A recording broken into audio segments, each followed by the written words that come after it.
pretty painful loss. Two of them, actually. Yes, he lost, but yesterday I meant when was a really this bad blunder. Yes, Vincent, the first round, my goodness, he lost a 100-move game. This felt like a double, triple loss, if you will. He bounced back with a draw yesterday. He has the black pieces today. Second game, Andrey yes, we versus? have no pairings. Okay, here we have it. Yeah, thank you, our technical team, for support. So we can also see the very nice pairing between Ian Nepomniachtchi and Anish Giri. I think it's going to be an interesting fight. Both of them started with 2 draws. And Andrey Esipenko, who, let's say, won one game and lost another one yesterday, will play against young Krzysztof Duda, who actually yesterday revealed some secrets why he didn't play in Vacanze. He said it was because of some health issues which he still faces these days. But thanks God he's here with us in this event. And so we spoke about Levon, and also we mentioned the game Vincent against Prague, yes? Exactly. I think, Yasser, what do you think about these pairings? Which game will be the key one of this round? Oh, for me, the game with Levon, absolutely 100%. These two great masters. But before we get into that, you had a nice little situation with the team. Yes, actually, we have to say that we are, first of all, located in the Hyatt Regency Hotel. Here in Dusseldorf. It's a great place, actually. I really enjoy being here. The only problem is that I had no really chance to walk all these days. You know, we were so busy with the event. And today I decided to have a walk finally. And at the moment I left the hotel and I took my way to the bridge, I met the whole team from Bayern München. Very nice. I mean, could you imagine something like this? Okay, we could, because we knew that they are here. So look at this video. I mean, they're walking, and I was the only person at the bridge, so I couldn't miss this chance. And of course, I started to record the video immediately, and my walk was over because I had to publish this in social media. So I ran back to the hotel, and that's it. I managed to walk for 10 meters, believe it or not. So actually, nice exercise. Absolutely, yes. Enough is enough. Yes, 10 meters, 1 minute walk. And actually, it's really great that they're here. You know, they're just next room from us, and we have chess event, and we have them next to us. They had reception, and they're playing today the match, if I'm not mistaken, in the evening, right? And players became very excited. Esipenko Andrey was so happy. He had the chance to meet one of his favorite team and some players, and he took a picture yesterday. If anybody wants to know which picture he has taken, please go to our social media accounts of We Are Chess Masters, and you will find all these videos and information there. But both, I mean, Esipenko and also Keymer, they were so excited, to see those players in the same hotel. I mean, I think it's great. Yes, it was. I came down for lunch, and I came down from the elevator. The elevator door opens up, and then suddenly there's like this big crowd. Like all of these juniors have their autograph of course, notes. yes. And like I step out, and they're like disappointed. They were not waiting for you, yes? No, they weren't waiting for me. So I had to go around the crowd, like they all eagerly waited for the next elevator. But if I'm not mistaken, it was not the case when you arrived to Dusseldorf, that was right? Different, right? That was a train different station. Story, yes. Right. Because have you ever experienced something like this? That on your first step in the city, let's say in the new place, some people immediately jump on you and start asking for. My absolute autographs. yes. The answer to the question is an absolute yes. But my favorite times when it happens is at the border. So I go to the passport control, and I actually I witnessed this. I mean, you just have to imagine. You go and you hand over your passport to the border guard. You just want it to go as smoothly as possible, and he sits there and he stares at you for like 30 seconds. Okay. He doesn't even look at my passport. Is there a chess tournament? Well, like, dude, just give me my hand. Yes, I just want to go. Yes, I'm in a hurry. So I have to explain to him everything that I'm doing for the last 10 years. You know? That's nice. It was very, very Okay, nice. but But this is very special to be in the hotel. So this is the only problem you have on the border, right? I mean, only that they want to talk to you, yes, and some couple of autographs. Yes, that's good. That is very good. Yes. Well, let's just dive into the games. I mean, obviously, each and every round is going to feature some fantastic matchups. But for me, and you were saying it as we were coming on broadcast, that you asked Levon, you know, like of these junior kids, these children. Exactly. Who are you most concerned about? Who do you think is really the biggest talent? He said Nodirbek. Yes, he said Nodirbek, and he explained also why. He said Nodirbek just was about to win the tournament in Wednesday. He showed such a great result that he really chose him out of 5 juniors playing in this event. And today he's facing him, and I think it's going to be a very interesting fight. Well, it sure has started that way. Let's just zoom right in on this game as Levon, like all the top grandmasters today, they're ambidextrous. They play e4, d4, c4, knight f3. They can do everything. But in the case of Levon, previously had been in this kind of Queen's Gambit, Catalan ready English. But he's really made a great effort to be an e4 player. And so e4 today, c5, and look, these junior players are not going to back down. Berlin, who wants to play at Berlin? No, C5. I'm not here to equalize. Let's go. And wow, the dragon. You just don't see it anymore. Yes, but maybe Nodirbek just decided to play, no matter move you play, c5 always, you know. if we have to push any pawn, let's choose c-pawn. Yes. And the dragon, now, seriously, it has a very, very, very long pedigree. Many, many great players of the past have played the dragon. Korchnoi, Magnus Carlsen has played the dragon. But today, it's one of those openings that really has kind of disappeared from the very, very, very big guys. The dragon is, I almost want to say, a lifelong mission. You study the dragon, you study the dragon, you study the dragon, and you think you're ready, and then you can get wiped out in like 25 moves. And you're like, I never learned anything in all my studies. And you can dedicate your life to like the Najdorf, and you still have this feeling, this nagging feeling that you have to stay on top of all of the opening theory. The dragon fits into this terrible knowledge of so many setups that white can take. Now, I peeked ahead, and I saw that Levon played the most standard one, bishop e3 and f3. But if you go back in the history, you will see that bishop e2, bishop g7, castles, knight c6, knight b3, the so-called Nottingham variation. They were playing this 100 years ago, you know. Exactly. Yes. And really, you have to know this stuff really, really well, because this is a dangerous system. There's so many dangerous systems that can happen. So let's see what Levon shows. Castles, queen d2, knight c6, and now the so-called Yugoslav attack, bishop c4. If you go back 50 years, that was completely the rage. Everybody played bishop c4, Anatoly Karpov when he was white, bishop c4, and so on, g4. This was an old childhood favorite of mine, funnily enough. So the idea is simply that you want to play g5.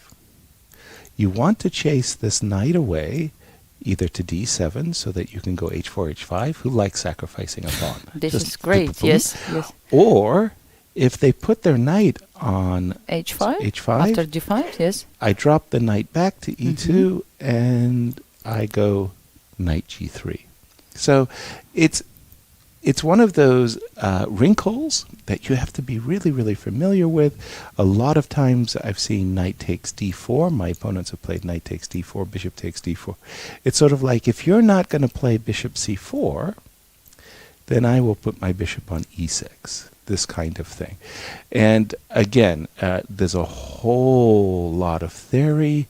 And Levon played it g4, looks right? like h5 was played. Bishop e6. No? It looks let's like, see. Let me refresh my board. Yep. Actually, H5. Levon likes this move g4 lately, right? I mean, it was in the previous game he also played with white pieces. So and he came on the air and he gave this beautiful explanation. And he was going to play this fantastic queen sacrifice. Nejmedinov would have loved this queen sacrifice. He didn't get a chance to play it. But he played this move g4. And I thought it was a really great move. Yes. I thought it was very creative, and I complimented him on it. And in fact, Elizabeth Pates had recommended it as well, and I was enthusiastic. So I went back to my room, turned on my engine. To check it. Dubious. Oh, really? No, it was so good. You know, these computers these days, they're really disturbing. Yes. Very, very disturbing. H7, H5. That is really a contrary move, I want to say, that somehow the spirit of the dragon is not. Is it very responsible? Yes. So is it this type of responsible moves?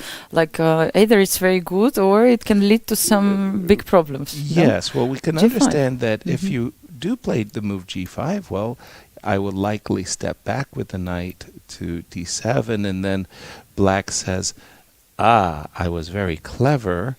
I stopped you from playing H4 and H5 by putting my pawn on H5 first. Okay, but another move that I think would have been a little bit more challenging for black. Sorry, let me just go back to this moment. Was instead of G5, after we see this move H5, so we stop and we think. That's the best you can do. Yeah. First of all, we have to think a little bit. It's nice to keep this tension. Yes. It's just nice to keep this tension. So, for example, suppose I play H2, H3.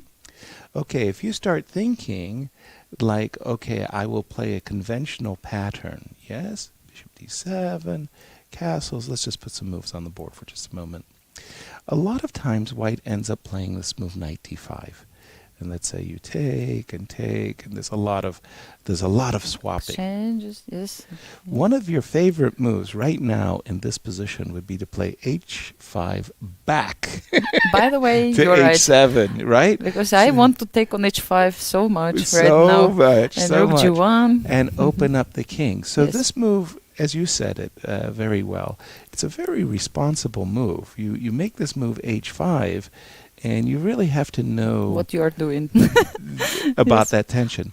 Finally, the other thing I would just like to say is when I'm white, the only thing I'm thinking about when I'm playing against the dragon is opening up the position, opening up for your king. Of course, I agree with you. I do not have H4, H5, but I do have F4 and F5 in my pocket, and the half-open G file can be a very attractive. And Bishop E2 later, right? Bishop I mean, E2, there are so many chase the opportunities. knight. Yes. So even capturing the pawn, even though I kind of disturb my attacking forces, you look at it a little bit more, you start to think, well, once again, this looks like white is going to be quicker in his kingside attack. Did not happen. Let's just take a quick refresh of the game. I did see that G5. So he decided to play G5. Maybe everything is analyzed here. I'm and sure. Probably Levon knows, like, maybe No, what's that's the going other on. thing. The problem with the dragon is the people who play the dragon are totally obsessed.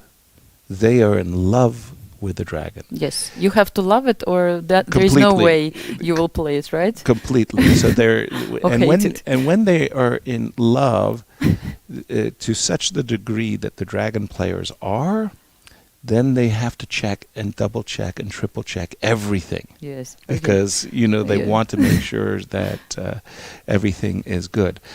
But I don't know how much has been checked. Do we have knight d7 on the board? By the way, beautiful cam view of the pieces.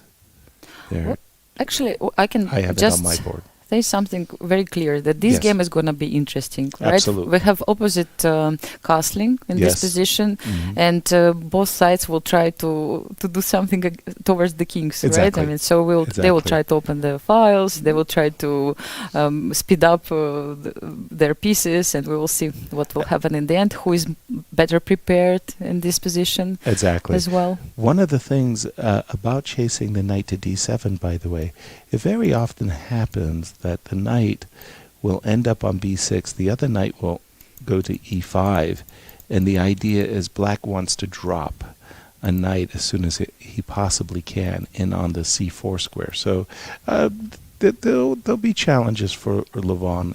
And by the way, well, some thoughts going into this move. He blitzed out h5, but now he's been thinking, Nodirbek has been thinking about 12 minutes on his next move. Let's move on to the game of Wesley So and Gukesh. Wesley, one of our tournament leaders with 1.5 points. And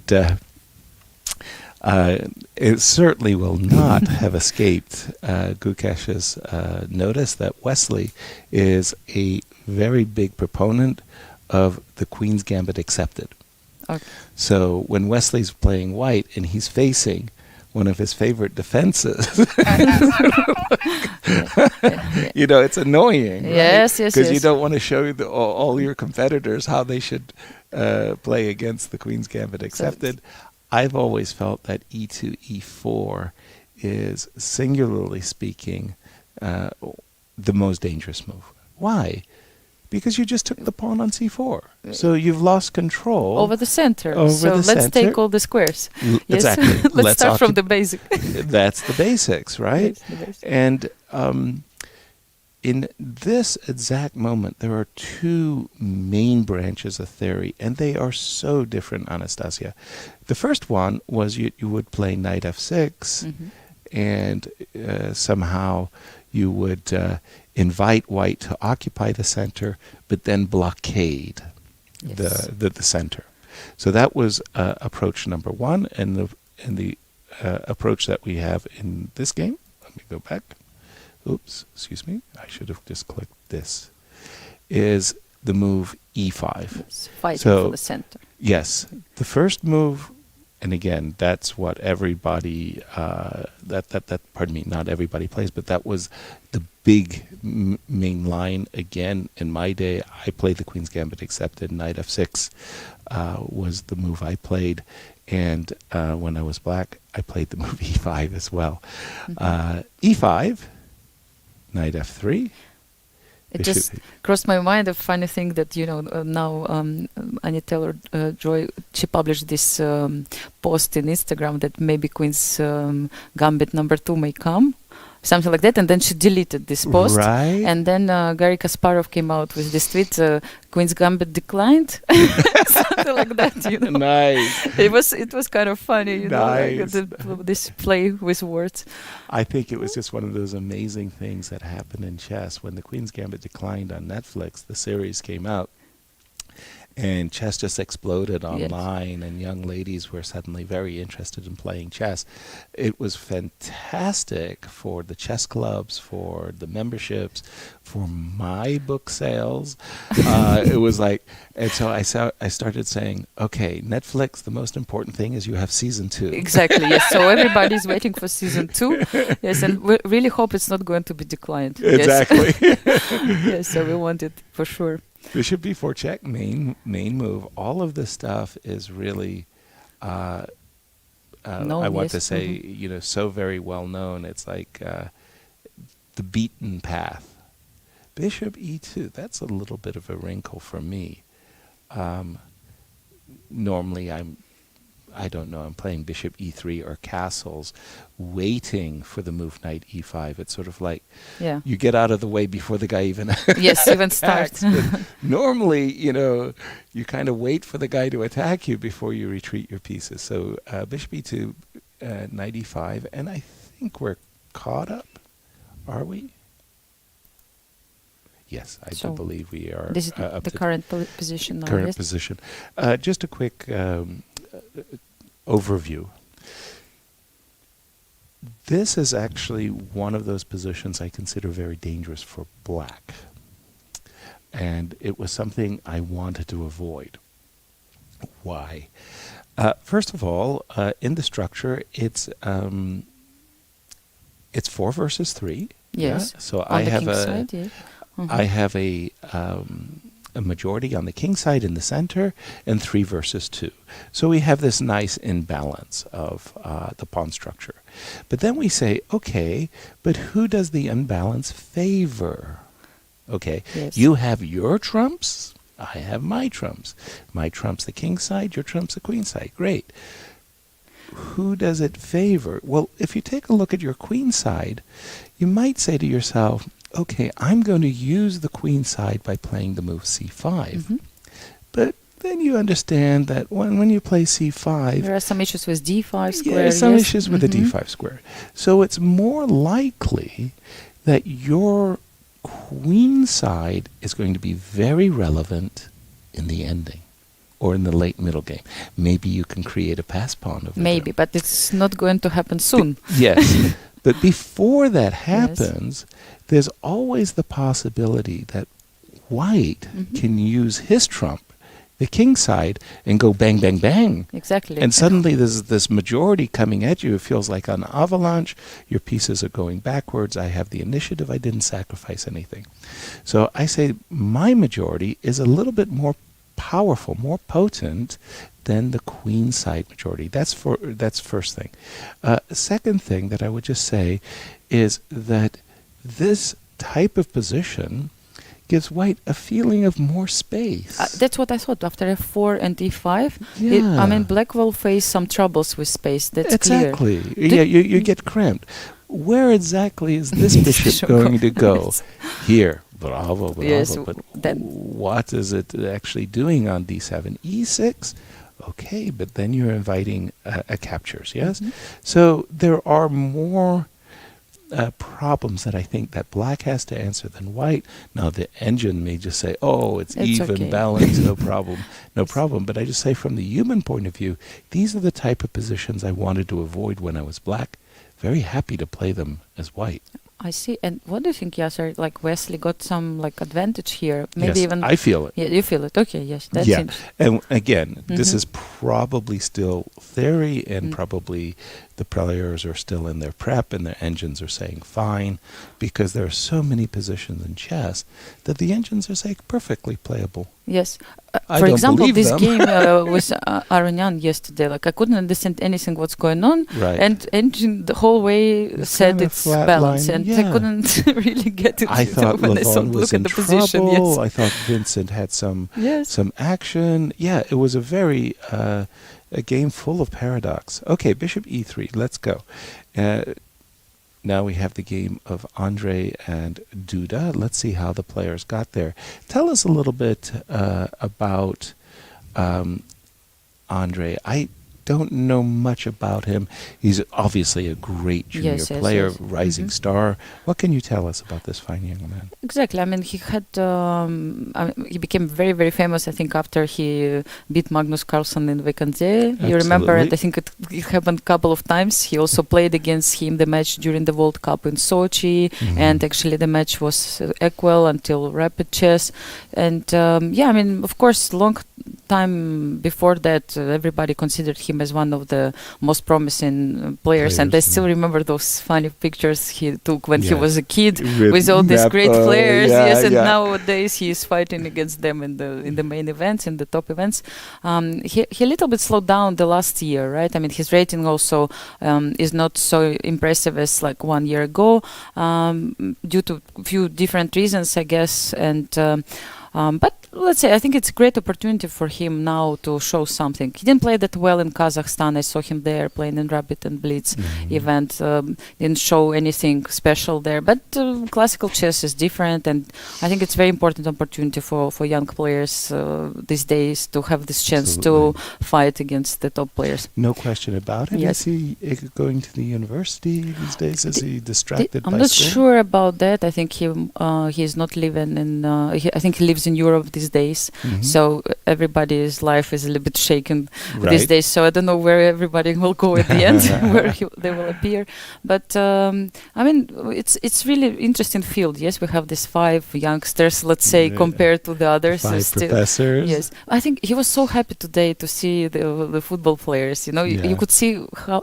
First of all, he's a very, very big fan of football. He watches all these matches, and the fact that he had this picture with one of the top players from Bayern Munich club. I mean, I think also made his mood very, very happy. Today he's very happy, I think, and so maybe it will even influence his attitude, his mood today. Exactly. Yes. Well, let's jump into the game, and in this position, it occurred in the first game. Wesley So was on the white side, Duda was on the black side, and it was something like this: takes, let's say, rook c8, and it was one of those very, very strange games where it looks like black has done all kinds of natural moves, all kinds of natural moves. And again, this is the game Wesley So was white, Christoph Duda was black from round 1. Wesley played the move rook d1.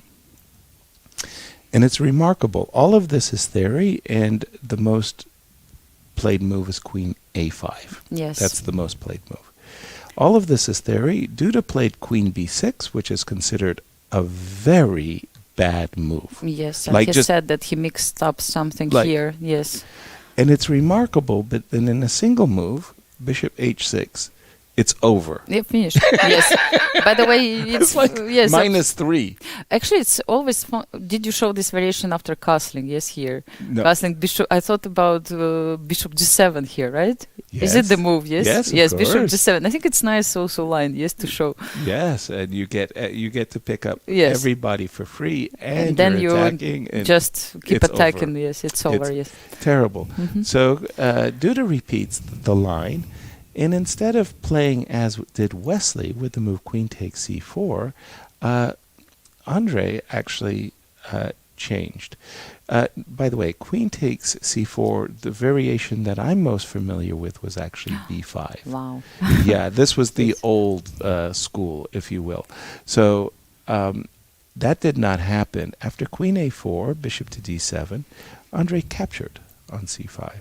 And let's see what happened next. Takes. Oops, that's not the one I want. I'll get there.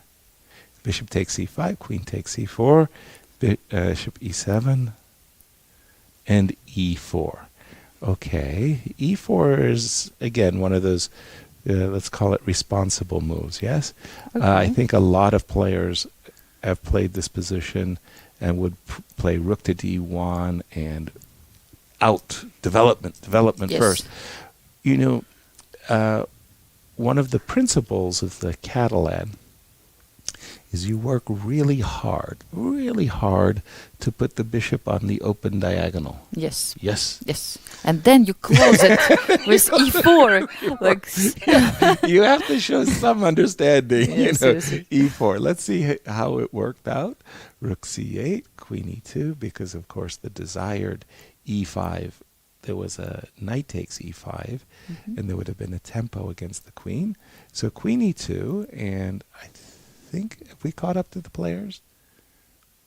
So probably e4, the idea was to hide the queen on e2. Exactly. Yes. And prep the move e5. Yes. Okay. And open the bishop again.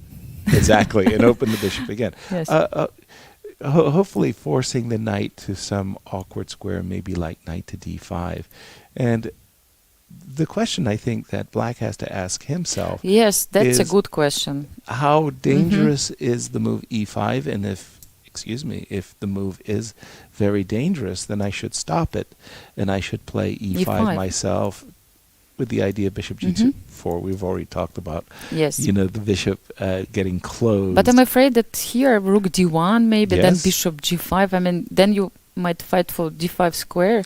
Always. But we're always fighting then bishop g4, yes, you want to play. Yes, so bishop g5, what you were saying. Then bishop g4 is correct, exactly. Bishop g4.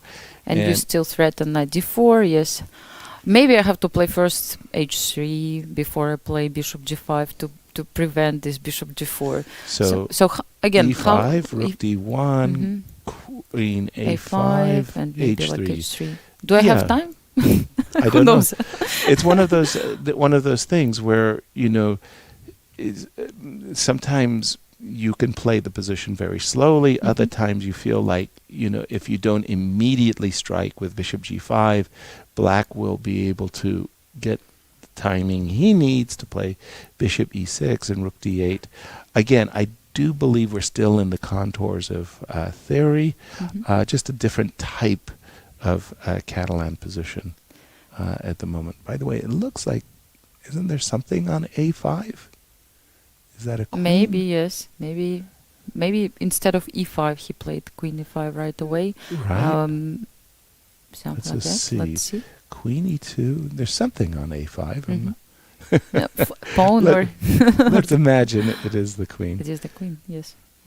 Okay, so basically just saying I'll step away from bishop g5 h6, so more or less I should analyze the consequence of queen a5, e5, and I'm assuming maybe knight to d5 or knight g4. Right, and probably something like bishop to d2, and okay, I have a little space, but it feels balanced. It doesn't feel like white will make a great boast, like, oh, it's all going my way. Yeah, it's really nice to see also how young Krzysztof will perform in this tournament. He hasn't played classical chess for some time. He didn't participate. I don't remember his last tournament in classical chess. So it will be important for him to show also good result as for anybody else. And as also, I don't remember who mentioned from the players that there is not even one weak player. You know, there is no victim in this tournament. Exactly, like everybody plays so well. Exactly. And you have to fight in every game. No, and absolutely, this is really one of the very, very strongest tournaments of the year. Let's go to the game of Prague and Vincent. Yes. It's so rare these days to be in the commentary booth and, you know, be at a tournament where I haven't seen a Berlin yet. I saw Petrov. Yesterday, Jan defended his Petrov, Russian defense, but maybe it should be in the contracts, Yasser, I think, that you don't play Berlin in this event, yes? Right. It's a good idea. There was a tournament held in Buenos Aires called Sicilian Love. And the players all had to sign a contract where, as white and black, the moves e4, c5, knight f3, and no matter what black did, you know, you played d4. You have to play an open Sicilian. Not even close Sicilian, nothing. Yes, no, open Sicilian like love. But no Berlin love so far for this tournament. We're not crying that much. Not much. d2, d3. This is so rare. I don't even. Wow. I'm even confused what the name of this move is. Everybody, if you look at your database of, I don't care, a million games, you're going to see 100,000 rookie ones. Yes. That's.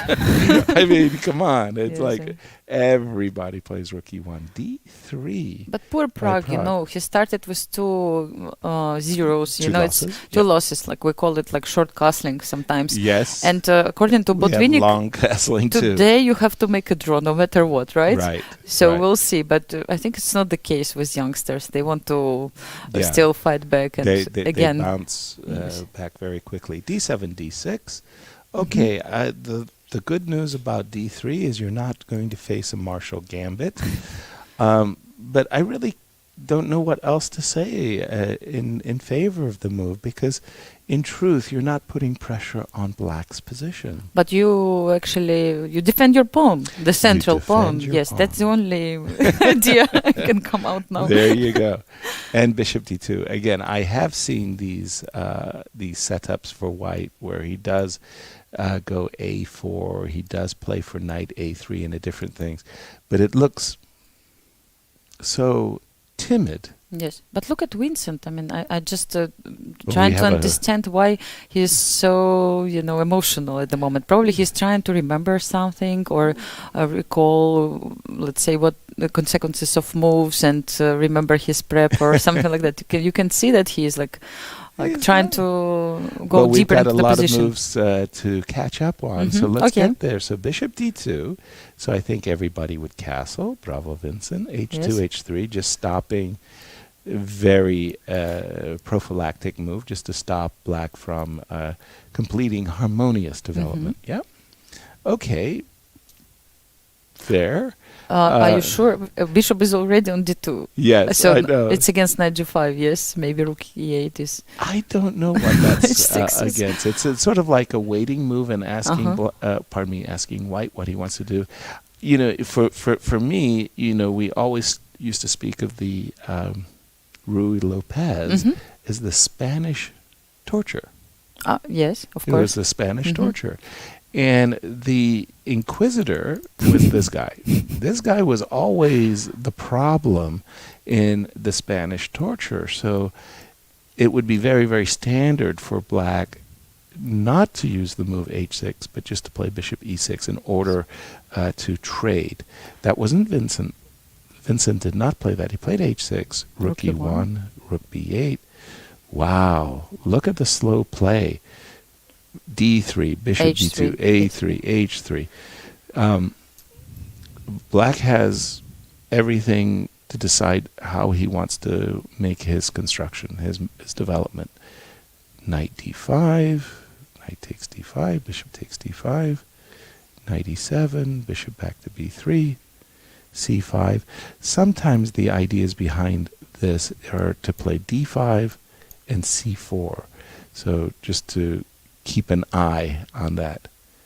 a4, bishop b7, knight h4. And I think finally we caught up with the players and now we can understand why actually Vincent's a little bit concerned. Yes, there is something to think about in this position, right? Yes, because again, if white has a free hand, certainly moves like queen f3, queen g4, idea of bishop h6, and even all the way to h5, queen h5. It's rare in the Ruy Lopez. It's rare. White brings out his queen to the king side. He normally only has f3 as an option, not g4, not h5. So this is what his concern. It's because the knight is not on f6 anymore, right? Normally knight protects those squares, but now white got this opportunity to bring his queen very close to the king, and who knows what happens next. Exactly. Yes, and then we pray. So, so at this moment, I think the key question that both players have to ask and answer is, can I play d5? If I can play d5, and by the way, please allow me, 2 moves in a row, I will play c4 and force the bishop to a terrible square. So we will capture, yes? Yes. Okay. So, and I will recapture, because that's what I like to do, and ask the question, yes? What will you do with your knight? Yes. So now white should play, I don't know, maybe like queen g4 or knight f5 immediately. I don't know. Queen g4 looks good, yes? Yeah, queen g4, bringing out the queen looks like a very attractive move. Certainly to my eyes as well. Okay. Black can even play with knight f6, chasing the queen back or something like that. Precisely. So here's my thinking.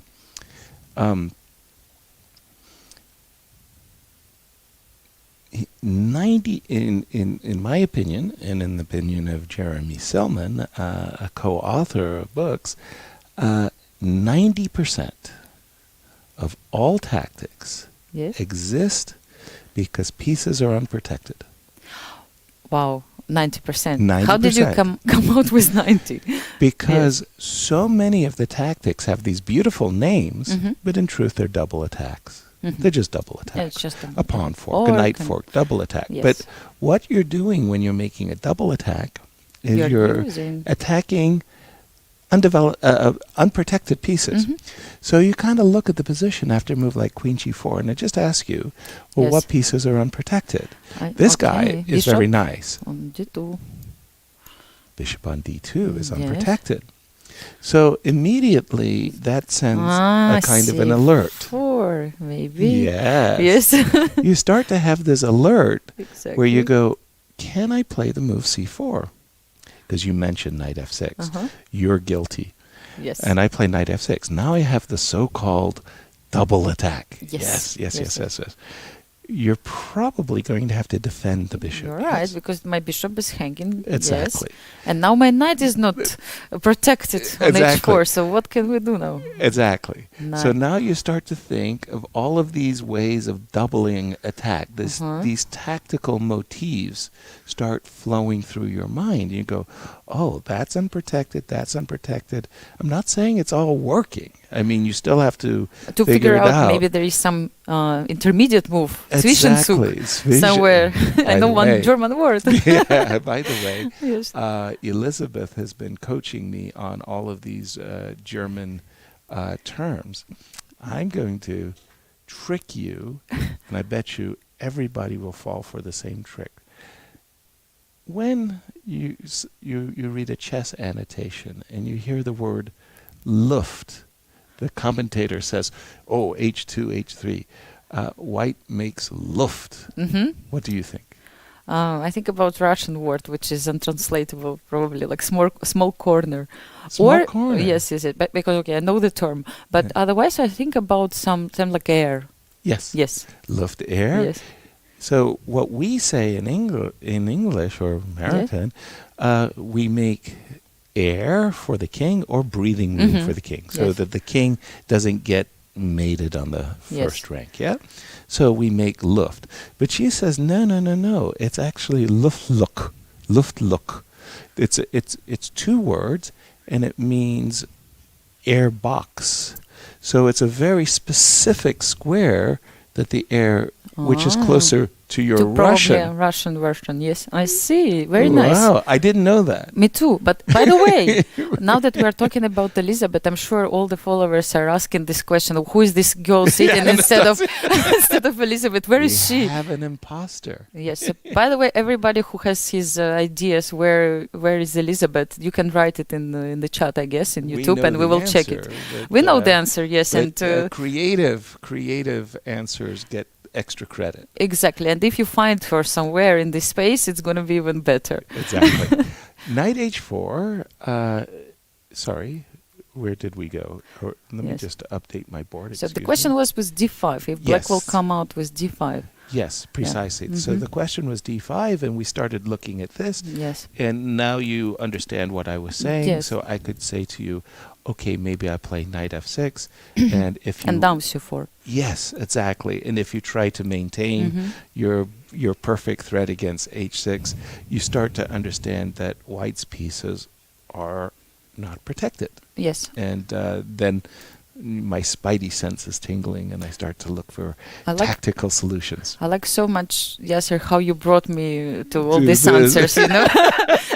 And then, you immediately started to see the C4 and knight E4. And yes, it all goes. Vincent doubtlessly is thinking about all of these types of ideas himself, because, again, it's a key moment. And I'm not saying that D5 is the only move or something like that. I'd always like to say it's the most challenging. It's the most challenging, and I'm sure that has his attention. He is thinking for quite a lot of time right now, and really I can feel that he's emotional. I mean, he is really like going through some interesting variations, and like actually it's nice to, of course, follow the players and their reactions. You can see also Pragg now, and he is also like, both of them, they kind of feel that it's like the position where many things can happen. Maybe one of the critical moments of the game, because such moves like D5, once again, they're responsible, and you have to understand like all the consequences of this move, and at the same time, it's very tempting, especially those lines you showed. Exactly. to do things of that nature. Another thing that I just cognited on there for a moment is this rook on B8. Yeah. Yes. So we're going to go back just one move, and I explain the way I think about chess. And the last move, the last few moves, pardon me, were these. Yes, we just go back and here. So when I, as white, play the move a4, I do it for two purposes. The first purpose is I'm trying to create a weakness. Yes. Yeah. But the second and most important idea behind the move a4 is I want to open my rook. I want to, on a good day, play rook a7 and smash you, across the board. How brilliant am I? Clear. From black's point of view, black is sitting there with his rook on b8 and mysterious rook. Like, what is it doing on b8? Mysterious Maybe rook. it dreams one day also to land on b2 after some ideas with c4, Yasser, now that you taught me. Exactly right. I know what you... That's exactly right. Yes. The rook on b8 has its own dream. Its own dream is to smash and capture the pawn on b2. And we can even sense that as a possibility for Vincent. So then the question becomes confusing for myself. Why did you play the move knight h4? Why didn't you open the A file as soon as you possibly could? Because if you had done that, your rook would be happy, your captain of your team would be happy. That's a point, yes. Your trainer would be happy. Everybody would be happy. So now we start to look at c4, because now we start to look at Vincent's dreams. So Vincent's dream is that this rook will smash itself on the b2 pawn. We're going to take, because we don't really like the move bishop a2. It's not nice. No. It's not nice. No. And we don't like the move bishop a2 Yes. here. Again, it's not nice, so we take. And we But now, d5. d5. Once again, with some ideas, using the fact that this knight is Again, far the away. knight on h4, you start to think, okay, takes. And now b2 is hanging, knight is h4 hanging. is Again, hanging. double attack. Again, Yes, sir. double act. It means you have to study only double attack. Double attacks, And then you're fine. 90% of all tactics. Yes. So one of the ways that you can make yourself tactically stronger, keep your pieces protected. You're not going to blunder pieces that are protected, Yes. So that's one way. But here you start to see why Vincent is getting so deep into the position, because he's sensing that white has not made a responsible move. You played a4, but you didn't play a b5. Can I exploit the fact that you like exactly in this moment, if I was white, I would like to take the a pawn off the board and the a6 pawn off the board and say, okay, I have my rook open. Yes. The fact that it's closed and I'm facing queen takes h4, rook takes b2 makes me a little bit annoyed. Again, I'm not saying who has an advantage. I'm just saying these are the thoughts that I would have. I just wonder, let's speak a little bit of about psychology of this game and of the players. Like, I'm sure you have, let's say, I'm sure you have your opinion about it. Like, imagine Prague lost 2 games now. He plays with white pieces. Yes. We discussed that Botvinnik recommended just to make a draw. Exactly. But still, let's say you play against, again, one of the top junior players, Vincent, who is, of course, is after you right now, knowing that you lost 2 games. Right. And, like, what would be the approach for the players who lose a couple of games, few games in a row? Like, have you ever experienced these situations? Crazily enough, I've had like 3 times in my career I won 7 Grandmaster games in a row. 7. 3 times. Great. But one time in my career, something unbelievable happened to me. I never imagined it was possible.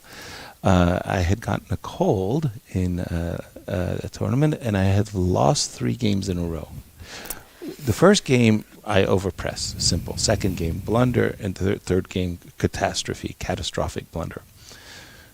Exactly in that moment when I was 0-3, I had the feeling that the universe changed. I know what you mean. Like the rules of nature had changed. The laws of physics had gone upside down, and I was in an incredible crisis.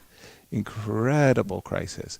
Okay, I drew and won, and the crisis was averted. But, I lost 3 games in a row. I've seen players having horrible performances. Alexei Sharov, I don't want to say he lost all of his games, but he had one tournament where I think he lost like 9 out of 11 or something.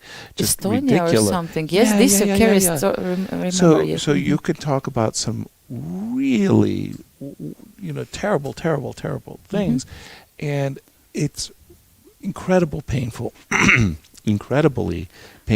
when that happens. And I'm with Botvinnik 100%. Just make it draw and just run. Make it draw, get out, and then try to recalibrate and understand what went wrong. By the way, after a lot of thought, Vincent declined both all of our these ideas of c4 and d5. He simply developed his queen. Not bad. And he does set up. You don't have your opportunity to play queen f3 or queen g4 or queen h5 moves, because yes, c5, c4 is the idea behind queen c7 to shut down this bishop. So after queen c7, again, if I was white with both hands, I would be grabbing this pawn, and now I would think AB. Now I would think, do I want to play queen e2? Do I want to play c4? Do I want to play c3? I would think here. But first I would open up my rook, and I don't know, bishop c... this is one of those Bishop tempi. a5, yes, I'm also thinking, but I'm not sure if it's good or not. Right, like, yes. Why would the bishop be good on a5? I have so my doubts. It feels not good, yes, for you. Like sometimes you don't need to count, right? Yeah. I have a feeling, Yasser, you have already all answers. Like, don't go with this bishop there. like what are you going to do? Like, what are you going to do? It really needs to be elbowing over the h6. Don't we have any ideas with sacrificing this bishop? No, I don't think so. Not yet. Like I'm already started to me, Yasser, always checking some checks in the position. But okay, it's probably too early. The problem with the immediate bishop takes h6, I could imagine that after gh, queen g4 check, I could actually get something. But what I mean is... The knight is on the 7. That's yes. There's a potential that maybe the rook could somehow be come closer. A rover, and this could potentially lead to a good compensation. The problem I'm having with the immediate bishop h6 is this... Against c4, yes. Yeah, this move first, before capturing the bishop, that will really take the potency of the attack, neutralize it, if you will. So, yeah, I think c4 style. I have to... From now on, I'm checking all the moves from the Nodirbek style, giving up both bishops and, bishop f7, bishop h6. Okay, joking. Yes, it's too much. Yes, just like, but we have to check it a little bit. Yes. The second of Anish Giri, I was joking with Jan Gustafsson, Gusti. Yes. I was saying, Gusti, I've been working with Elizabeth Pates, and Elizabeth has been going down all of the German regulations on strategy and tactics and defense, and there are 3 types of defense. Alles in Ordnung. Yes. And Gusti, yes, in Germany we're a very regulated society. We have rules for everything. And he called it Eastern German school. Yes, the Eastern German school. Yes. She is one of the representatives. She was a fine representative. Yes. Queen c7. Let's go back to our game that is featuring the leaders of the tournament. 2 of the co-leaders, Levon and Nodirbek, are up against it. When we were looking at this very intriguing dragon Sicilian g5, I thought knight d7 was everybody's go-to move. That was not what he played. Knight e8. Knight e8. Okay, now I am definitely out of any prep, any knowledge. Knight e8. Wow. So that knight is going to take quite some hopping to get back to the fight. It's sort of like really needs to develop itself, and yes, it takes a long way. Yes, a very long way. Yeah, but okay, let's see. Maybe. Okay, I would have thought that this gives Levon some free hand to launch an attack. Castles. So Queen A5. Queen to A5. Knight to B3. Okay. Actually, the idea was to take on D4 and take on G5. Yes, to move Queen A5 with the idea to take everything and win the pawn. Right. Maybe. So one day. So just to show what you've just discovered, if it's possible, let's see. Undefended. Undefended pawn. Tactics. Removing the defender. Again, these beautiful labels. What is this tactics? This is removing the defender. Yes, you're right. Yes, actually, yes. In fact, it's all about the same. Yes. It was an unprotected pawn that got... Do you think it's a good pawn? Because sometimes it's not the best idea to open the files, but I don't see really how white can take advantage of it. In this particular case, the G5 pawn is really being this awful irritant in the sense that it is really denying the knight its most natural, best defensive square. So yeah, I would say that Queen A5 has such a straightforward idea. Can I ask you something? What about F4? Yeah, like I would be more tempted myself to defend the pawn and to keep the pieces on the board. What Levon did is invite a queen trade but cost you the dark squared bishop. So he did play the move knight b3. I suppose bishop g4 is also... He thought that maybe this move would irritate him. Bishop b2, for example, then like can even take, yes or what? Yes. Can I do... Excuse me. Yes. Maybe I can do a double attack. Which one? This one. Yes. This one. This one. Yes. Now here we go. Yes. This one. And so if I did it the wrong. Yes. Now knight d4 first. Yes. Yes. Exactly. So f4, bishop to g4, bishop to e2, bishop takes, knight takes, queen takes, and finally I wanted to say, give me a pawn. Finally, give me the pawn. Yeah. I think I need to update my board just to refresh my board for just a moment.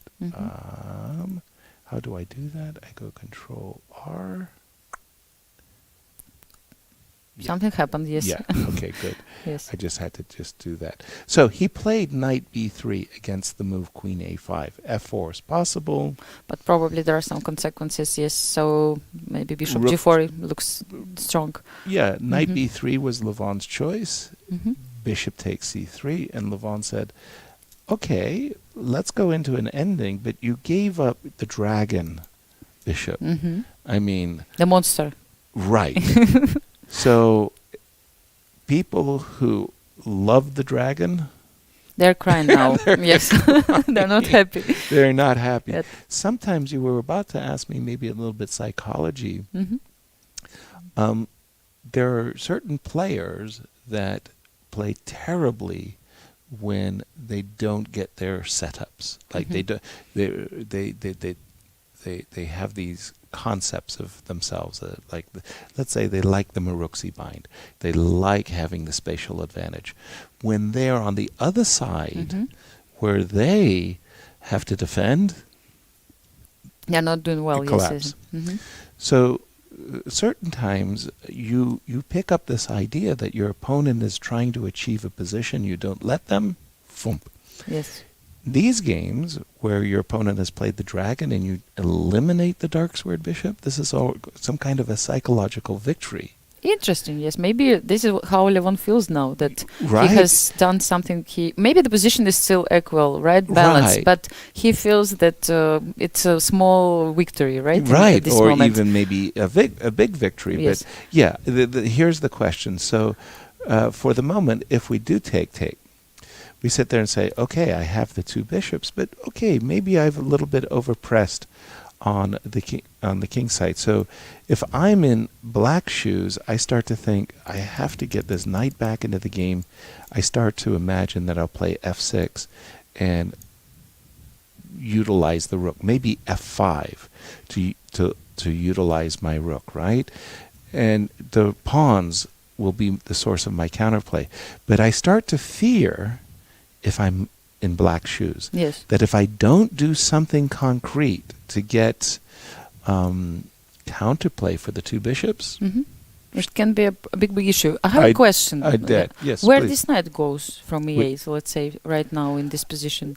It doesn't. I cannot find a good square for the knight Exactly. at the moment. It doesn't. I'm thinking that from White's perspective, I like these bishops on c4. I like this bishop on. So I would like to stop the bishop from getting to c4 by putting the bishop here first. So I say. So you asked me where the knight is going. But then where the knight goes? Yes, I thought that he will be placed on e6, but now I'm not sure. What is the square for the knight? I'm hoping the knight will land on f6, so we need a move for white. Let's just make a move. Yes. And we can determine later whether it was really good or bad. So I'll play f6. So the idea... Yes, you want to... yes. Give me your pawn. Yes. So can I just play bishop b2 just to check it? Of course. So, for example, you achieved what you wanted. You took exactly this file. Right. Yes. How? And it's very, very standard in the dragon positions that the c file is a source of counterplay, and sometimes as a way of trading the light squared bishops. You're absolutely right that e6 is my square. I need to move the bishop. I need to go knight g7, knight e6. e6, yes.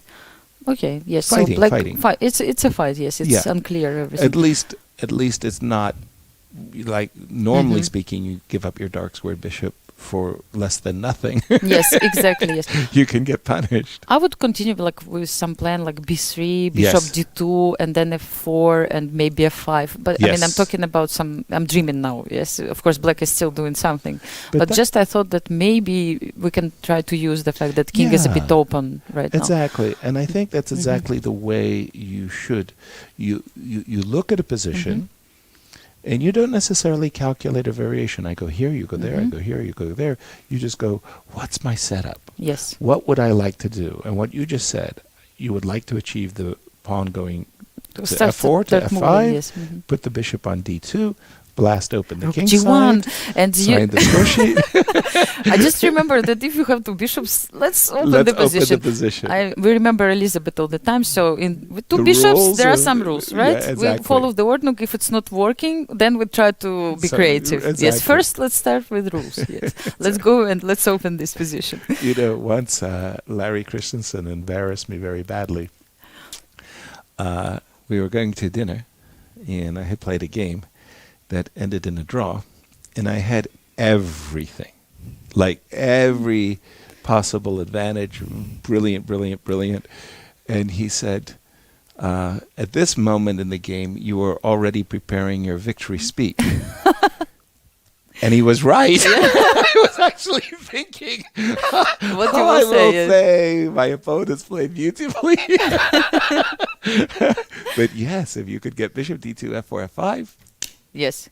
Anastasia, exactly, I mean, you know, it will go in your classics, the best selection of games. I remember, you know, such stories like I remember that I think in the World Cup when you have two games, right? I remember Ilyanov played, I don't remember against whom, but his position was winning, and he also told me that he was already thinking what to play in the next, which opening to choose for the second game, you know, when something went wrong, and at the end he, I think, even lost or made a draw, and at the end lost the match. But I just mean that it's really, really dangerous to start thinking of something else when the game is still not over, right? You should focus. Kaisa is not forgiven such things. Exactly. Yes. We have this expression in English. You can tell me if you have the same.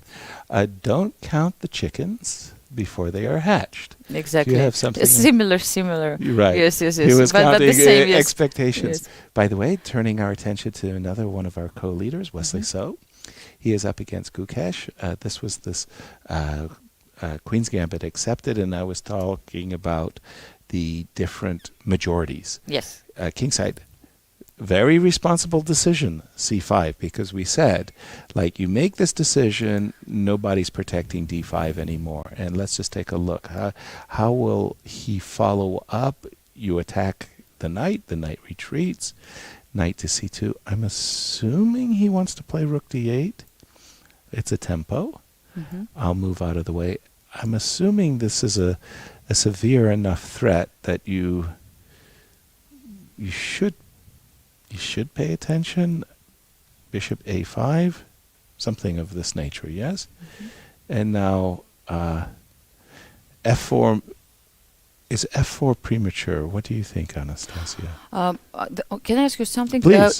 How much time he spent for move c5, Gukesh? Can we understand? Because it seems like...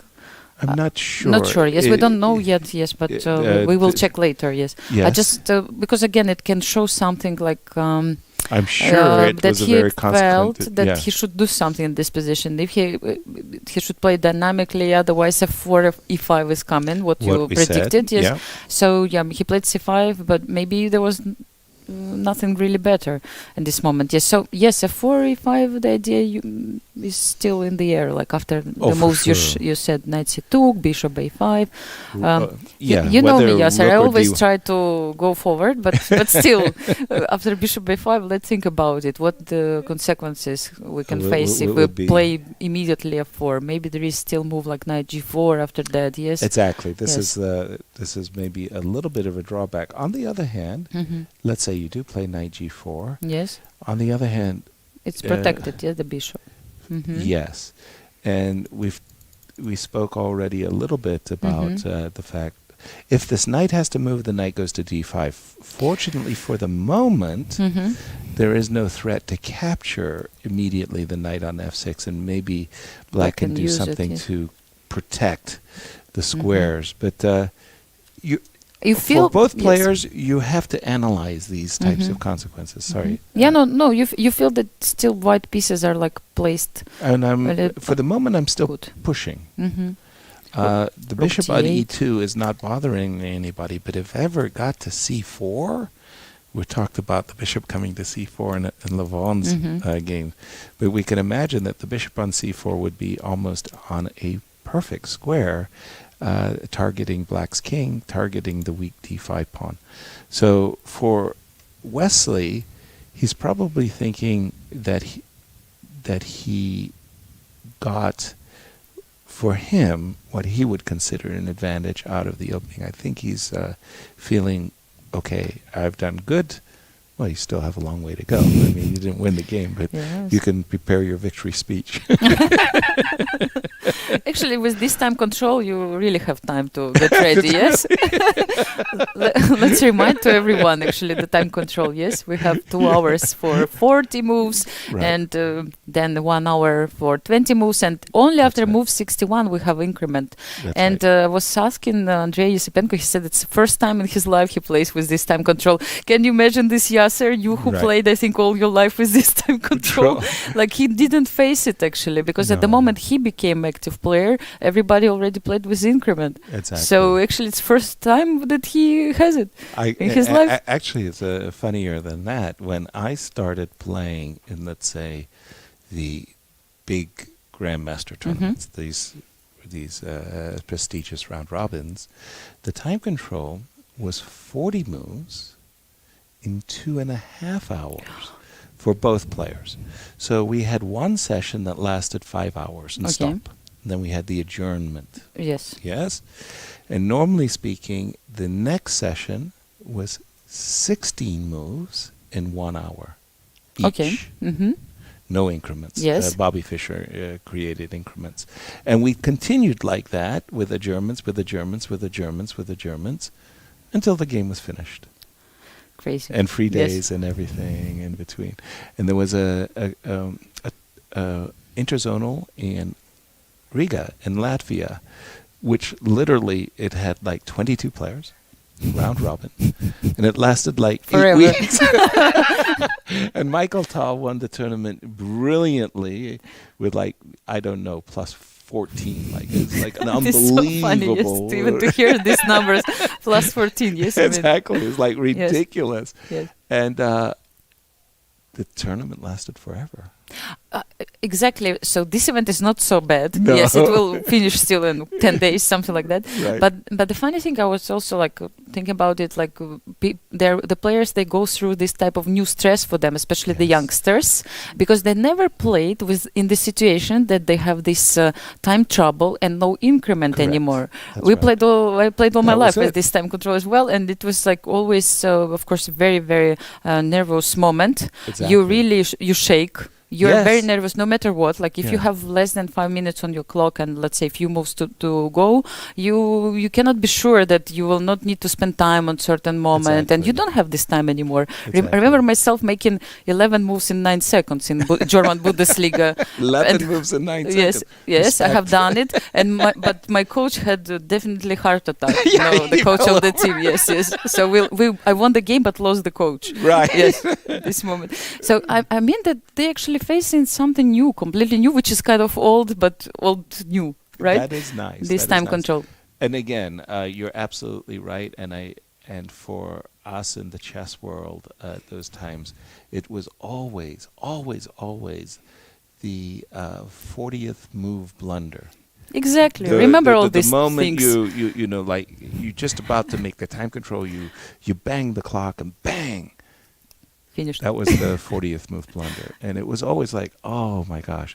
One of my absolute favorite stories was, I told you the time control of 40 moves in 2.5 hours. Mm-hmm. For some strange reason, we had this guy, Isaac Kashdan. He was a chess grandmaster, U.S. champion, who was the arbiter of the Lone Pine tournaments. And he thought 40 moves was not enough, that you should play 50 moves. Mm-hmm. In 2.5 hours, and you avoid a lot of time trouble by you avoid a lot of adjourn games with this 50 moves. This extra 10 moves. Yes, everything is solved. Wonderful. There. Yes. But those players who like to get into time trouble would get into time trouble at move 20. Of course, so by the time you get to move 50, pieces are going left and right, and it was this brilliant game between international master Mark Deason and great chess legend Sammy Reshevsky. Both players in time trouble. Both players have, I'm not kidding, 3 minutes to make 30 moves. Like, oh my God. So they start banging, bang, bang, bang, bang. And during this time fighting, White has a pawn on the A file that somehow went from A2 to A3 to A4 and got knocked off the board. Bang, bang, bang, bang, bang, bang, bang. Last move. Reshevsky's last move was Queen B5. He's black. Bang. Flag. They didn't make move 50. They made move 60. That happened also. Yes. Way past the time control. Yes. So Isaac Kashdan says, gentlemen, fill in your score sheets. So they stop the clock. Mm-hmm. Normal they move situation, to the next table, and the arbiters who are writing, the spectators like me who are seeing which move was made, and both players. But now on the table, the pawn is standing on A4. On this other board, the pawn is standing on A4. And Mark is looking at the queen standing on B5 in the real game. Yes. And nobody's capturing this A4 pawn. So they fill in the score sheet. And Sammy can see what's going on. To happen. No, this is illegal. The pawn doesn't count because it got knocked off the board. And I'm protesting. Crazy, yes. But we had these time scrambles, which, by the way, with a 30-second increment, you don't see anymore. Exactly. So, Yasser, now we have to make a bet. Okay. How many... Will we have at least one player in this tournament who will lose on time? Huh? Ooh, I may have to call a friend on this one. Where's Lizzie when you need her? Yes, I know which friend you want to call. Probably. I'm going to suggest yes. I don't know yes. who. Yeah. I don't know who. But let's bet, yes, that we'll have at least one game, yes? Yeah. If Ivanchuk was playing here, of course, then we know what could happen, yes. Right. We are going to take our first break because we actually It's couldn't so nice stop talking. It's so nice to be with you and to chat and play catch up, especially on these old time controls. People don't realize how incredibly slow chess was today. We're so used to the online chess with 5 minutes and Armageddon and action, action, action. You can't imagine how long these matches and tournaments were. We're going to have a small break, 10-minute break. We're going to see you on the other side. Anastasia, it's wonderful very soon. that you are with us. Are you going to be with us tomorrow as well? Yes, yes, we're going to be here for 2 days, and you should understand why. Where is our Elizabeth? We're looking for her right now. Where is she? We'll see you on the other side of the break.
Jan, first of all, how does it feel for you to play here in Dusseldorf? Already 2 rounds are over for you.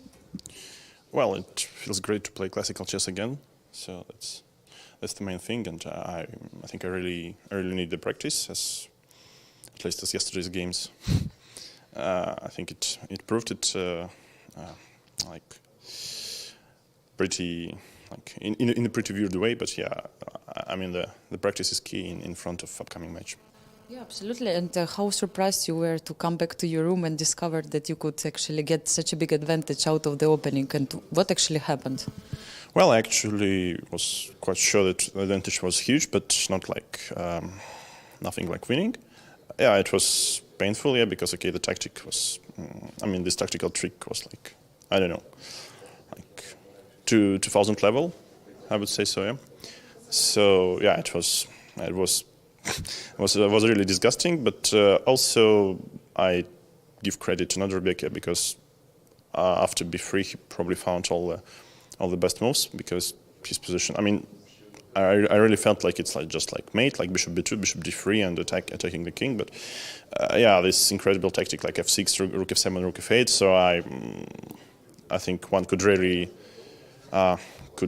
see such a repetition, yeah, but yeah, of course it's like painful and like five moves like keep you an extra pawn and give you some nice advantage, and you decide to be even more smart, to come up with some extra idea, which is not good in fact. Yeah, but okay, let's forget about the previous game. What about today? How did it go for you? Today, young Krzysztof made me work quite a lot, and I think the line is looks like very, very simple, but the structure could be quite unpleasant, and I felt like maybe I mixed up a little bit, so maybe queen d7 a little bit passive move. That's probably what happens time to time in Petro, so you get some slightly unpleasant position, and you should play carefully to hold it. But I guess maybe after b5 and b4, maybe h5 is a tricky move, but I didn't see anything real for him, so maybe he could keep some advantage, or maybe he can try to exchange queens and go to the knight endgame, but I still think it should be holdable. So just I think a very useful game for me, so just to reminds how unpleasant chess is, Sometimes, yes, but I was also wondering, what are your expectations in this event, and especially the fact that you play most probably the last one before the match? Well, once again, as I said before, the key is practice. But if I play well, if I manage to win some games, I would be even happier. But in general, it's about feeling if I can play at all. Now, actually, you are number 2 in the world. First of all, did you enjoy this moment, and do you put some other goals right now because of that? Well, it wasn't directly connected to me. This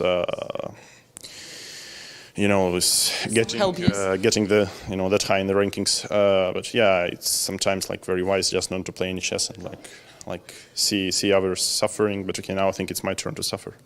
Yeah, but have you ever thought of trying to be the first one in the world? Not only in terms that now you'll play this World Championship match, but also in the rating list. I wouldn't mind, but I think in classical it would take a while. And my last but your favorite question: how the preparation is going before the match? Can you reveal some secrets? What's going on? How is your team doing? The team is doing fine, thank you, and I can't reveal any secrets. No. Okay, we'll see later. Thank you very much, Jan. All the best of luck in the tournament.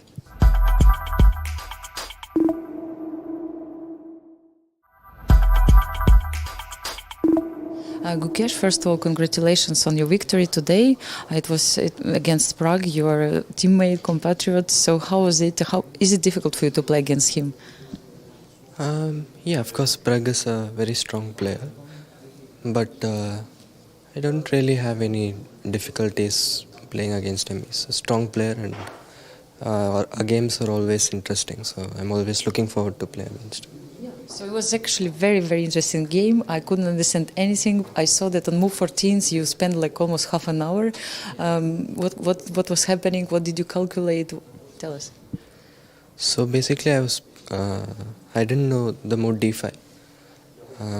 So I knew that d5 was not very precise, but I didn't know how bad or how what was the exact evaluation. So started calculating, and I had two options: ed, cd, knight e3, bishop e6, and that was not very satisfactory for me. So I saw bishop f6, and at first I completely missed this idea of taking on bishop g4. I was mainly calculating gf6, knight e3, bishop e6, where I thought I might be slightly better with knight d2.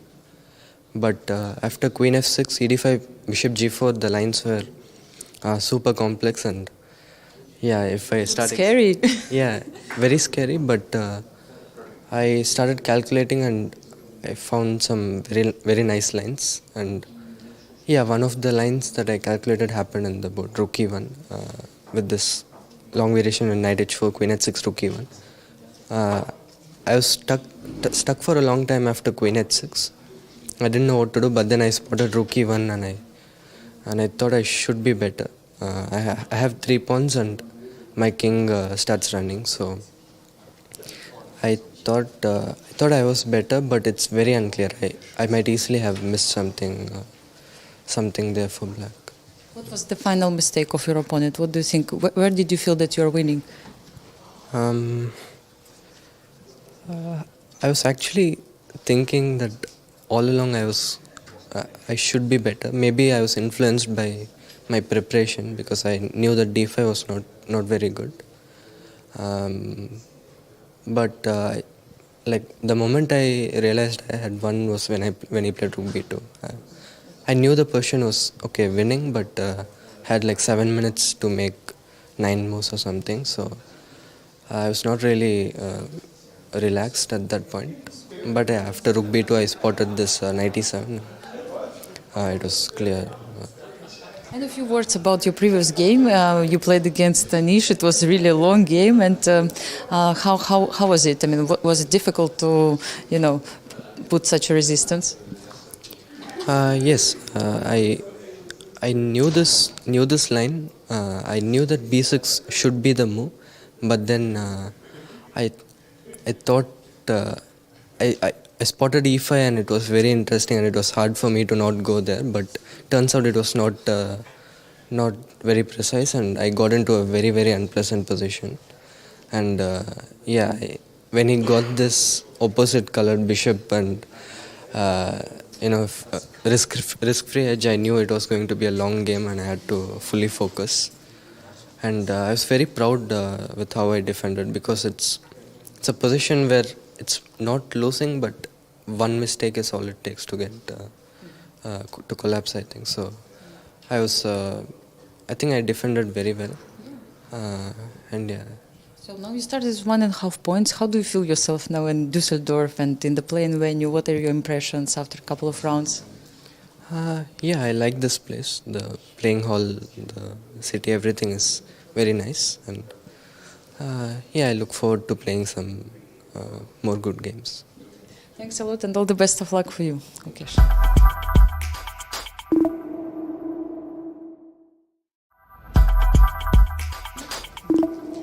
Levon, yesterday Yasser welcomed you in the studio. Today it's me who welcomes you again in Dusseldorf. How does it feel for you to play here? How do you feel yourself after 2 rounds? Oh, it's very good. Generally playing in historic and big cities is very enjoyable.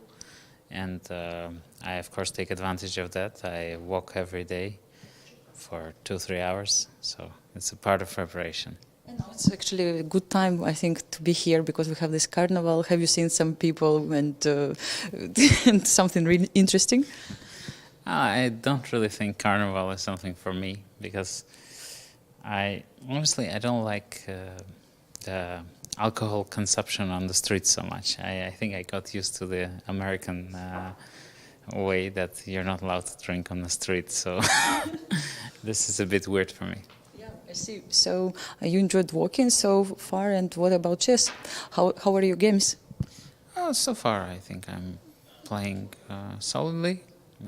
Today was an interesting game too. I generally love that the tournaments have lots of young players. It's very exciting for me, and this is very interesting also. Yeah, I mean, it's a clash of generations, and we were actually trying to do something like that, like 5 against 5. Like, who do you think is the most perspective player in this tournament from the youngsters? Well, I think it would be disrespectful to Abdusattorov because he almost won Vaikanze. So, of course, he is at the moment in a great shape. Yeah. But today you played, you were checking today the German star, Vincent Keymer. How was the game? Actually, I couldn't understand anything, to tell you the truth, at a certain point. Who is better? What's going on? Computer was telling all the time 0. I'm sure even for spectators it's unclear, like what's happening. It's a mess, but 0. Why? I think it's kind of a very balanced position. It's, it's a very structural line where white is trying to play against a white-colored bishop. And it leads normally to very unbalanced positions because black has to be in time to open up the bishop with b5, and white is trying to close the bishop with g4 at some point. So it's a complicated and interesting position. But closer to the end, of course, it's a drawish position. So in Vaikanze, I managed to beat Vincent by offering him a draw. Then he overpushed, so I tried this here because objectively position was equal. But this time I think he didn't want the same experience. So far so good. Thank you so much, and all the best of luck. Thank you.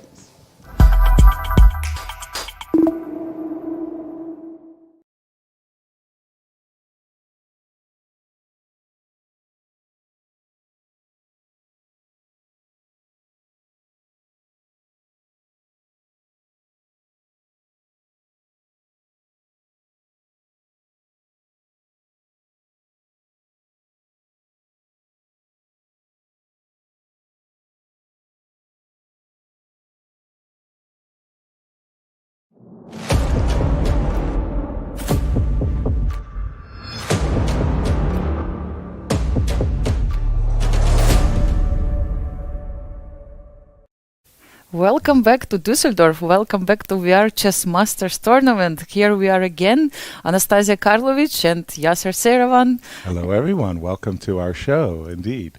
Yes. Anastasia, we had great fun on our break because the stories we have been telling about the time control inspired many people in our live audience here, Mark, to share some of his own stories. Yeah, so even our producer cannot stay aside. He wanted to jump in and tell his stories as well, but we didn't let him for now.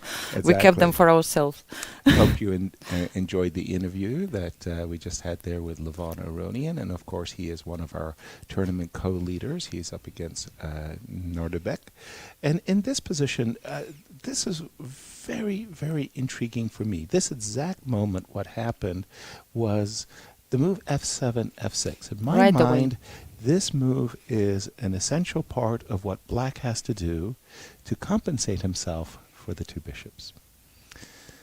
But it's extraordinary for me. I always started the move f7, f6 by first trading the knights. Yes? I'm not afraid of the bishop on a5, and I was thinking that, okay, in this case I will play the move f7, f6, probably with bishop e6 included. First, yes, I remember that. And then I wanted to play f6. But definitely f6 was an essential part of what I was doing, but I was always trading. What is a surprise for me was the decision that Nodirbek made right here when he played f6 and allowed the capture. So knight takes c6, b takes c6. Now, for a lot of people might think, oh, Black benefited by this trade of pawns on c6. And I have absolutely the different idea.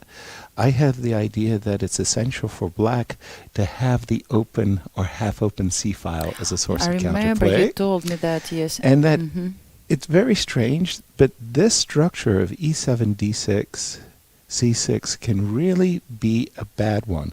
For example, takes, takes, knight takes. Now, already we stop right here, and we understand that the move e4, e5 can really mess you up. Wow, that's really interesting. Your whole structure is ruined when you start to look at takes, check, let's just put the king, it doesn't matter, and you start to think to yourself, oof, why do I have such a structure, right? Yes. Look at this. 4 islands and weak pawns. So these are the types of things that I want to avoid, and so it was a surprise for me when I saw Black allowing to take this, yes, knight c6, really interesting. And I feel like in this particular moment that Levon really is in his element. He's feeling himself as the professor.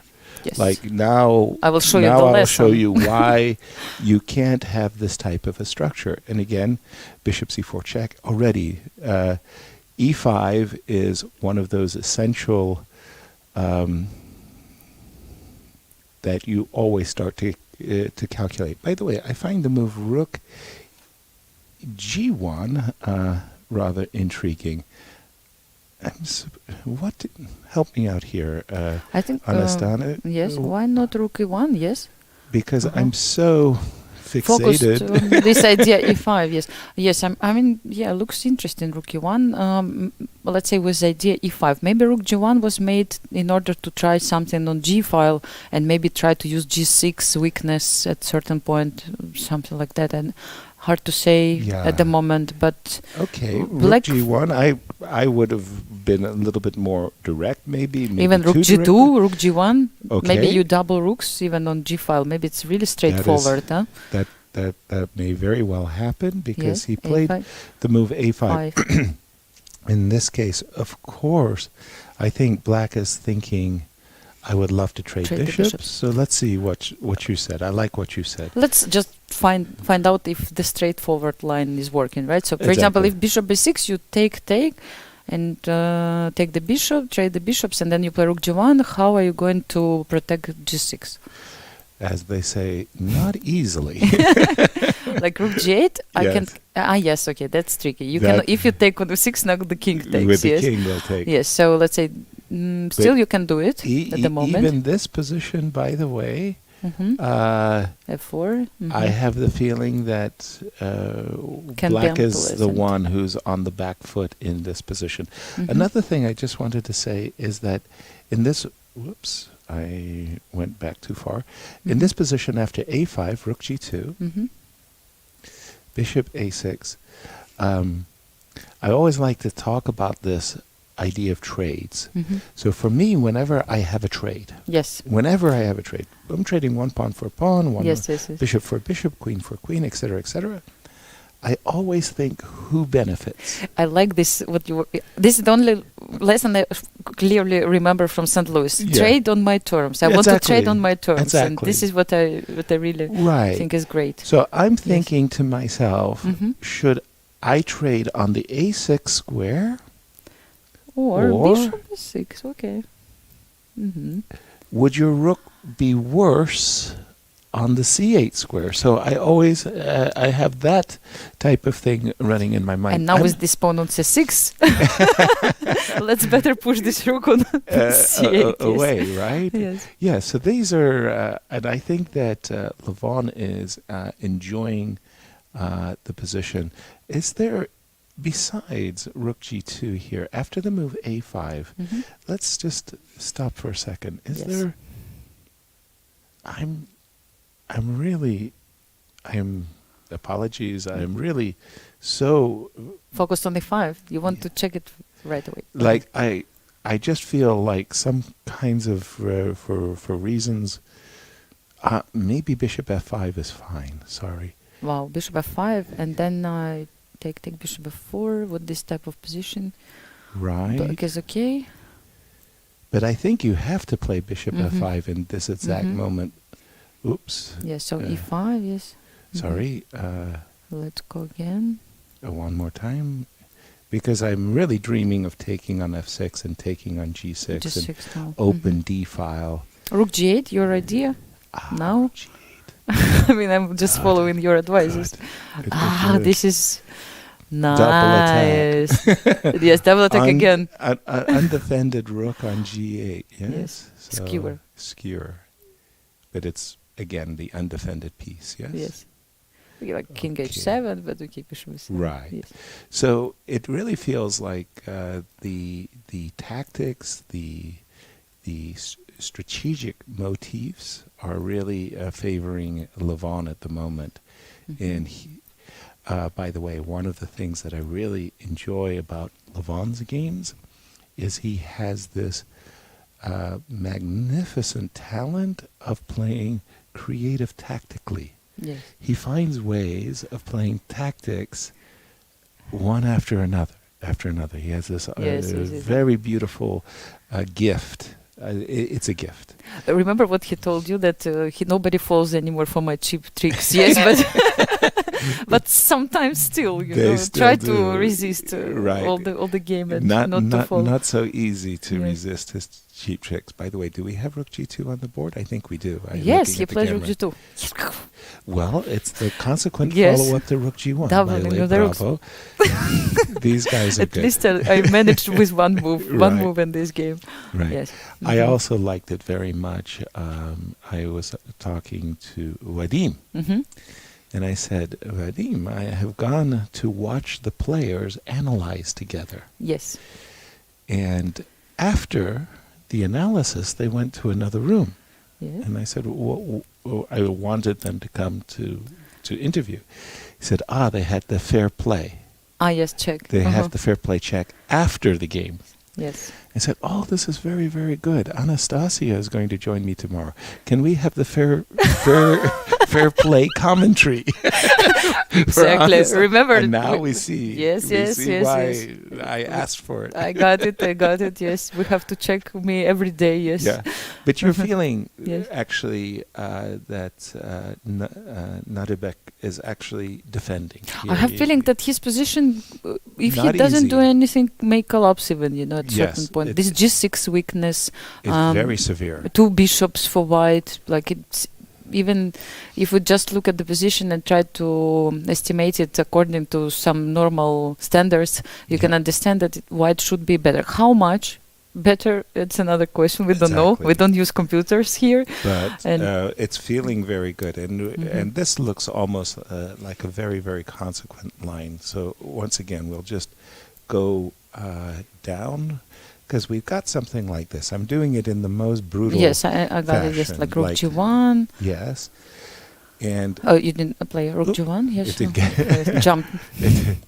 it slipped out, and something like this, where I'm just feeling like, okay, my intention is to play Rook to G5, and maybe E5 Five. check, or maybe F5, and just take advantage of the fact that this rook will be pinned.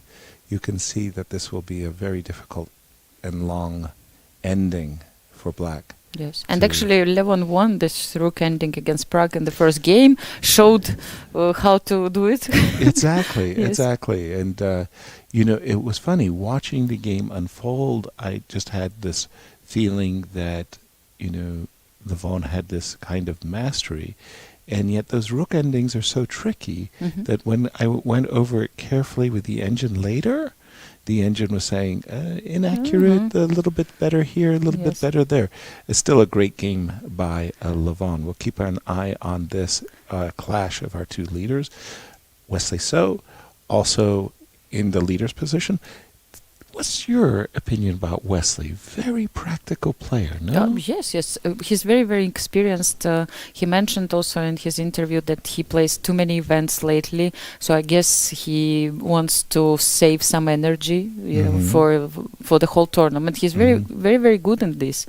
I've seen him playing also in this Grand Prix event in March here, also in Germany 1 year ago almost. And also there he managed to go through the whole distance and always had some, reserve. It's very, very important. Undefeated, though. Yes, too. he was. Like, Yes, he's remember he won the so- tournament won the final against Hikaru at the very end. This Grand Prix event. He's so difficult to beat. That's another story. Yes, tried to beat. Actually, I think he lost only one game. Made this kind of blunder against Tabatabai, a very crazy game. But again, after that, he came back and just crushed everyone. Wow. Yes. So let's say I think he has also quite good psychology, and he's also takes everything seriously. He came here 3 days before to fight because he came from US. He had to adjust Jet to the lag. situation, so he fought jet lag successfully for the moment. And I think very, very, very good start for him. 1.5 points out of 2. Won the game against Jan Krzysztof, and today we'll see with Again. Gukesh. Yes, with 1.5 points as well. They share the lead at the moment.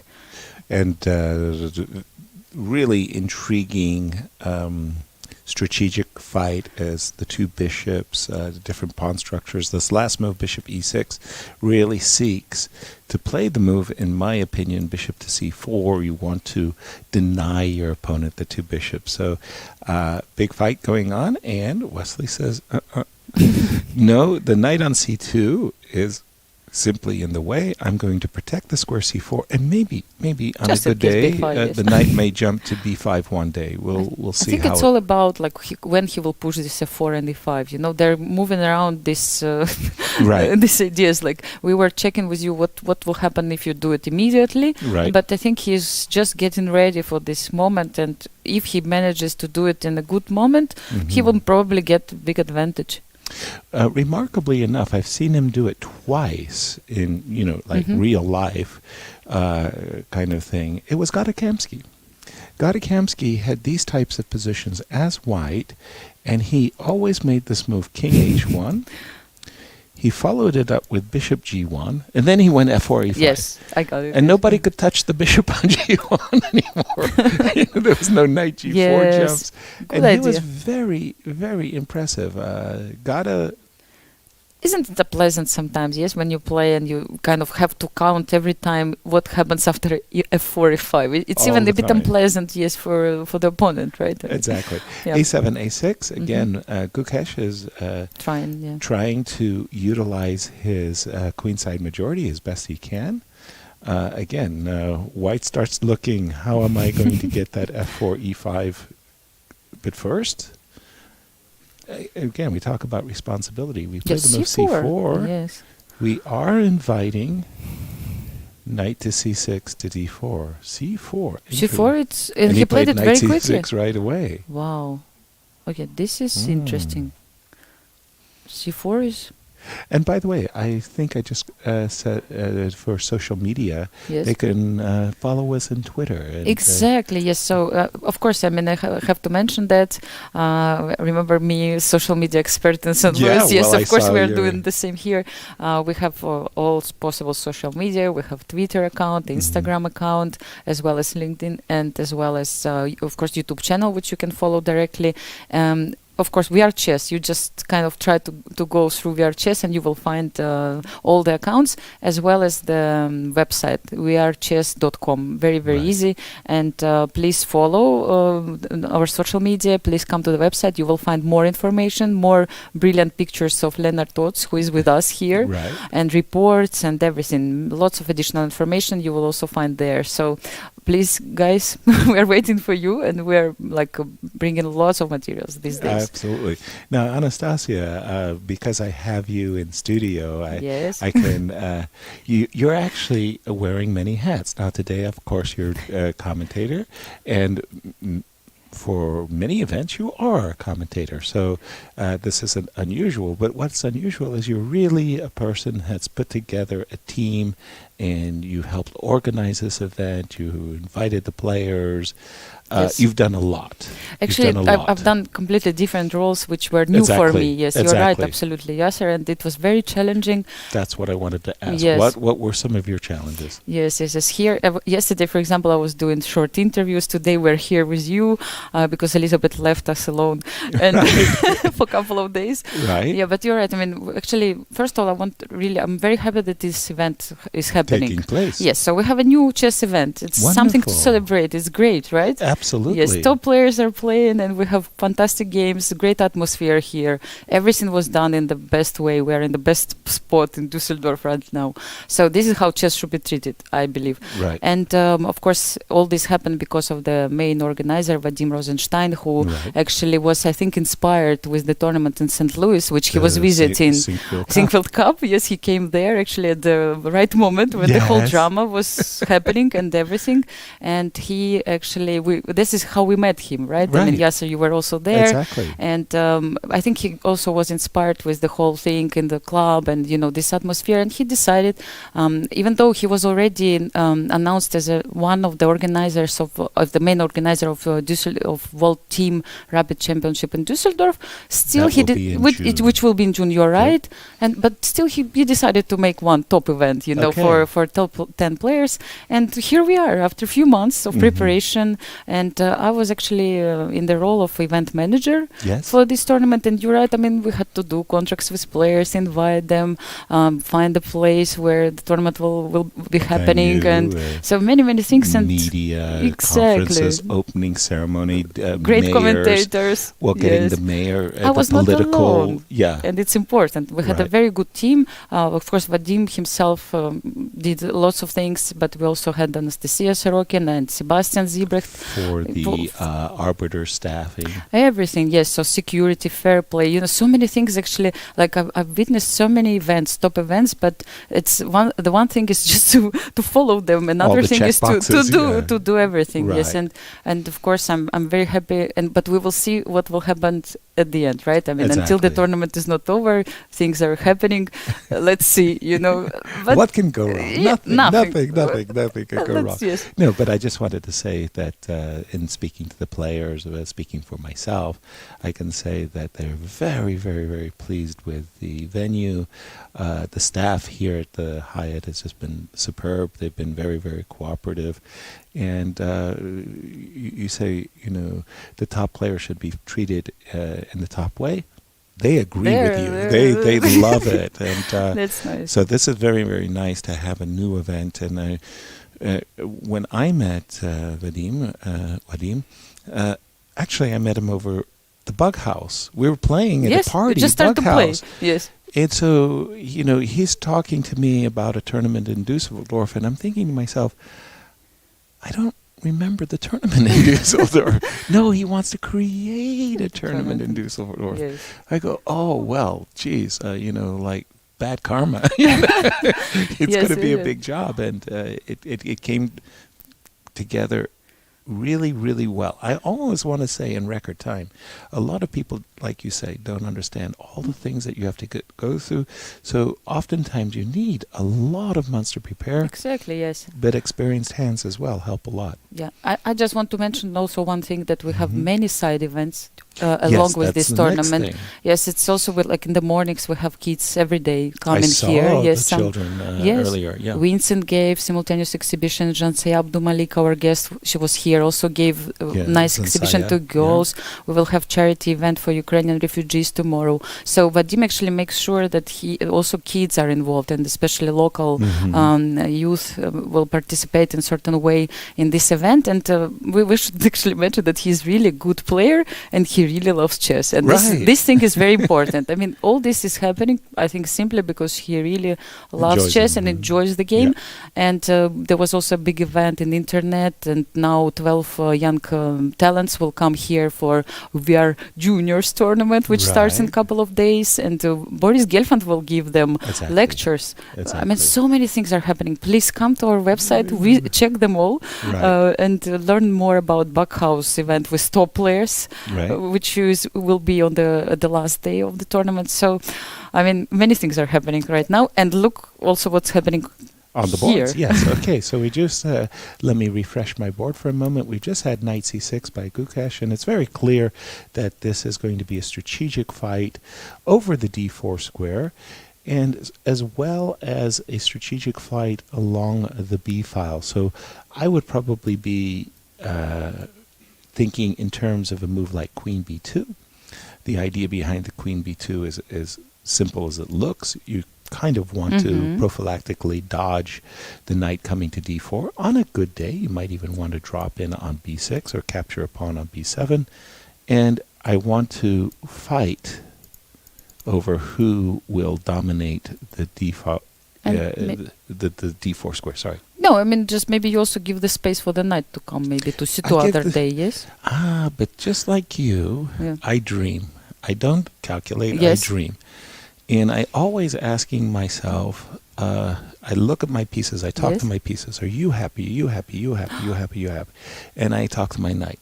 And my knight is saying, hey, dude, hey, man, hey, I could do a better job if you put me on a better square.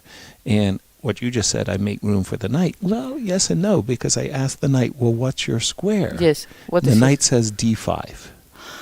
The knight says, put me on the D5 square and I'll show you how strong I can be. You're right. And then I go, so you how can you get there? Yes, this want to go like this. Okay, it may take me, I'm not worried about moves at this point. I'm just asking what would be the dream. And for you, rook on A1. Yeah, hey, rook on A1 is talking to me. I hear it loudly. And he's saying to me, guy, you haven't even touched me. Don't you know I'm a strong piece? Yes. Where would you like to go? He says, well, come on, the open file, of course, or the half open file. Yes. So either you're going to put me on B1 or you're going to put me on D1 and let's go. Yes. The secret is simple. Just try to make your pieces happy and ask them questions from time to time. Exactly. That's good. That's very good advice. Yes. Yeah. And also, by the way, talking to the pieces, You can, when Boris Gelfand is here, Rustam Kazimjanov is another person we would love to get as a guest to come on the commentary. These guys really know. They know.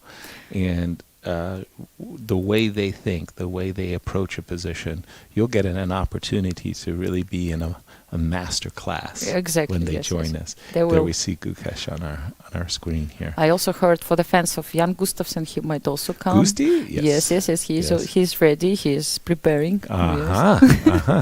Gusti, by the way, is one of those people that every time I see him, I just have this impression he's going to make me laugh. He's got a good joke that he's going to share with me. Yes. What is going on in this game between Jan and Anish? We've more or less lost track of what was going on in this game. Doesn't it look like a reverse Grunfeld, a reverse dragon? Pardon me. It looks like it came out of the English. Mm-hmm. Sure looks like a reverse dragon. And in English, so many similar motifs of the game of Levon, except so many differences as well. The G pawn's not on G4. There's not. There aren't trades on the king side. The bishop is going to go to A3. Okay. So, for an English player, this is for me all very standard stuff.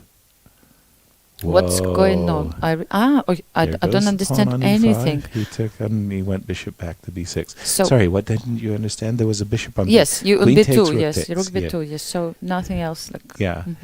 And first impressions, I hate black's position. I viscerally hate black's position. Black's a pawn up. Yes. But the extra pawn is a doubled A pawn. So you don't even speak about it as being, if the pawn on A5 was disappearing or the pawn on A7. So then what's left are two disconnected pawns. Meanwhile, we have the dragon pawn structure. So it just basically means that so many endings are just winning for white that black has to avoid a large number of endings. And then the next problem that I have for black is what's your dream? What's your dream as black? For black, yes. I mean, I'm trying. Maybe if I get rid of the pawn from A7 and put the rook instead, and then you'll be behind. Help a little bit, to push the pawn at least. But now it's not possible. I mean, I'm ready to give up even the pawn. Can I remove it from the board? Exactly. Yes, but not possible. But it's not so easy for you to say to me, oh, the rook on b7 belongs on e8. No, I don't know what's going on. The rook on e8 belongs here. Where does the knight on c6 belong, right? Yes. So you have to tell me what you... Maybe I need to trade something. I don't know. Maybe, what about this bishop? Okay, knight takes e5. What do you think about it? Well, yes, from my perspective, one of the things I love is this beautiful pawn structure.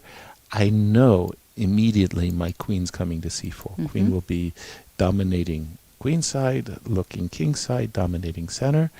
I want to go queen c4. I want to go e3. And just block my fantastic bishop, yes? Precisely. I want to neutralize the bishop. Yes, and then the knight will g2. Be great. Maybe on a good day, I will go bishop to c3. This rook will come to b1. This rook will come to b5. I start to have all of these fantasies, and the imagination soars. When I'm on the black side, I don't feel that I have the same rush of good ideas. In fact, I start to think knight b4, c6, a relocation of the knight, bring my rook across. And I find these positions so much easier to play as white. This is what I would dream to play when I was playing Englishes in my, should I say youth? No. Ageism. But here's the other thing. Oops, excuse me. Is it black to move or yes? Yeah, no, it's white to move. So. Okay, so let's make a neutral move for just a moment and see if we like it. Let's make a neutral Queen C4, move. Yes, let's say. The one so if you want to trade or not. No, I think it's horrible after. You cannot... move even the One of the things that I would be very, very fearful of is a knight on c6 is kind of a... What about this rook? Where it goes? Exactly. It dominates the rook on b7, but it also, like, it just reaches all into black's camp. And I would say that this is an ending. We talked about maybe endings that are losing.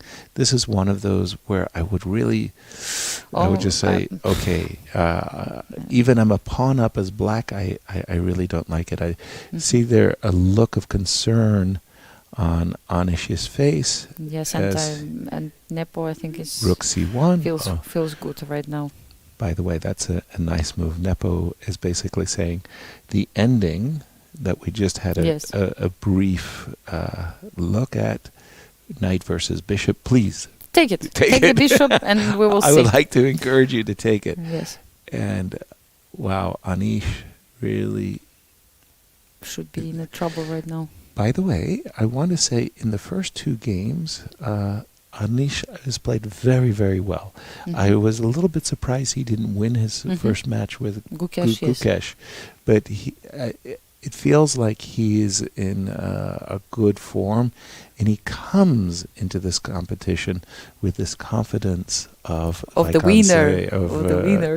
Yes, not only he came, he drove from his hometown, and I was I was happy to see that we have top players who are driving the cars, and we discussed it with Anish in his interview, and it looks like the only two players from top 10 who drive their cars is him and Jan.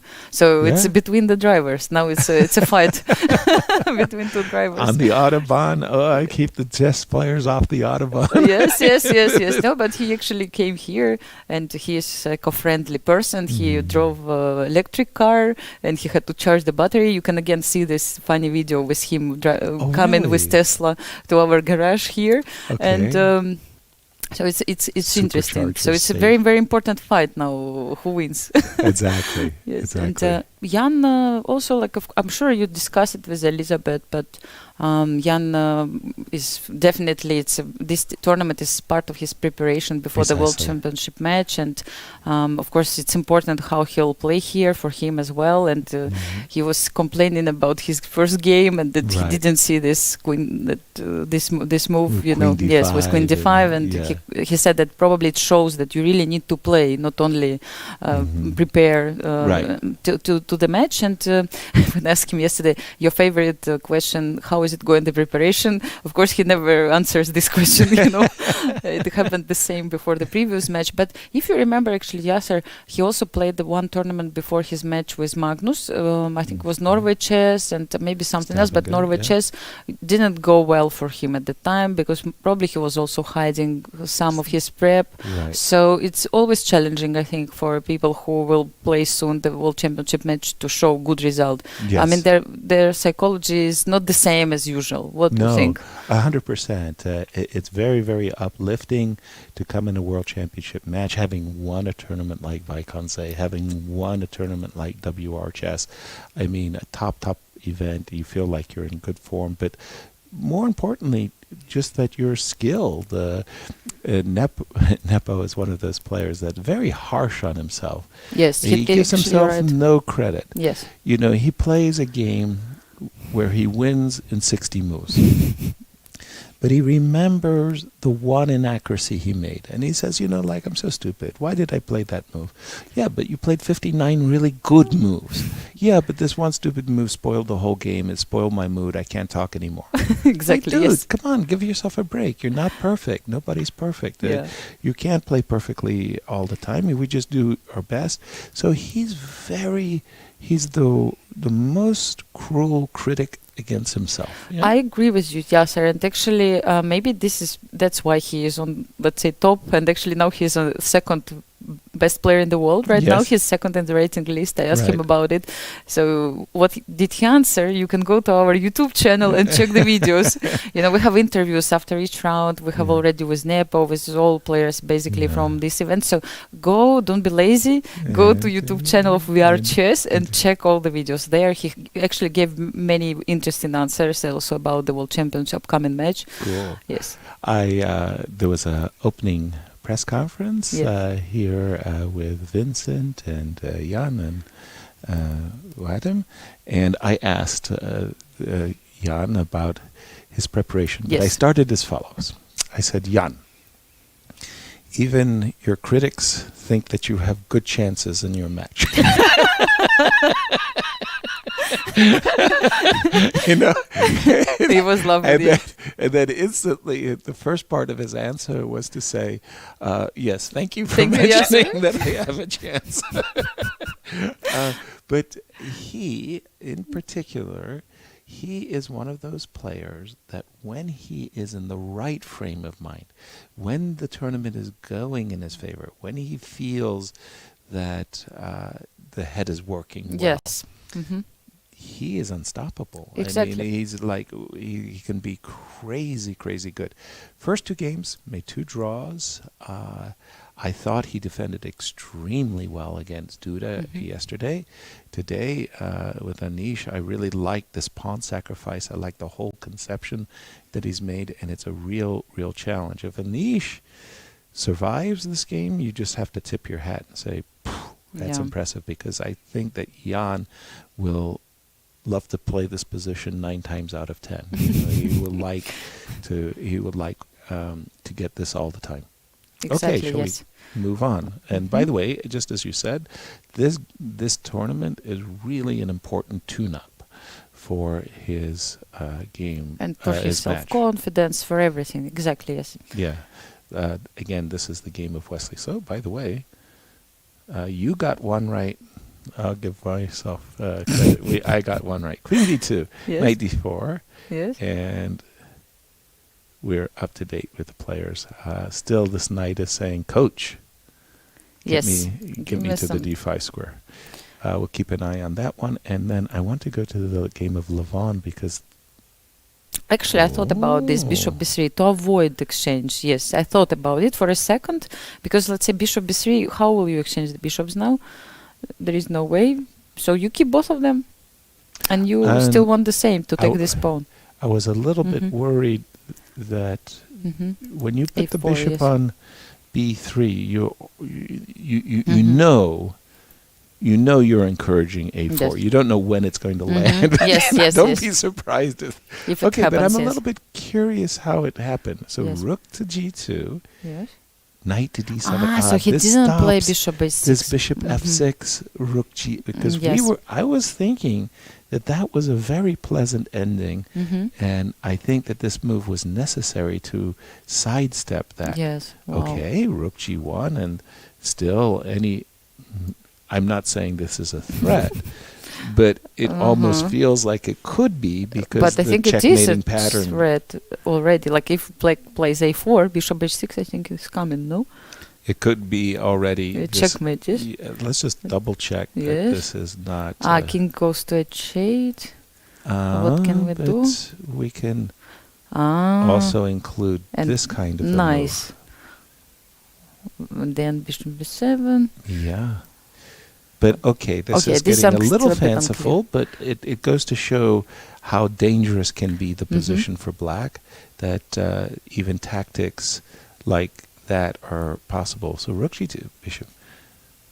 If you like it... Oh, no, now I don't have bishop g8. Yeah, I'm and sorry. also bishop e6, knight c5, yes?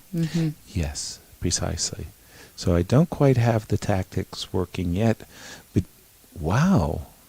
Interesting, yes? I can almost imagine bishop d2, but then you take the bishop and your king has f. Yes, your king has f7. Excuse me. Pardon me. I just have to double check. Okay, of course, there are many variations now, and you're trying to check. Rook g1 and bishop b. Okay. This is really, really, really dangerous. I mean, white is essentially threatening to win the game on the spot with bishop to d2, put the bishop on c3, and sacrifices will come. Like, for example, a move like knight c5 and immediately bishop d2, right? I mean, you don't. How can you protect the pawn? Yes, there is no way. Yes, So precisely. you just move it and you are ready for an exchange now. And this is a terrible, Oops. terrible bishops of opposite color position So- because it's actually Yes. favoring white, the fact that now he has bishops of opposite colors. So that So rook will, g8 only, or what? Your idea, yes, sir. he played knight f8. No, rook g8 is not possible because of the bishop is still here. Yes, it was Yeah. possible because the bishop was gone before. Precisely. Ah. So now knight f8, and let me refresh. And so this is Pass. looking so good. This is the danger of giving up a dark squared bishop when you have already played the move g6, because the dark squares around the king are going to be weak for the rest of the game. Levon has made a move now. Bishop d2. Yes. What did we say about unprotected pawns? And bishop c3 is also another nice No, opportunity. no, bishop c3 is the move of an attacker. Okay. Yes. Bishop c3 says, I want to get your king. Bishop takes a5 is the material. Yes, I remember. Like, give me First the give pawn, me the pawn and then we and then speak, I will yes. attack you Yes. afterwards. But this is unfortunately for the junior who, by the way, seriously, I mean, from the Olympiad, the World Rapid Championship, what he has accomplished has been fantastic. Yes, sir. Can I tell you also one of Please. the impressions I had, like when he won this World Rapid Championship in Warsaw. Beating Yes, Magnus yes, and, yes, yeah. everyone basically, and he won it. He came for the press conference the same moment, right? You became the world champion, you know. And I'm doing this interview with him. And I'm asking him he is answering very seriously all the time. And at one point I tell him like, but Nodirbek, you just won the world championship, you know, you should be happy. And What's something the like party? that. Like, something like, what are your emotions? And he says, I'm already thinking about the tournament which starts tomorrow, World Blitz Championship. So I'm trying to just keep my mind towards the games, focused and everything. So he didn't express any happiness, anything. Basically, he was so focused already on the next event. And I thought that actually it's a sign of the champion. Like when you really think already about the next game. One, yes. yeah. Wow. I was shocked. I mean, you're 17. You just won something. You achieved something which is not so. Exactly. I don't think I ever had Simple. that type of maturity in my life. Okay. I mean, just celebrating. You know, I won the U.S. championship, and probably I was going to go on to the next tournament. Let's say the interzonal, doesn't matter. But no, you know, I'm going to take a week off and celebrate the Of fact course, that I I won mean, the what are you U.S. talking championship. about? Yes. I'm not going to think about the next tournament thereafter immediately. Yes. Wow. But I think maybe Magnus Anastasia. has similar attitude. You know, I think it's this type of attitude which comes also with hard Necessary. work and different attitude to chess. That even, let's say, the result is important. Yes, of course, he achieved something, but like games, your timetable, schedule is important. You have to be focused. You know that emotions can affect your result next day, and you kind of talk to yourself. Emotions will be later, you know. I will think about it tomorrow. So it's like very, very good, serious attitude towards the game, towards your work, that you really try to avoid doing anything which might affect your game, even if Especially it's in a next day, negative way. especially when it's next day. Yes. What you just said about Nodirbek as really reminds of what is a maximalist. So, you know, somebody Yes. who's not just content that they won a tournament, but the next day they're going to play another tournament that they also want to win. And I'm forcibly reminded of an incident. Now that you mentioned this kind of maximalist approach, was I was in Prague. Okay. And Garry Kasparov was doing a very intriguing exhibition. Yes. He was playing the Czech Olympic team, Yes, okay. the whole Czech Olympic team, as a simultaneous.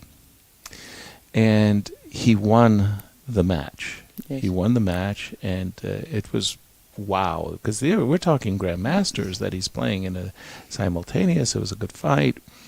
And at the end, he's made a draw with one of the Czech players. I think it was Movisian, I'm not quite sure. And I went there to kind of grab Gary and say, Gary, you're needed in the press conference now that it's over. You come and say some words to the cameras. And as we're walking away, he's talking to me and he said, you know, I should have played this and I would have won that game. Dude, you just won the competition, an extra half a point here. Exactly, yes, so perfectionist, yes. And maximalist. I think only Beth Harmon beat his result from Queen's Gambit when she won. She beat everyone, right? Exactly. So his dream came true in the movie. Exactly. Yes, you could see We it. do have the move bishop c8, by the way. I mean, we're going to lose the pawn on a5. We want to hold it for as long as possible, and bishop to c8. Look at this, you know, all the pieces are on the 8th rank. It doesn't make a good, we call it a Fisher random. we move the pieces, Fisher random. We just put them, but you're right. I mean, enough said. It cannot be good. No. So I wanted to say, I love the move rook g5. Me too. Love the move rook g5, but that would allow a5, a4. So oftentimes we just say, well, we want to fix the weakness so that the pawn on a5 can't move. We stop it from moving. We play the move a2, a4 as a prelude to the move rook g5, which will provoke e5, which will provoke c5. Yes, maybe he will play now c5. And yes. after rook g5, king h7, I don't know if it still works. Yeah, this is always the problem. Exactly. I don't like it, but you give more weaknesses. Your d5 square becomes weak. But let's say we are trying to defend passively. Yeah, this is the problem. Oops, the one square where I'm going to pay a visit is the f7 square, and that means, by the way, when I play rook g5, sorry, I'm going to just go back. Yeah. When I play rook g5, it comes with a threat, of course. Wow, rook takes h5. Yeah.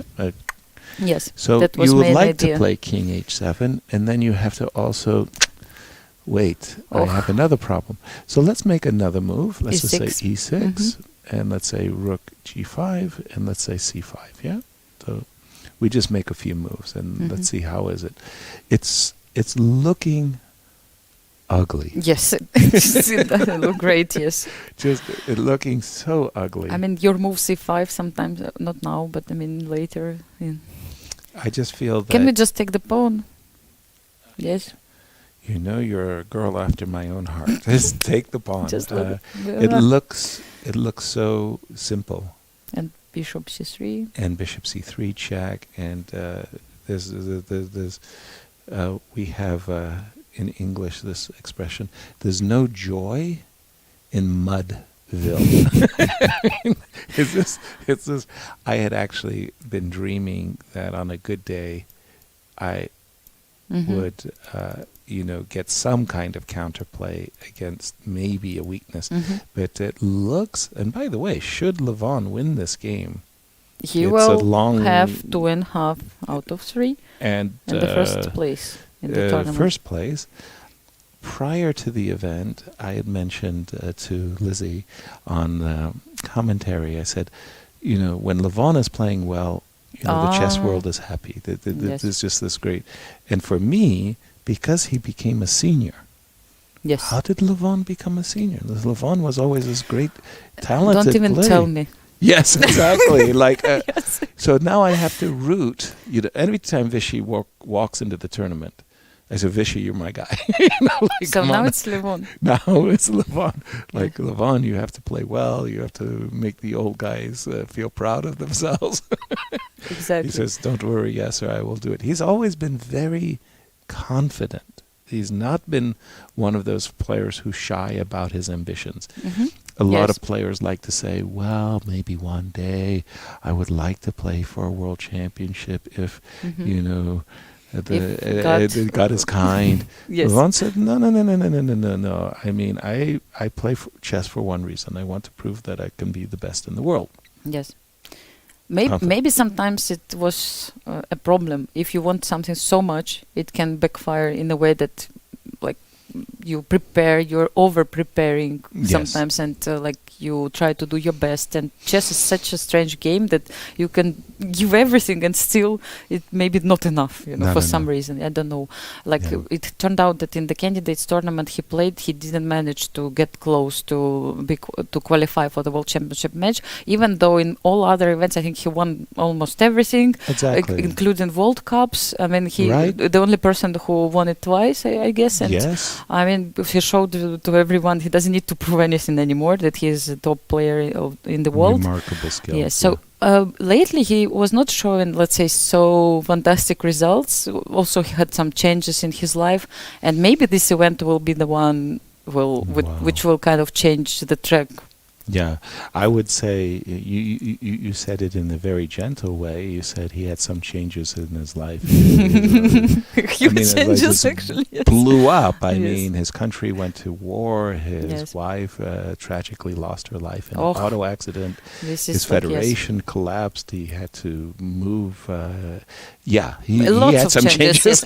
But there were good changes as well. That's why I kind of was a little bit optimistic. He became a father. I remember they were the last one, and for me it was a good change. Let's say yes. I love this move by Nodirbek. He's fighting back. This is really the most challenging move by far in the position, because we already discussed that bishop c3, rook g5 would attack two pawns simultaneously. So e5 was necessary to cut off the power of the rook. And secondly, once you played the move e5, you could play bishop e6 before the knight was tethered. Now with bishop e6 you could recapture. So this is actually absolutely a necessary move. And interesting. Now it's I like it. Yes, and f3 is a weakness. Even if you go to straightforward line and you play rook g5 and take on h5, for example, rook g5, how you'll protect? Probably you just play bishop e6, right? Yeah, like you said. And and then if we take, and hope maybe for some counterplay against what you said, the f7, f3 pawn is, well, a little bit weak, but how?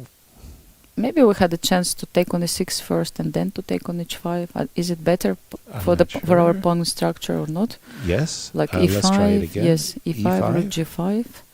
Rook g5, bishop e6. e6, take, black, yes. First black. First. Yes.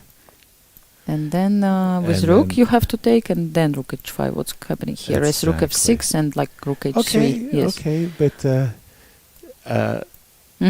I agree. I'm not sure. I think that this f3 pawn has some issues, and maybe black has something. It still is. Well, I don't know how good the counterplay is. It still feels like white should be, in the driver's seat. This extra pawn is meaningful. I want to stop the move knight d4, so I first kind of yes, I think the trick. Like now he needs to go back king g7. Yeah, exactly. To protect against and I'm losing a pawn a tempo. up, and it should be comfortably large advantage. I don't even know how to suggest that. Okay, pawn up and it should be something to. But after the move e5, let me just refresh. Whoa. He has look at what Levon did. Yes, I understand. This kind of tactical moving from one side to another fashion. Okay, so I liked your idea, which was, I like the pawn structure, c2, e2, and so on. And he said, no, this is about tactics. Wow. I'm going to play rook takes d6, bishop takes e5. Yes. Like, for example, let's show the line. Like if bishop b3, c takes b3, and rook d8, for example, trying to protect the pawn. Oh, be careful. Yes, the pawn. And if the other rook. Okay. Yes. Now we have this. I thought about rook d6. I know. But you have even better. No, I thought the same. I wanted the genius. I just realized at the last second. Rook f6, and I just I stopped myself before I captured the pawn. It means, Yasser, that you count one move ahead than me. One, I yeah. stopped somewhere here and you decided to continue. Yes. Great job. So yes, rook d1 is better. But this geometry of bishop takes e5, course. You see it in your mind's eye, and bam, let's go. Yes. So that's D8, why you rook need a D1. bit more time to check the variations. But here, it's clear the position is collapsing. Bishop takes e5 check. Is a threat. Rook takes d6. And if I collect these pawns, well, there's nothing to discuss. And, well, you said it very well yourself. All the black pieces are on the back rank. What do you expect? You know, you never brought your pieces out of the position. Nodirbek took on b3. Yes. And I don't know what exactly the position is. I see that Levon took on b3 as well. Yeah. By the way, I'm really not even sure of the rules these days. I'm a grandmaster. Yes. So one of the things about amateur players and people who are not into chess in a big way, they have it in their mind that all the rules are fixed. Like we play this game that's centuries old, nothing changes, the bishops move like this, the rooks move like that. Rules are changing all the time. Every FIDE Congress is a new rules changes. For sure, yes. Nodirbek captured on b3. Levon sat down, immediately recaptured, and wrote his move on his score sheet. I think the regulations require that you write the move, write down your opponent's move. First, and then like he captured, you have to write it down, then you recapture. So you can't sit there and he takes and you take, and he immediately takes and you immediately take. That you have to keep the score sheet each move. New regulation. Really? Yeah, yes, I think so. Unbelievable. I will go to our arbiter, fair play arbiter Anastasia Sorokin, and find out everything and double soon. check. And double check, yes. Another rule change. Probably you're so young you won't even remember. Thank you, yes. The rule change is as follows. You know the 50 move rule. Yes. Bravo. Congratulations. Yes. But did you know that in your lifetime, it was a 75 move rule? This I heard, yes, that it was 75. Oh my gosh. Oh my gosh. So you had to play 3 days only the exactly. rook against bishop, yes? I said, well, why did the FIDE Rules Committee decide to move 50% more, 50 to 75? And they said, well, there's a knight ending. 2 knights versus and a pawn. Yes. And it's a forced checkmate in 225 moves. So because of this exceptional case, we're going to change the rules to 75 moves. I said, dude, I've been playing chess my whole life. I never had two knights versus pawn ending. I've seen it one time next to me. Somebody was playing. I think, unbelievable, yes. So but why do we need changes. to study descending? Can you tell me if it happens once in your life? But I think everybody goes through it, at the very beginning. I at one time actually tried to make some understanding. Yes. I think it was Paul Carrez, or it may have been Yuri Averbach. They drew some kind of beautiful zone to explain if the pawn was blockaded on this side of the zone. Yes, and also depends how many moves this pawn have. I mean, whatever. I mean, yes, sir, we can speak about this forever, but it's just crazy. At a certain moment, I was ready to kill myself. Okay, 2 knights, it's a draw. That's it. There you go. There you pawn, we don't don't give count. me this 75. And by the way, then they changed the rules back, Yes, and nobody complained. Of course. Why? Yes, sir, once I saw the situations like 2 times people lost their games having rook and bishop against rook in one championship in Sevastopol a long time ago, Ukrainian championship. And the funny thing was that the side who had bishop and rook lost because they wanted to win so much that they lost on time 2 times, like in one event. And I mean, I'm not sure what happens with this 50. Oh dear! How sad is that? Yes. We do have moves in the Levon game. Rook e6, defending the pawn. Rook d1 instantly, obviously going for it. A certain moment, f4, also, if you want to put even more additional pressure, okay, inviting Levon to be tempted. First of all, I'm always Actually, tempted. now it may... No. I'm still checking, you know. I'm still checking rook d6, but you see, it's very funny. Once again, rook d6. If you take with e-rook, maybe it works, but but you can take with the other rook. Yes. Now it works because rook f6, rook d8. Correct. Yes, Rook but f6, unfortunately, yes, my dreams, today they don't come true. not sufficiently so. Yes. Sorry. Let me just do a refresh. Apologies for that. I just have to do. So yes, but what you were about to say is rook takes d6. This rook recaptures and suddenly no, doesn't work. Oh no! Oh no! Take and rook f6 again. Yes, precisely. Not exactly what Levon had in mind. Let me. I would still check if our pawn is not promoting with before at the end of this line, but okay. Right. But I think knight is on time. Okay, but I'm a pawn grabber. Yes, the bishop a5, and that's it. Yes. Bishop takes a5. Now, I'm presuming that this is the big idea, that Black will focus his attention, but for me, this is the big idea as well.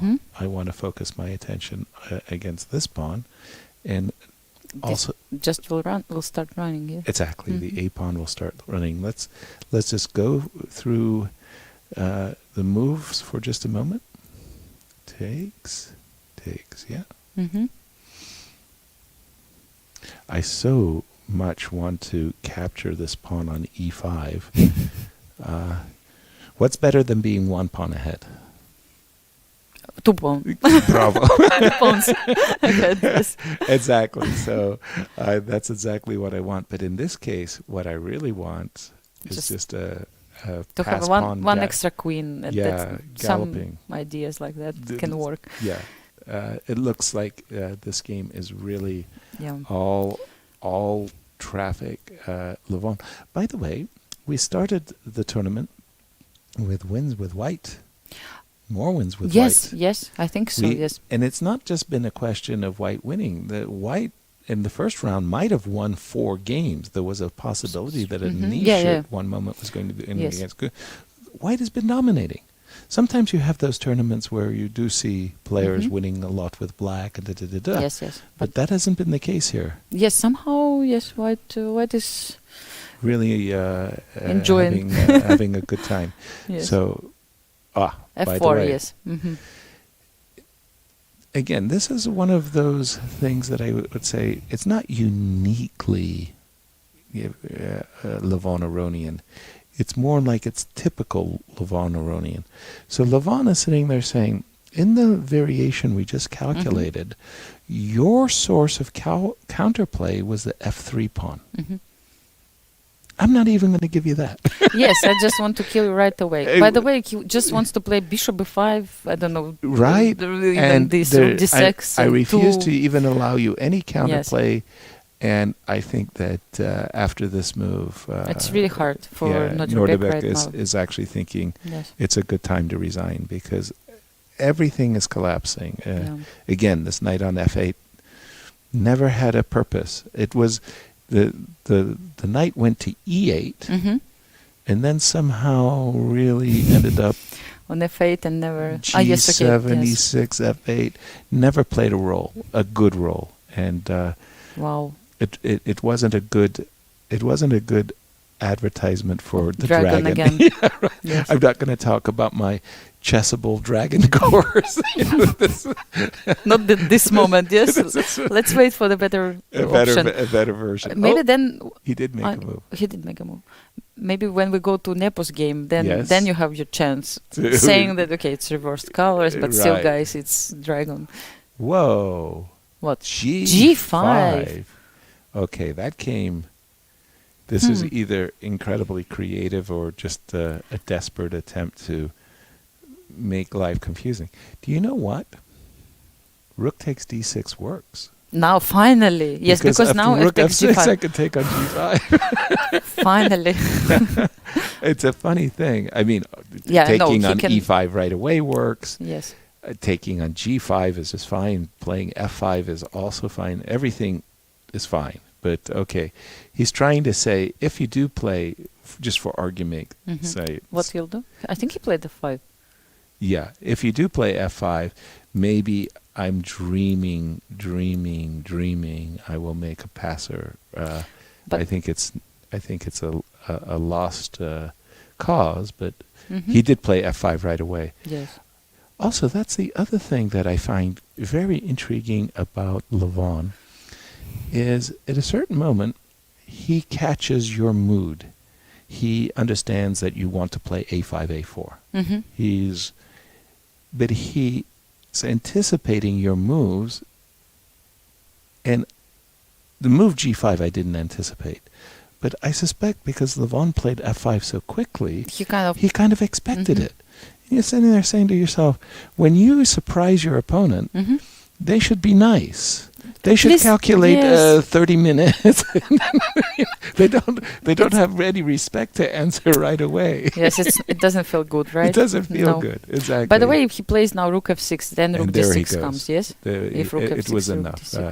Levon has won the game. Yeah, he resigns, yes. Beautiful. Okay. Great game by Levon Aronian. Bravo. 2.5 points. We have a clear leader at the moment. Of course, the other, the game between Wesley So and Gukesh is not over by this time, but we have a clear leader. One of the things that we do today, which is kind of interesting, is we go over the games with our computer, and they have this intriguing bar. It's this kind of accuracy meter. How accurate did the players play? And I'm always very, very impressed by Magnus Carlsen. Like, the computer seemed to love the way he plays chess, and his accuracy is like 0.006, something unbelievable. This game that Levon just won. Yeah, it was a good game, yes, like, definitely. Excuse me, but yes, like, perfect. Yes. Like, double guess a move. Tell me where it was great. Yes. I mean, this is the game. I'm sure Levon is very happy now. Yes, and maybe his secret of success is that he's walking 2-3 hours here. That's what he told me. Yeah, he's going every day to the old town of Dusseldorf. It was a beautiful walk here on the Rhine River. Very, very, very nice. And I'm impressed. By the way, we kind of lost track, but Prague. Levon, I am going to let you take my place as...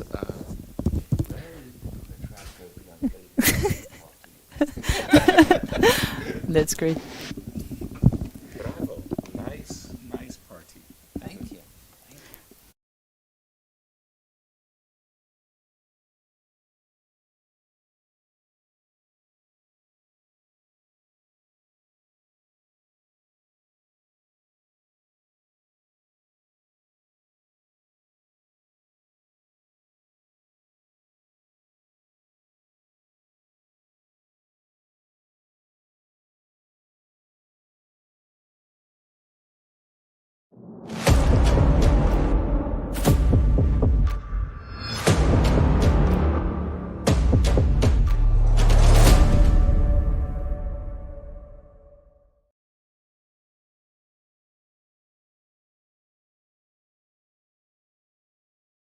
Levon Aronian here, the winner of today's really important game against Nodirbek Abdusattorov. Congratulations, Levon. We were talking about it with Yasser all the way now, and we thought that actually it was really the game without any mistake, like really the one which just you crushed actually your opponent. Are you happy with the result? Yeah, of course. I'm very happy, but to say that there were not many mistakes, I mean, there were many mistakes on my opponent's part. Yes, that's... Yeah. Yes. I mean, from your side, that's what I meant. From your side, yes. I think it was fairly easy, so, I mean, it didn't require much effort. So, what happened in the game, and where do you think things went wrong for Nodirbek? So, it was the Sicilian Dragon. The rare guest nowadays. That's what Yasser said, even though he was happy to see it on the board. Yes, it's an interesting opening, and generally I think it's a good idea to play some openings that people forgot. What about you? Have you remembered anything? Well, I've played Dragon till I turned 16, so from 9 to 16, so I knew quite a few lines, but I thought, this g4 is not very popular, but it's kind of tricky. Yes. Yeah. And I'm not sure that my opponent was aware of this move. So what about h5? We were a bit surprised and thought that this move is very, very responsible in a way. Yeah, what I was thinking that if he really wanted to play with h5, he could wait, because I'm going to play h4 anyway. And then he might get what he wants with h5 at knight e8. It would make more sense if he would play something like bishop d7, I guess. But I think the main line is bishop e6. I've played like this with black and I've lost badly, as I remember. But it's not an easy line. I think black has to be very cautious and has to play precisely to equalize. Yeah. And after h5, g5... You played it actually so quickly. We were still checking other opportunities, or you knew everything at this moment? No, I didn't know everything, but I know that there is a line where black doesn't castle early on. And he's kind of waiting. For example, here, sometimes I've played like this myself. Something like this. And you're kind of waiting for g4, then to play knight h7, knight f8, knight e6. It's not a good line. I've lost that game. Also, now I know why you gave up playing. But here I thought, g5 looks natural. I'm gaining space, and dragon is not really about mating your opponent, but more about getting the central squares. And this move, is really good, contributing to that. Yeah. Because if black goes knight e7, long castle, knight e5, just bishop e2, it's not clear where all this is going, because knight a5 is easily met by b3. And then f4 is coming, and it's rather unpleasant for black. He just lost too much time just to provoke b3, but b3 is not such a big deal. So he went knight e8, castle, and queen a5. Yeah, here, of course, I thought for some time, I saw that this endgame is slightly better for me. But, of course, I could play something more ambitious, something like king b1. But then I thought to myself... But can he take on g5 now after knight d4? Yeah, I saw that. Estimated. But I thought it might be very dangerous for black because of bishop c4. I see. This rook g1 might come. This might be not easy for black to play. Okay. But I just thought, why should I avoid some endgame?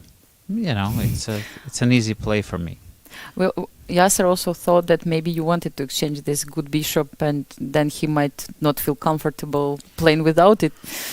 No, honestly, Nodirbek is such a creative player that I thought that he just wants to play queen d8. I thought that then to play with bishop e6.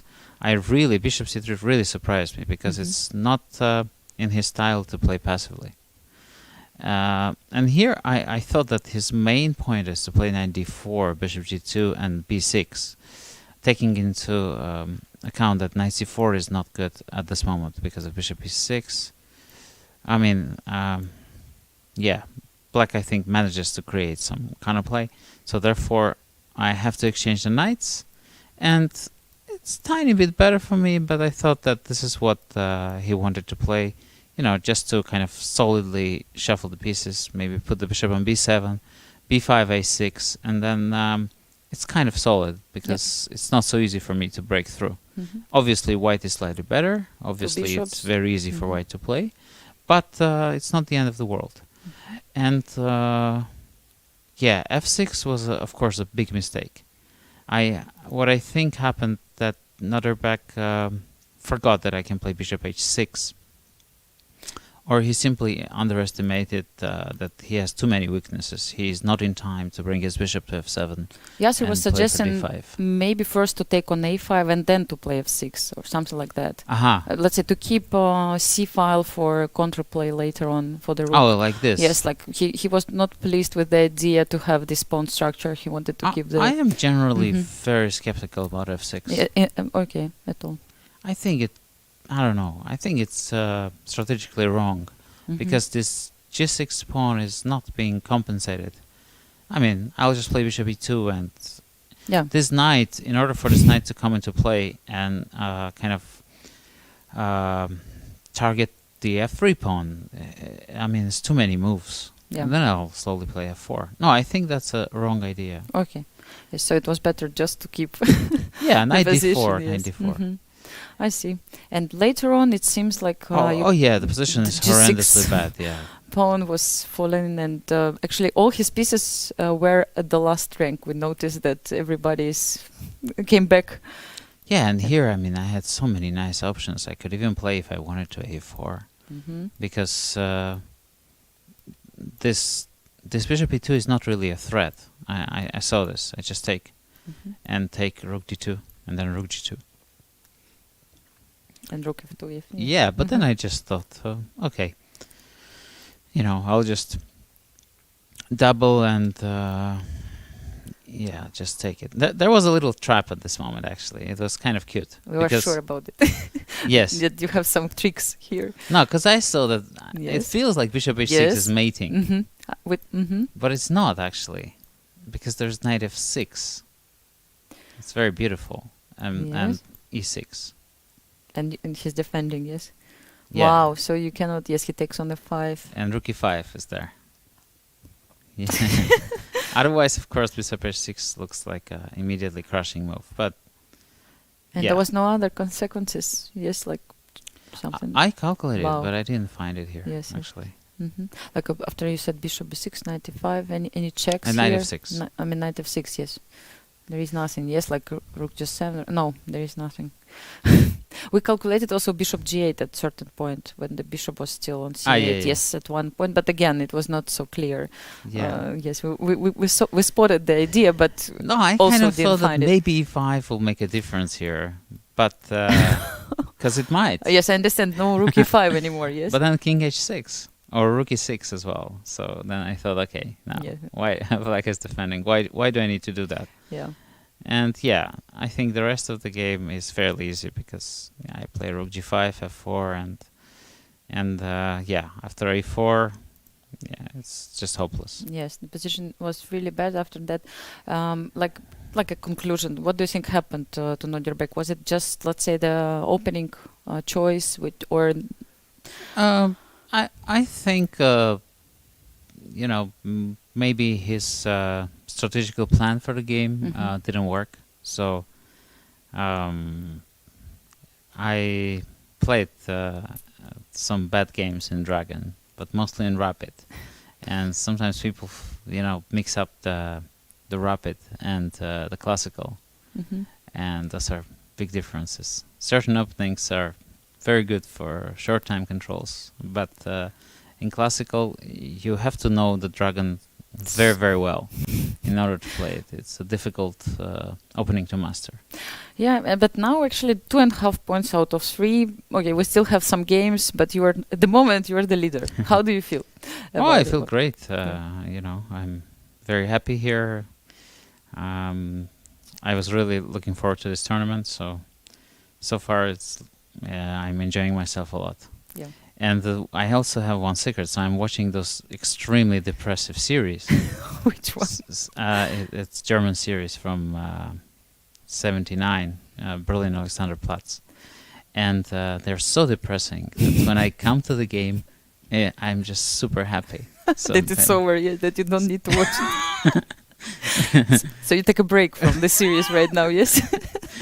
Yeah, well, they're long. They're like 1 hour each episode, and there are 14 episodes. But so it's kind of a descent to hell in the 20s. So so whenever I come to the game, you know, everything is so wonderful, and we're not in 20s anymore. Yes, and we are in the beautiful hotel, Hyatt. Everything is perfect. No, actually, Technologies- I made a mistake. We are in 20s, but in Yes. good 20s.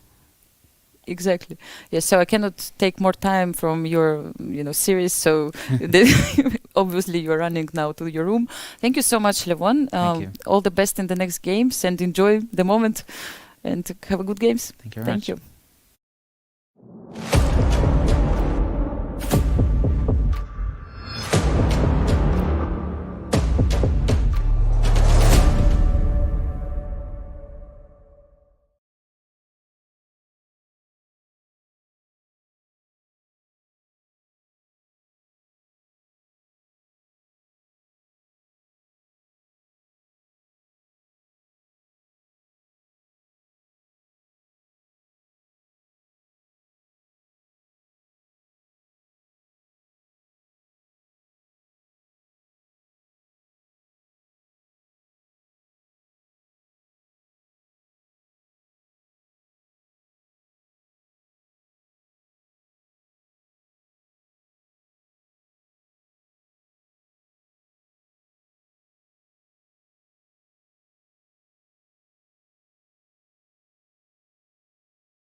Vincent, angekommen im Turnier, heute unentschieden gegen den Levon Aronian. Erzähl uns ein bisschen was, wie ist die Partie gelaufen? War das alles Vorbereitung? Ab wann hast du dich gut gefühlt, nicht mehr so gut gefühlt? Erzähl uns einfach alles über die ganze Partie.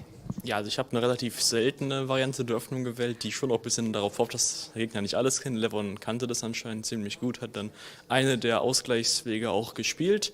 Als dieser Zug B6 gespielt hat, war ich mir nicht sicher, ob das die beste Idee war.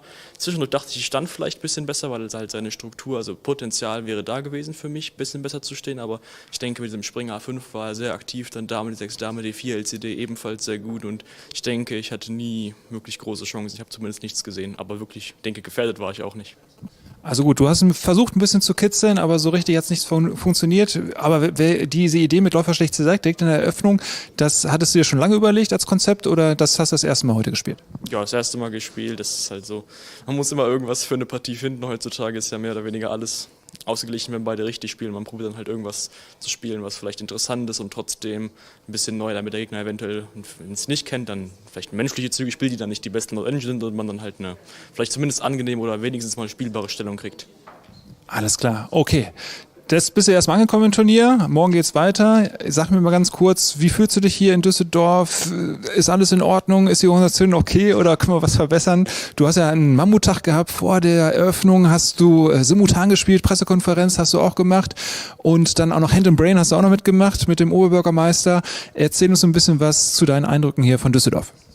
Ja, vom Düsseldorf habe ich nicht so viel gesehen, mehr vom Hotel, aber Hotel ist auf jeden Fall sehr gut.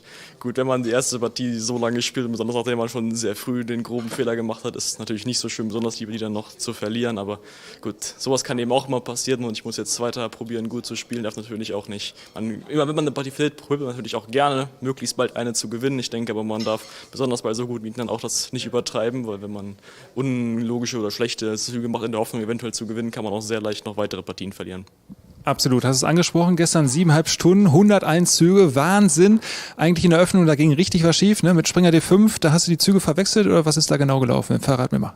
Ja, genau, also sozusagen die Stellung, die ich im Kopf hatte, war Springer D5, Springer E4, Dame B6 und ich habe halt mit Springer D5 gestartet statt mit Dame B6 und weil es eben eine sehr kritische Stellung ist, logischerweise, weil es zwei Bauernkopf hat und ist trotzdem sehr gefährlich, muss ich halt die richtige Zugfolge wählen und wenn ich Dame B6 zuerst spiele, ist halt sehr viel Theorie, lange Opfervarianten, hingegen mit Springer D5 ist mehr oder weniger einfach verloren eigentlich. Ja. Aber hast dich ja super zurückgekämpft und dann wirklich im VIP-Raum, wir haben immer geguckt, mein Gott, jetzt geht's wieder, jetzt ist vielleicht doch Remis. Es war halt eigentlich immer ein bisschen schlechter oder auch immer deutlich mehr schlechter, aber insgesamt hast du dich da super rausgekämpft und ganz am Ende hat's ja echt fast gereicht. Aber dann ganz am Ende fehlte einfach ein bisschen die Kraft oder es war einfach zu viel Varianten und zu schwierig mit diesem Turm und den zwei Bauern gegen den zwei Springer. Ich denke, am Ende mit diesen Turm, zwei Bauern gegen zwei Springer ist wirklich irrsinnig schwer, das zu halten. Also ich habe gesehen, es soll angeblich zu halten sein, aber wirklich, also besonders wenn man die Zeit mit bedenkt, ja, also wenn man jetzt halbe Stunde pro Zug hat, geht das vielleicht, aber die habe ich logischerweise nicht. Das heißt, ich habe wirklich nur diese sehr begrenzte Zeit und dann, natürlich, vielleicht kann man es schaffen, das sollte man vielleicht auch schaffen, aber es war wirklich sehr, sehr schwer. Also ich würde sagen, im Gegensatz zu dem Öffnungsfehler sind das halt Fehler, die bei so einer Partie als Mensch passieren können, besonders unter Zeitdruck. Alles klar, also super angefangen hier. Jetzt erstmal mit dem Simultan, mit den Kindern. Du hast schon viel gemacht hier für uns. Insgesamt bin ich dir sehr, sehr dankbar.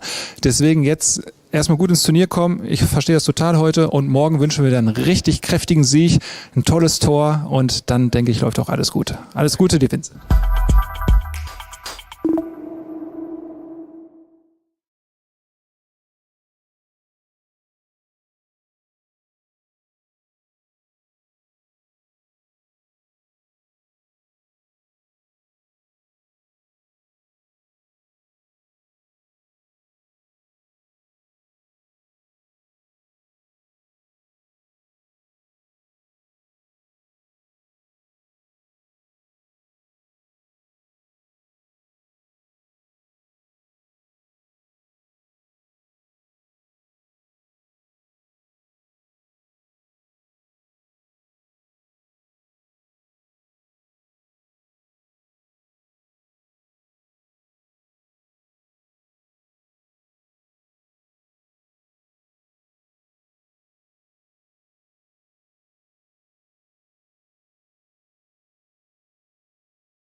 welcome back to our Chess Masters tournament. Welcome back to Dusseldorf. We are continuing to comment on this round 3, and we have a new leader, Levon Aronian. At the moment, he's a clear leader. We'll see what will happen after, if somebody will manage to catch him or not. Yes, 2.5 out of 3. Levon is definitely setting the pace. The only one who can keep pace is the game of Wesley So, but I don't want to pick up on that game right away.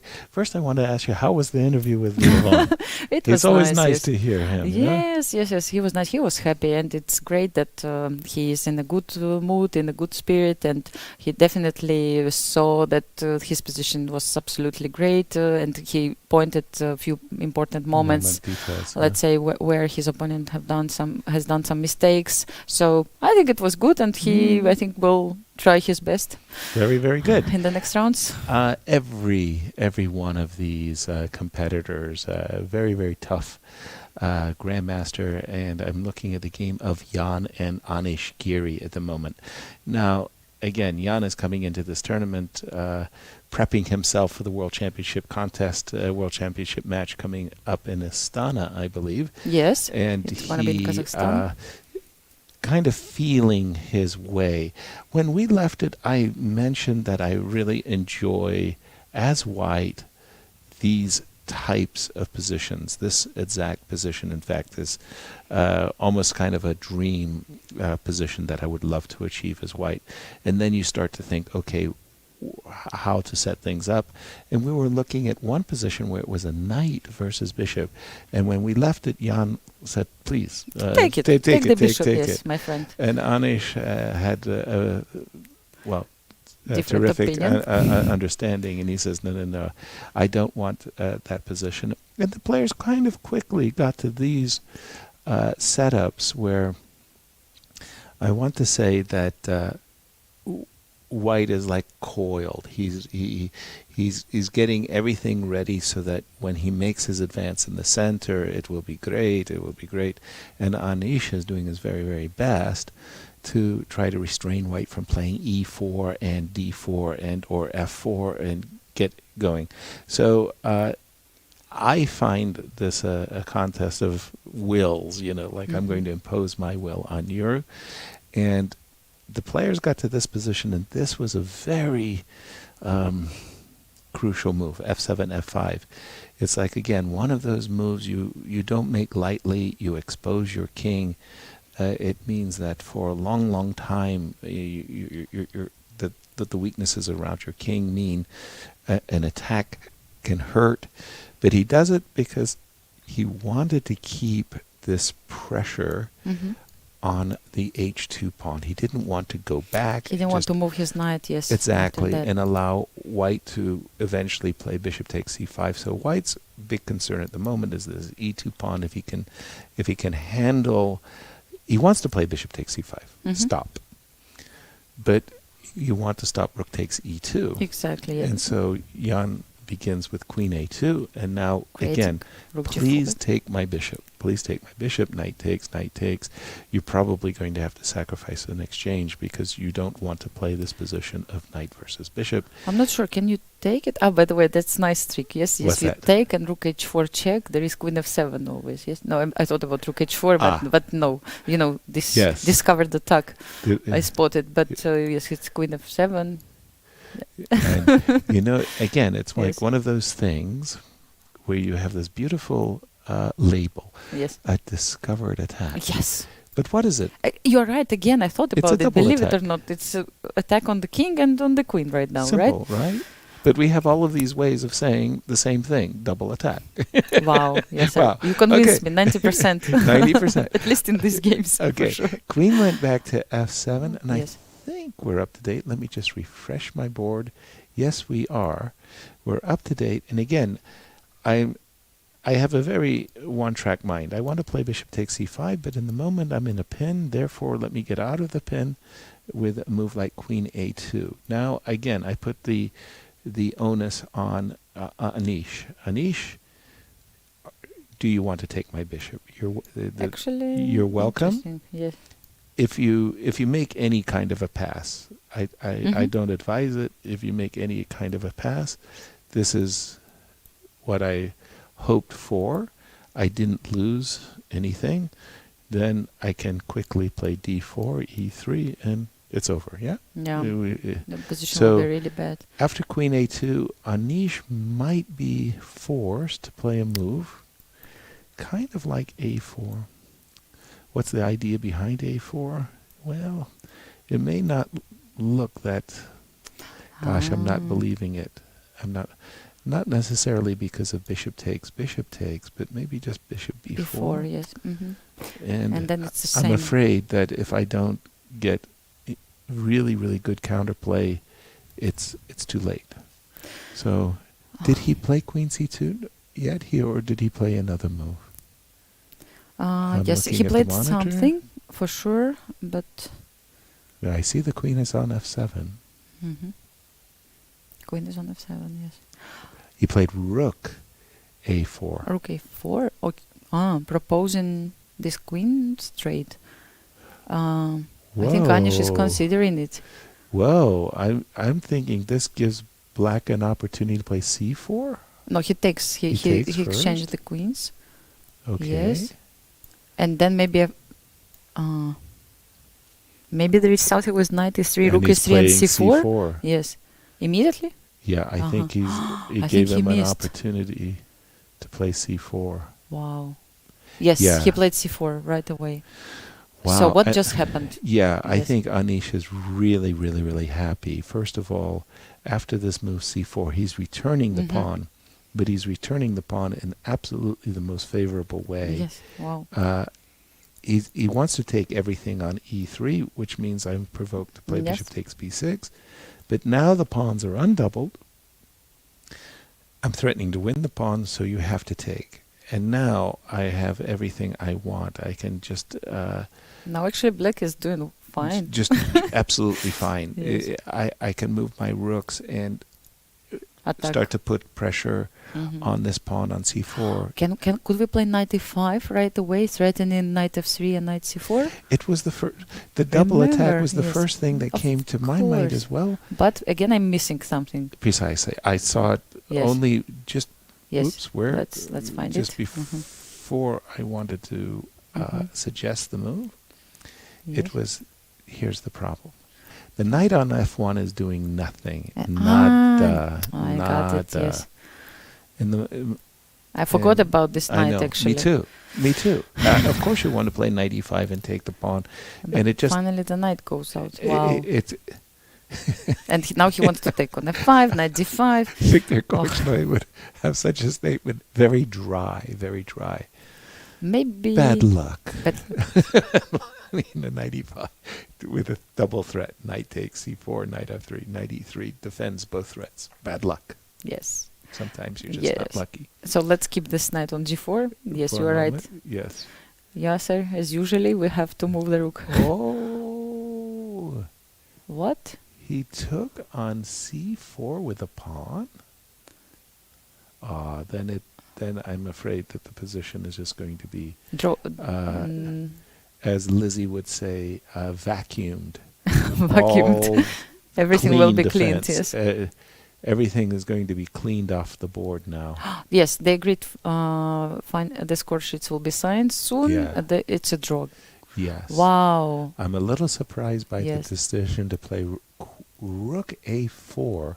Queen a2, this exact moment. Yes, you can see that Jan is not really happy. Not thrilled by this decision to play after queen f7, rook a4. Wow, I'm very, very curious why he rejected queen c2. We'll certainly do our best to ask him. Jan, when he's disappointed, he kind of tends to run to his room and castigate himself for, how could it be so stupid and things like that. But okay, this was a kind of a desperado defense by Anish that worked well. I mean, he tried his best. He tried to defend actively, I guess, right? I mean, he did. He with found the best F5 moves for his squares for his pieces in this situation. He place his both pawns on c5 and f5, trying to, maybe take some squares at the center. Now, we mentioned that Wesley So has the sole possibility of catching Levon Aronian. Wesley comes into today's round with a +1 score. With a victory against Gukesh, he could go to +2. Is he in good shape to do that or not? That is my question to you. I asked you first. Gotcha Gukesh there. has the same idea, Right? in his mind. Gotcha there.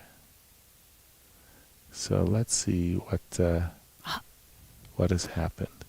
Okay, we're up to date with the move Queen D4. Okay, by the way, this was I have a majority on the king side, and in the center you have the majority on the queen side. Only time your majority on the queen side will be useful is in the endgame. Guess what? We're pretty close. Yes.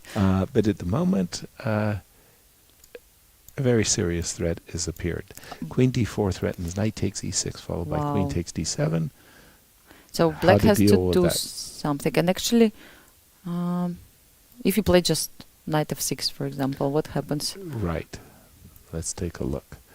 So the first thing I want to do is, are these bishops of opposite color positions favorable? Always in these bishops of opposite color positions, it comes down to the question of whose king is more vulnerable. Exactly, yes. At the moment, black's king looks kind of safe, but I don't know. Is it? What do you think? Bishop is3. No, I like actually those types of positions. Like you play with extra piece at the end of the day. If you really try to attack, if you manage to create an attack, it's like you play with an extra piece. Precisely so. And by the way, I got that very, very helpful piece of information from Michael Botvinnik from his books. Okay. This idea that when you have a bishops of opposite color and you're attacking with an extra piece. The defending bishop is not really doing anything. Yes, he's spectating. Yeah. He cannot cover the squares of the opposite color bishop. Precisely. So here, maybe the move knight f6, e5, knight has to go, maybe, but I feel like I'm going on the back foot, no? I'm worried that something nasty might happen. I just wonder, just to understand, let's say, do we want to exchange this knight for the bishop on our terms, maybe by playing knight d5, not taking on e6? But let's say, what will happen? Because now I don't see the good square for this knight. Exactly. Or maybe it's a good square on e6, but he needs some time to get there. So one of the really charming ideas, when I became a chess master, I didn't understand lots of things about chess. I've become a class player, an expert. And there was this marvelous word, and the word was weakness. Weakness, of course. There's a weakness. And I didn't understand what that term meant. So I saw a pawn like this, and they would say, oh, this pawn is a weakness. And I go, well, why is that pawn a weakness? It looks okay to me. And then they would make a move like g7, g6, and they'd say, oh, that's a bad move. There's a weakness on the f6 square. Yes. Yeah? So later, finally, it was like something in my mind said, brilliant. Weakness, a weak square. What you have to do is you have to provoke your opponent to advance their pawns, and then the squares behind them are weak. Like pawn cannot move backwards. So in this exact moment, we give a check, and the idea is we want to provoke you to make the move g6, so that again we go to the ending we want. we create a weakness. Yes. The pawn is no longer on g7, and we have ideas of bishop f6 and rook d8. So these moments, when you make the trade of the knight for the bishop or the knight for the knight, do it on our terms. Let's create a weakness. So I kind of think of the move queen e4 check. Yes. It's a kind of important Zwischenzug, maybe allowing e5, maybe Gukesh should just say, get this knight, run away with the knight, so that it's not being harassed by e5 and things like that. Even though position looks like kind of simple, not so much material left on the board. That's right. Still, like everyone can. Some pressures. pressure from white. You can feel it, right? Yes, I mean, so Gukesh has to be very careful and make right choices. How is the time situation? 25 to 19. By the way, we talk. I mean, I have so many accolades for Wesley. I really like the way he plays chess. One of the other things about Wesley is he's very good at staying ahead on the clock.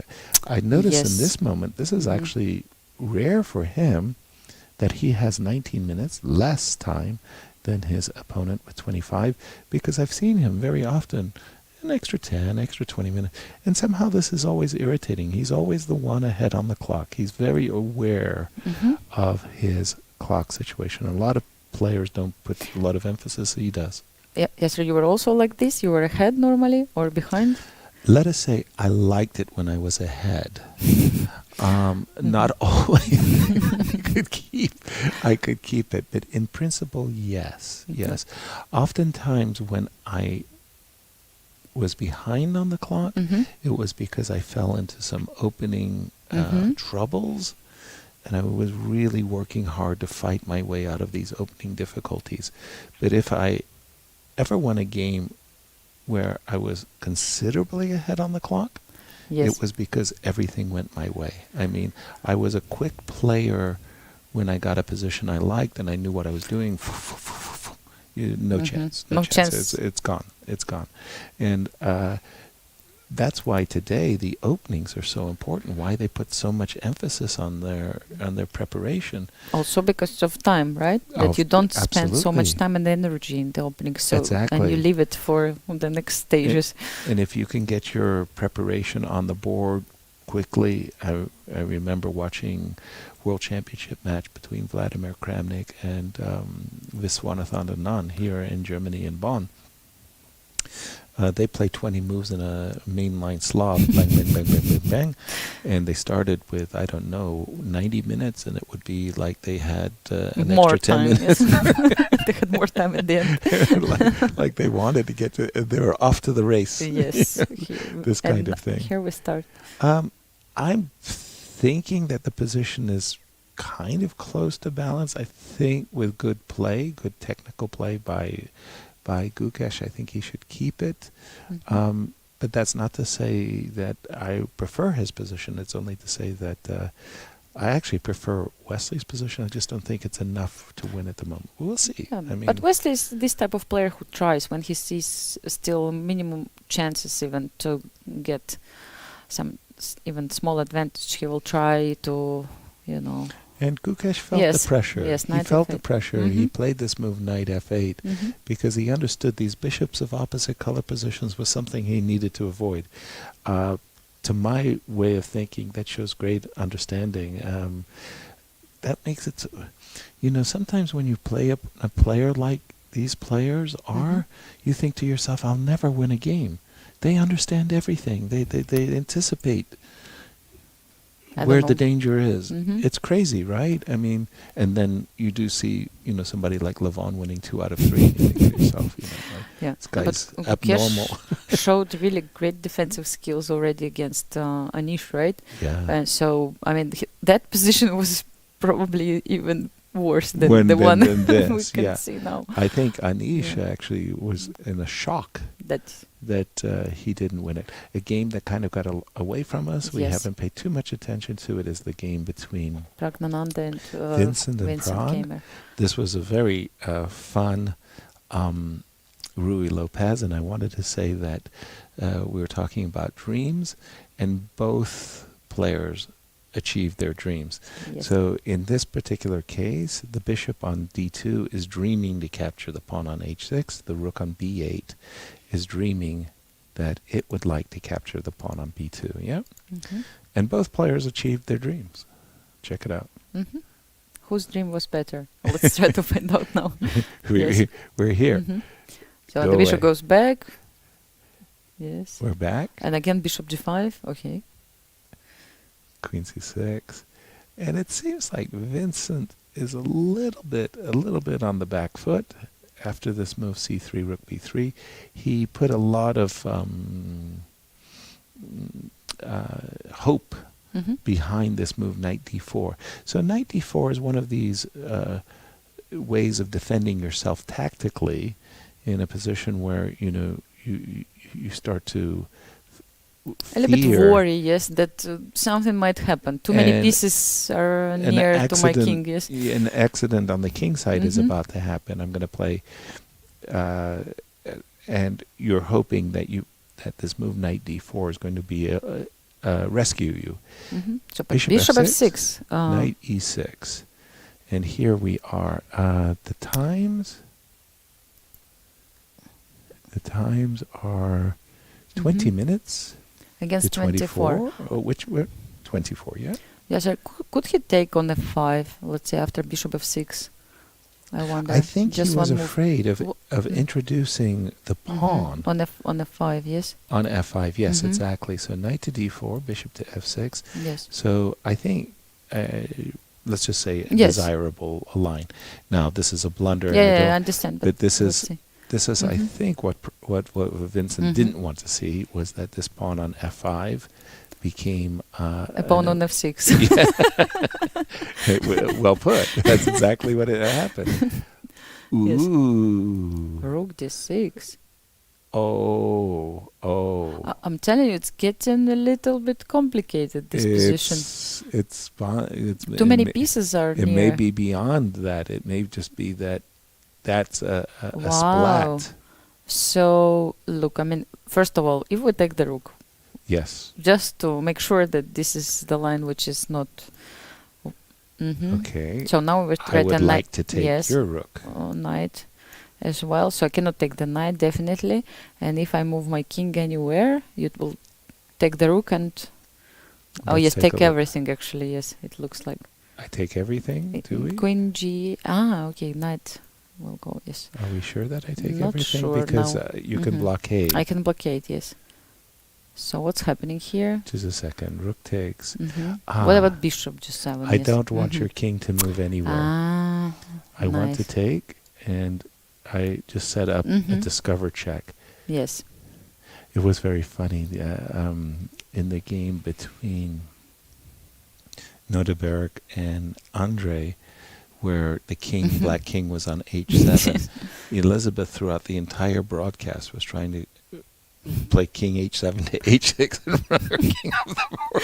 Yes. Here I would say, there's no Lizzie, way. Queen h4. Yes. Your king is not going anywhere. No. Yes, here you don't move it. And yes, after bishop g7, there is not really defense, right? Right. Yes. So rook is untouchable. We just clarified. Yes. So rook is untouchable. By the way, what very is the quickly, threat? rook takes c3. Yes, I thought about this also. Rook takes c3, returning the rook. Now, just pause, because it just feels like there are these checks, knight h6 checks, queen g4 ideas. Can we take rook e6? Rook g3, rook takes, I mean, just for fun. You are a dangerous woman. You want to give up your queen. Yes, no, I'm just like, let's see. It's too much, yes. Let's see about the... I think I can just take the... What should I do? Yes, that's the point. If you take the bishop but take the rook, I have like two rooks for queen at least, I mean, but c3, the next queen is coming. I think maybe we went too far away. And if the rook moves... yeah, let's see. Let's say I the have rook a moves. threat. I have a 97th threat. That's the only thing I have, probably. Well... or bishop e7. Seriously, you could just play bishop e7, right? Positional, sacrifice. I see. You're a fair play arbiter, yes. Fair commentary. I want to check to make sure she's not wearing a chip or... Yes, even I want to make sure. Rook takes e6. I mean, okay, just as... No. It's a good question. Okay, I can take the rook. You can still take my rook as well. Yeah, and that's disappointing. That I could. Yes, I think like now everything is falling I apart. think the yes. queen sacrifice would be really good for Yeah, white. but there is a better option. Yes, like He rook doesn't e6. allow. Oh man! Yes, But it looked inspired. nice, but what to do? Inspired. So Inspired. now you can see I don't have anything. Yes, so now we know. You're good. You're I'm good today. You're good. This was a checkup. Yes. You just found out everything. Right. So yeah, what to do actually? Because if Okay. queen c3, then he takes the rook. No, I don't like to. In Wow. the spirit Of in the spirit position, of the yes, position, queen g4. you took a pawn. I take a pawn. Nice. Once again, bishop d6, bishop g7. Correct. Once again, bishop takes d6, bishop takes g7. Nothing really changed. And No. this. What a game! Wow! How come it's That's- not allowing me to do something? Mhm. Oops! I think I may have to just do a control R. Mhm. Okay. Oh, he just did. He took it. He took on c3, Yes, right? And it's- came back on g3. Maybe it's also possible. Just asking But the not same. queen g4, yes? Not queen Mhm. g4. Just asking the same question. What are you going to? How are you going to? If you drop back, Mhm. which is very Yes. suggestive, of course. What did I tell you about grabbing pawns? Mhm. And the good news from Prague's point of view is not only did he grab pawn, he neutralized the power of the passer. Exactly, yes. Is c3 bishop- is controlled. Wow. And it looks really good for white. Yes, This and we do position. have bishop f8 on the board. But still, Just queen played. g4, maybe it was better, no? Yes, and he's just captured. Mhm. We didn't really get a chance to analyze it Yeah, that that much. deeply, but let's just see what. It's just hard to understand what is the threat here. Like, do you really want to take on e6? Then you have f takes e6, right? Yeah. So but what is if- the threat? But if you think about the position now in the game, For example, yes. and you've got your bishop on f8, you've got your knight on e6, everything is defended in g7, and if you try to take, once again, I do have the pawn defended. So it does feel like the capturing on c3 makes a sense, yeah? Yeah. Because you get this position by force, you're a pawn up, and there's really not that much to calculate. Black is stuck.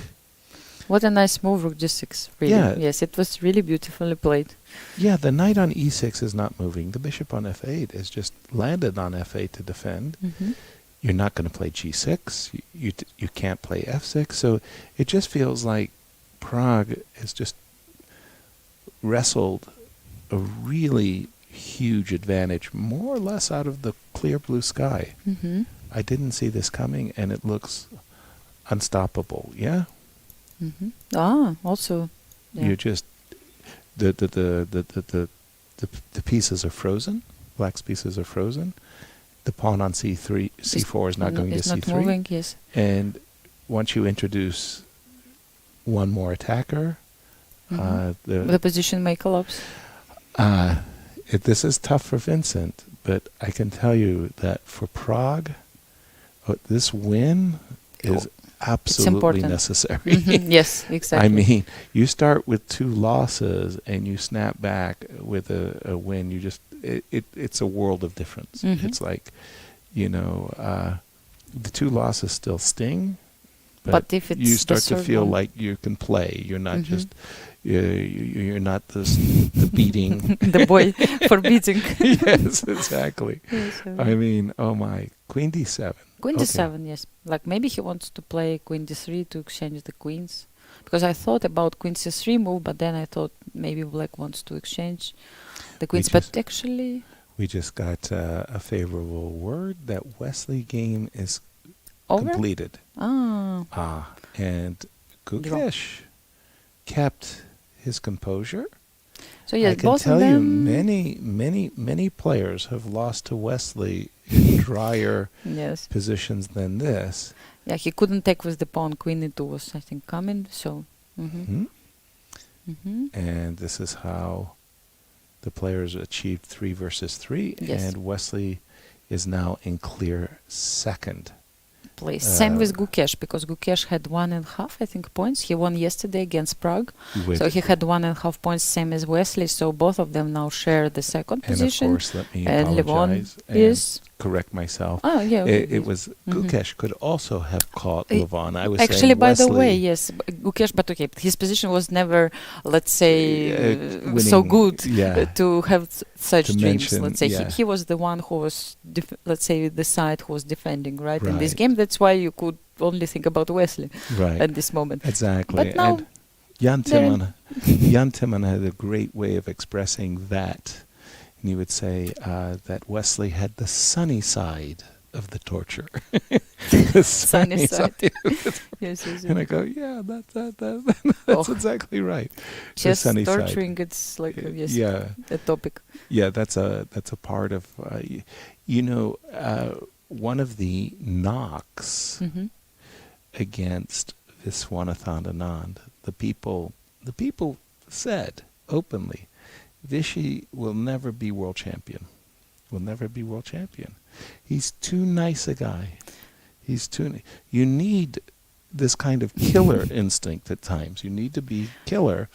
And you could see that Gary, my God, wow. So Vishy was a nice guy. Nice guys finished last and blah, blah, blah, blah, blah. Okay, he only became world champion 5 times in classical chess and like 4 times in rapids and blitz. He gave 9 times. He gave hope to all nice guys, exactly. actually. Yes. Exactly. But there is some truth into this idea that you need to have this really aggressive, firm belief in yourself that you can one day be world champion, and you have to believe in yourself. Who has it? Yes, sir. Now from those of on course, top, let's say. Magnus is for sure. Yes, absolutely. He's always playing for a win. It's over with him. He's a world champion. He was clear. He's absolutely clear. What about the rest from, let's say, top 10, top 20? Wesley is one of those victims. You might say will be victimized as one of the nice guys. Yes. And, who was it? Somebody had very unfairly said Wesley will never be world champion, and 3 months later he was. He beat Magnus Carlsen in the Fischer Random. He became world Fischer Random champion. Yes. So it was like it hurts when somebody says, "Yeah, you're not good enough." But let's see who today would say you feel that this kind of kind of what you said, normal sportsmanship. Killer instinct. Veselin Topalov had this very hawk-like, raptor-like presence at the board. Anish, again, another nice guy, right? Yes. Hold on. I don't know. Somehow I feel that I think Jan has it. Yes. A little bit. A little bit. He has, for sure. Bit, yeah. Yes, it doesn't. He can be, let's say, like very nervous. He can be like this type of person, let's say. In a good sense, right? I mean, again, we're speaking about this quality which helps you to drive yourself forward. Yes, to be the one who wants to win, who wants to be a champion. This kind of champion's instinct, I also call it. Yes. So I think so. Yes, maybe. Jan still has. I mean, Ding, for example. I don't know how he keeps beating everyone. Sweet. He's so nice, such a nice person. And at the board, I mean, it's almost like it's indelicate of him to move the piece with anything except the softness, right? Exactly. Gary he would just pound kills you. Yes, he just kills you, but very softly. Yes. Yeah, Gary would pound a piece down. Like, your turn. So this aggression, this naked aggression, you don't see it as openly and as vividly as maybe players in the past. Victor Korchnoi was a beast at the board as well. Fabiano, I mean, again, yes, if we speak again, about very Fabiano. soft, very nice, easy-going. Let's get along. Can't we all be friends? Kind of thing. Yes. I'm Hikaru has it, I think. Hikaru is a beast. He's a beast, Yes. And at the board, he's making every kind of expression. He can really move pieces. and bash with them energy, and so on. Yes, Hikaru, of course. But we don't see him that often in playing classical events. He's become very successful streamer. Power to him. He's always been the greatest American blitz player since Bobby Fischer. Like no question about it, and a great rapid specialist. And for him, I think his problem was he was so successful in those two disciplines, and he likes winning, who doesn't, that he became less of a classical player, and he pursued his, natural strength in blitz and rapid.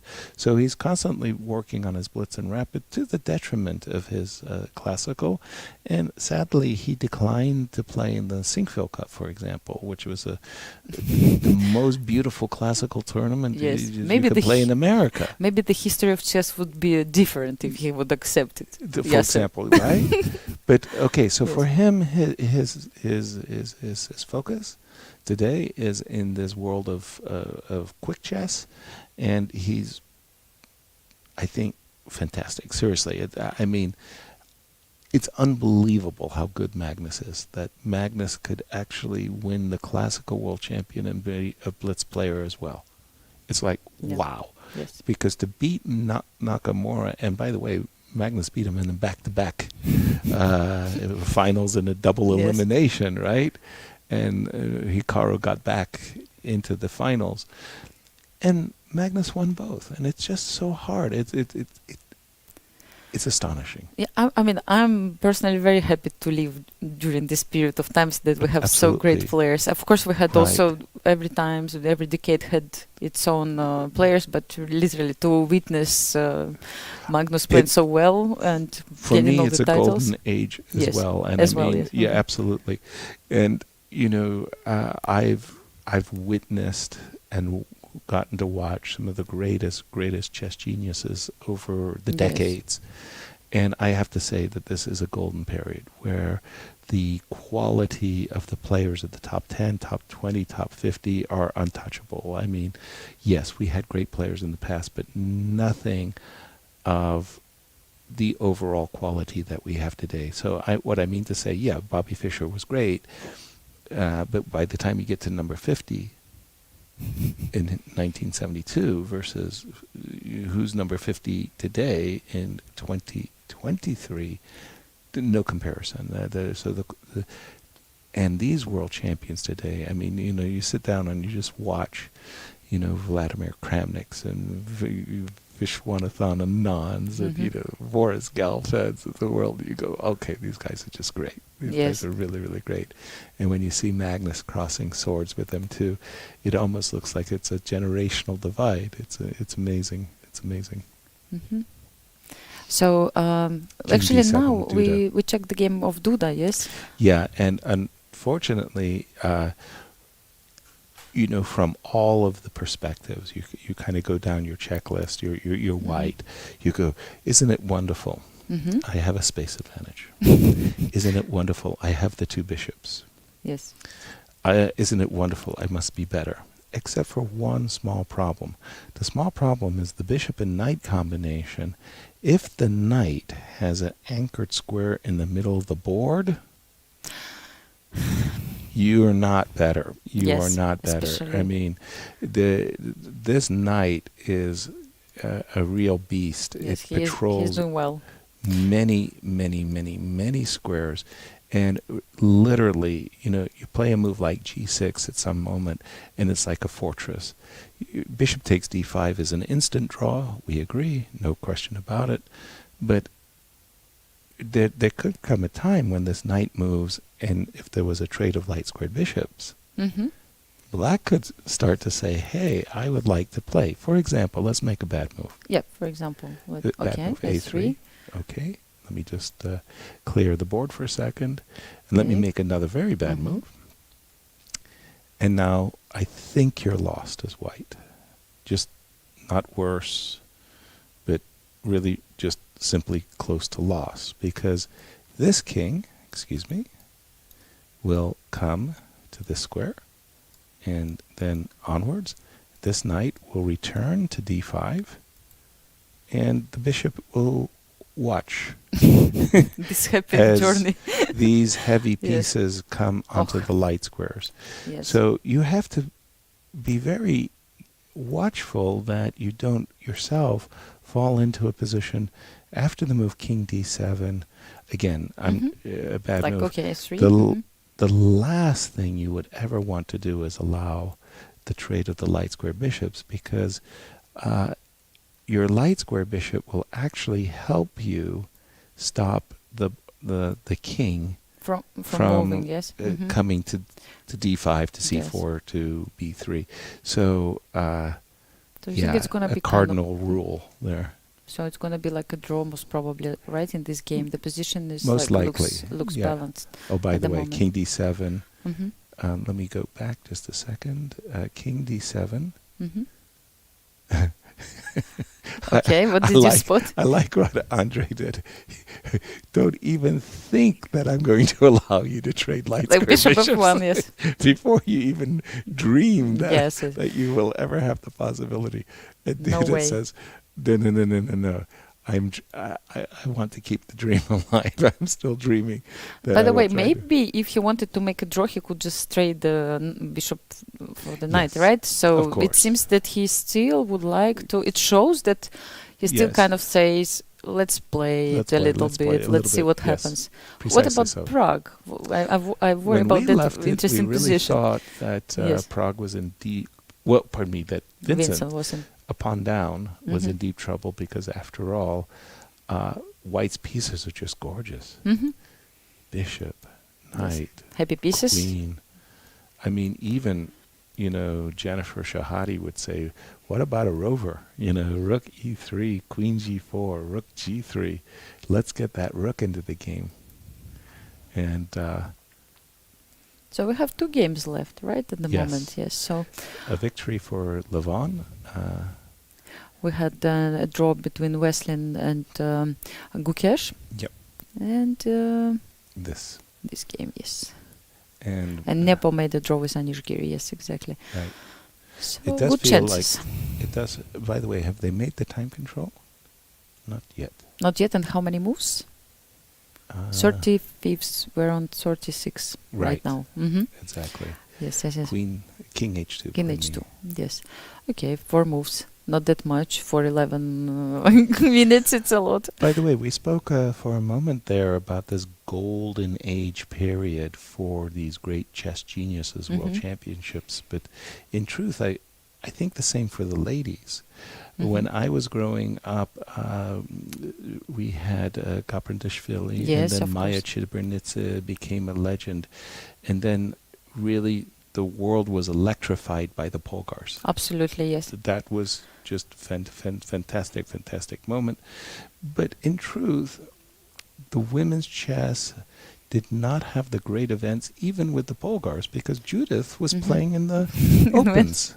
But so at the FIDE same was time not organizing the nice world championships and Grand Prix that they do today. Yeah. Oh, yeah. This you is for sure. You thought about that? I thought about that, and I believe that even though Judith Polgar was not playing in women events, she was still such an inspiration for all girls all around the world. I mean, and for me, including me at that times, like all of us, we were like so impressed by her pass.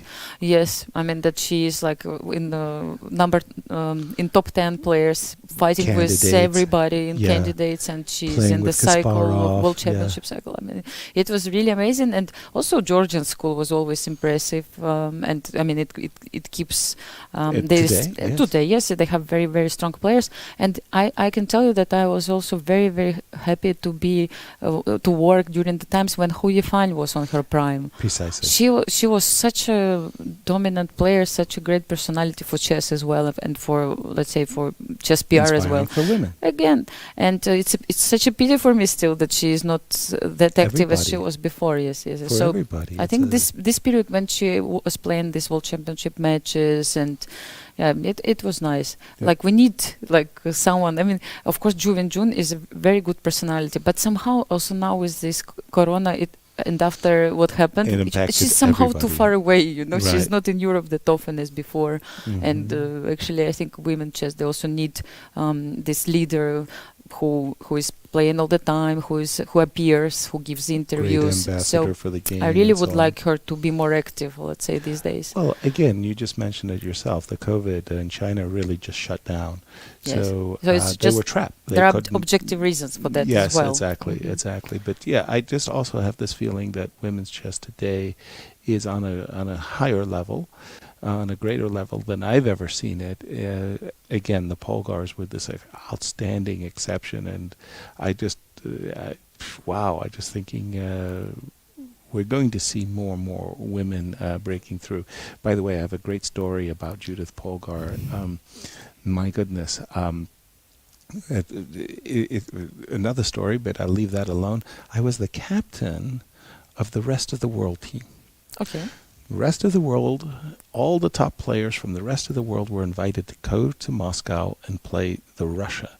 It was literally Russia versus the world, and I was the captain of the rest of the world team, and Judith Polgar was one of the rest of the world's players. Yay. Which year? Do you remember? Oh boy, now you got me there. I'm going to say 2002, but I probably got it wrong. Yeah. Okay. Never Maybe it mind. was earlier than that. Yes. Okay. Even. So Okay. sorry, yes, for interrupting. worries, Let's come no back worries, to the no story. worries. We will check And it later. the idea was there were 4 rounds of play a day, and they were rapid. Yep. And Gary was a beast. Gary's a beast. Russia had played against Asia, and Gary had scored something ridiculous, like 11.5 out of 12. No. We have to stop Gary. Yes. So I came to Judith. Judith would play Gary on the 4th round of that day. I said, Judith, you're out. What do you mean? The first 3 games you don't play. What? You stay here in the hotel with Victor Korchnoi. Victor's going to prepare you and bring all your energy for Gary. You put everything you have against Gary. No, I want to play. She was so angry I took her out of the lineup. Oh boy, she wanted to beat me. Good. So she was in this. I said, no, you do it this way. So Gary's playing tough games. 4th game, Judith comes in and destroys Gary. Beat him badly. And I'm standing behind her. So Gary resigns. She gets out of her chair. She turns around. She comes to me, and she jumps into my arms. So I'm holding her in the air, and she's looking at me, and she goes, I'm back in business, right? I'm back in business. Yes, finally. Now you can play. Yes, now it's you fine. can play. You're back to the team. This is the maximalist. This is the attitude of the maximalist. I want to play. I want to beat these guys. How dare you take me out of the lineup? And yes, actually, by the way, Judith had this. Yes. Something what at the same time she was she is absolutely great person. Enthusiastic. But she had this at the board. Really She was interesting. real killer. Exactly. By the way, we do have Queen G4 in the game between Prague and Vincent, and I think Queen G4 was the precursor to the rook up and over business. So yes, we can send regards to Jennifer. Yes, exactly. And rook d8, I think, was aimed to prevent the rover by, in case you do want to play rook e3, Vincent's intention, I believe, is to match it with the move rook d3. The problem that I'm seeing for Vincent is that as long as white doesn't make an inroad on the king side, he has a fortress. The problem is, the moment I introduce a new attacker into the position, I get to put the pawn on h5. I will threaten to capture and put the pawn on h6. There's a missing h pawn. So this is the problem that I. Where is the pawn? Right. It was gone long time ago. And in the meanwhile, the bishop is doing a great job at patrolling the situation. And rook c1. Rook c1 first. Let's take care of. If I can get you to play rook c8, then rook c3 to a8. That's a great move. By the way, what? yes. So he's avoiding rook d3. Yes. Yes. Wow. Yeah, that's a crafty move, isn't it? If you Yes, play rook to c8, then rook to c3, and there's no rook to d3, and Prague will get to rook to g3. On the other hand, if you try to defend the pawn with the queen, I think the queen needs to defend f7. For example, queen b3, there's a knight h6 check.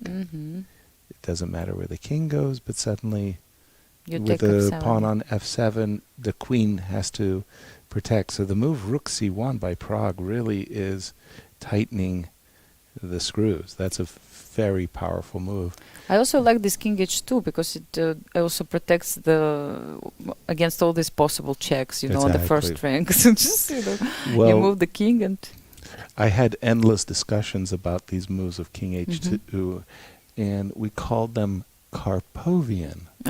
Because Anatoly Karpov was this absolutely unbelievable genius at making it impossible for you to tickle him.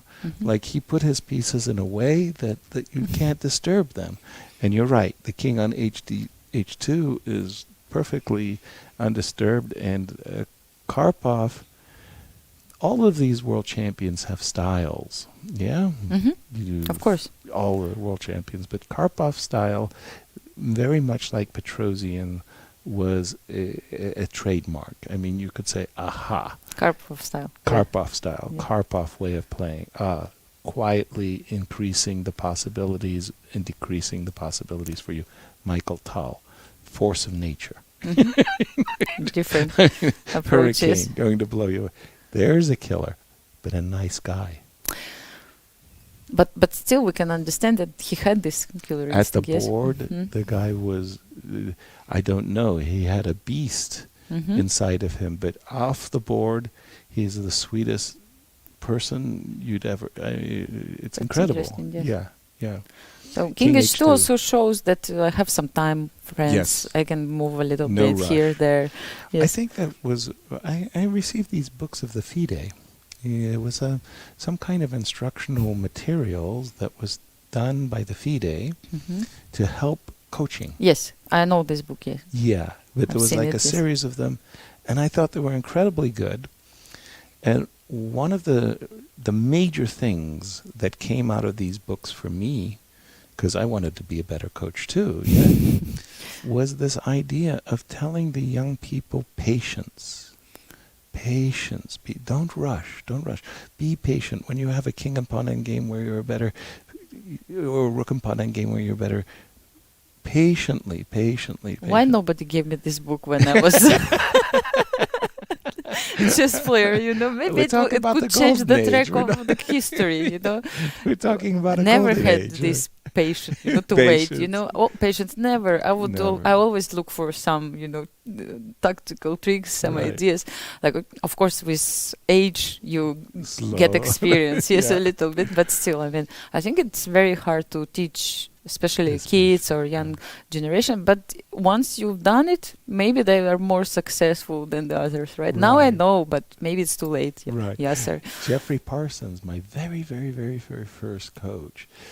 My problem was I playing in a tournament, and first thing, I immediately move. I mean, I have 2 hours, and I'm spending 3 minutes for the game. So he actually forced me to sit on my hands. Great. Yes, I remember also, I think Judith was telling the same, that she was everybody. Now we know the secret of success. You had to start by sitting on your hands. Yes. Poor Vincent, he's not having a good tournament thus far. In fact, he's playing very well. His opponents are just playing that much better. Andrey, you know, for 100 moves, Vincent was, you know, holding on, got exhausted, and here, this really fine move, rook takes d6, was a backbreaker, and for Pragg, what a return to the tournament. At the moment, at least, it looks like that. And let's just go to the game of Duda. We'll take a break shortly, but how is Duda doing? With two bishops. Okay, just a second. He anchored his bishop on b3, which I find very intriguing. So we have left it after this bishop great f1, bishop f1, and somehow in my mind, I had thought that this bishop was going to go to b5. It did not. It went to d5, and then it went to b3. I'm not 100% sure what the bishop is doing on b3. In the meantime, I'm trying to see if there is any plan for white here to get something. Maybe there are some tricks. It's a long Like time in G5, coming. G6, Like if I you don't were know. to if you were to ask me on this last move of black, I would say, well, why aren't I playing g6? And it may be that he was afraid that you weaken the dark squares and the king. I think I would have counterplay in that case, but never mind. Instead, he played f5 here, yes, and f5 bishop. Okay, that makes D1. sense. Because I was thinking, why to put your bishop on b3? Yes, where it does nothing, but now I understand what his intentions are. He wants to try to come in with his king. He gets his bishop away from c6, away from d5, and he reminds white, attention. So I say, what, king And there g3 we now? have a really good shot, a camera view of Yes. Andrey. As he's Thinking, yes, he's yeah, how do I deal with this? You were about to suggest, pardon me, king g3? For example, yes, just to protect the pawn, king c6. And now what? I mean, if I play something like bishop b4, you will go to b5, yes, or what, or knight Say it d5. again. If you go like bishop b4, Bishop bishop e4, check. Bishop e4 check, pardon me, sorry. Sorry. Yes, I have to go knight d5. Knight yes. d5, and let's say, what is your next move? You probably If it was my turn, I Bishop would say b4? my next move might be bishop e2 and king. b5. I'm trying to get my king. I'm dreaming of putting my king on c4. Can I play bishop b4, bishop f8 somehow? I mean, I'm Yes. trying just to Yes, to you have check. your dreams. Yes. Maybe Why something will work. Okay. Yes, and then, for example, bishop f8. Bishop f8. Mm-hmm. Okay, so, oh boy.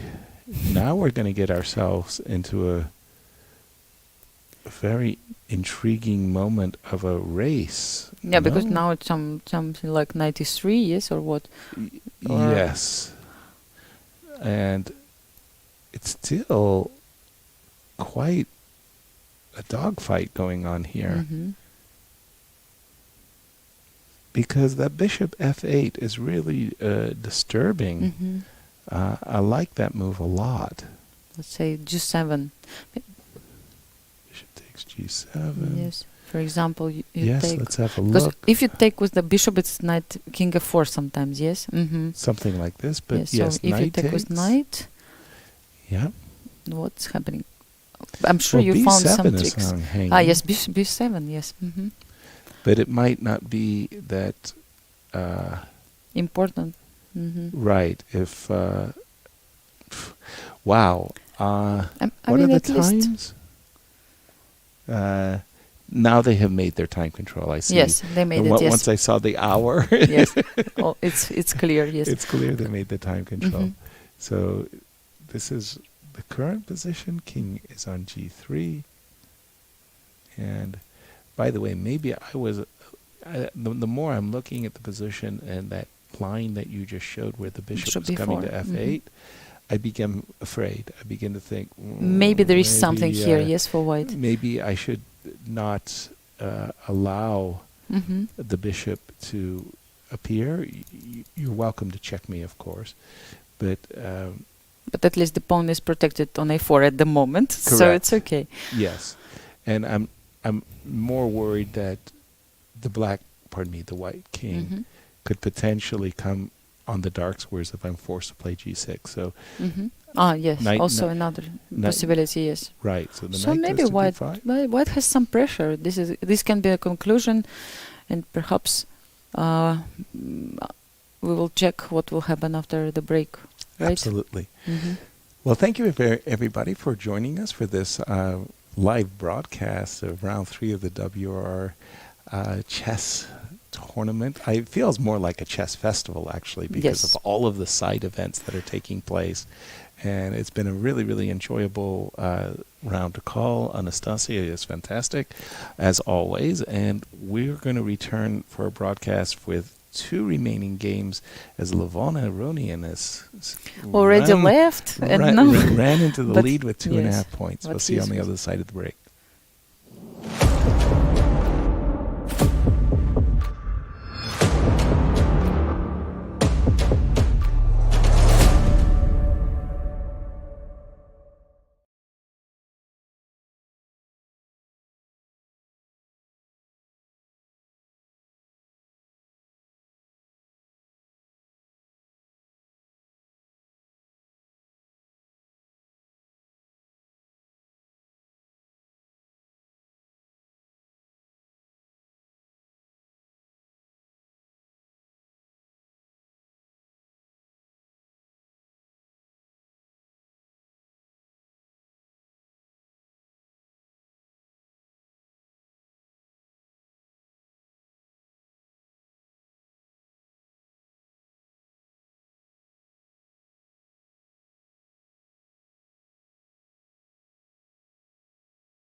Jan Krzysztof, first of all, it's very, very nice to see you in Dusseldorf. It's great that you managed to come here.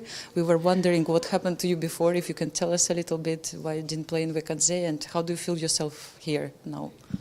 Yeah, I'm obviously also very happy to be here to play in this very strong tournament.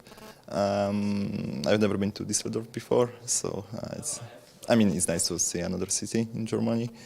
I'm still having some health issues. That's why I sort of had to resign from playing in Vekadze, which was kind of, was pity because I happened to play there for a couple of years. So for once I could see this tournament in the spectator size.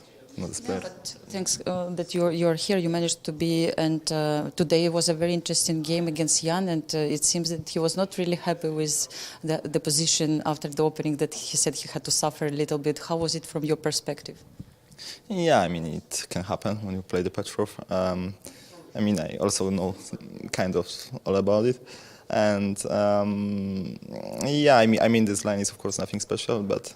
Again, in the bishop d6 line in Petrov, there is obviously no edge for white. So I just decided to play this move, which I had some time back in the store, and I think it was played only once by Adams in 2019 probably. So and after that, queen d7 is a bit inaccurate, I think, because basically after the sequence we got, it was kind of unpleasant for him.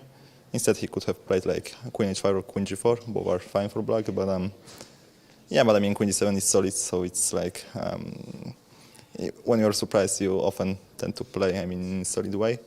And at first, when I had this position with queens, rooks, and knights, I didn't really, understand why it can be any better. But I think it's about the knight activity. His knight on c6 is pretty stacked, and my knight has nice squares on f4, f3, and it's like he can't really improve his position.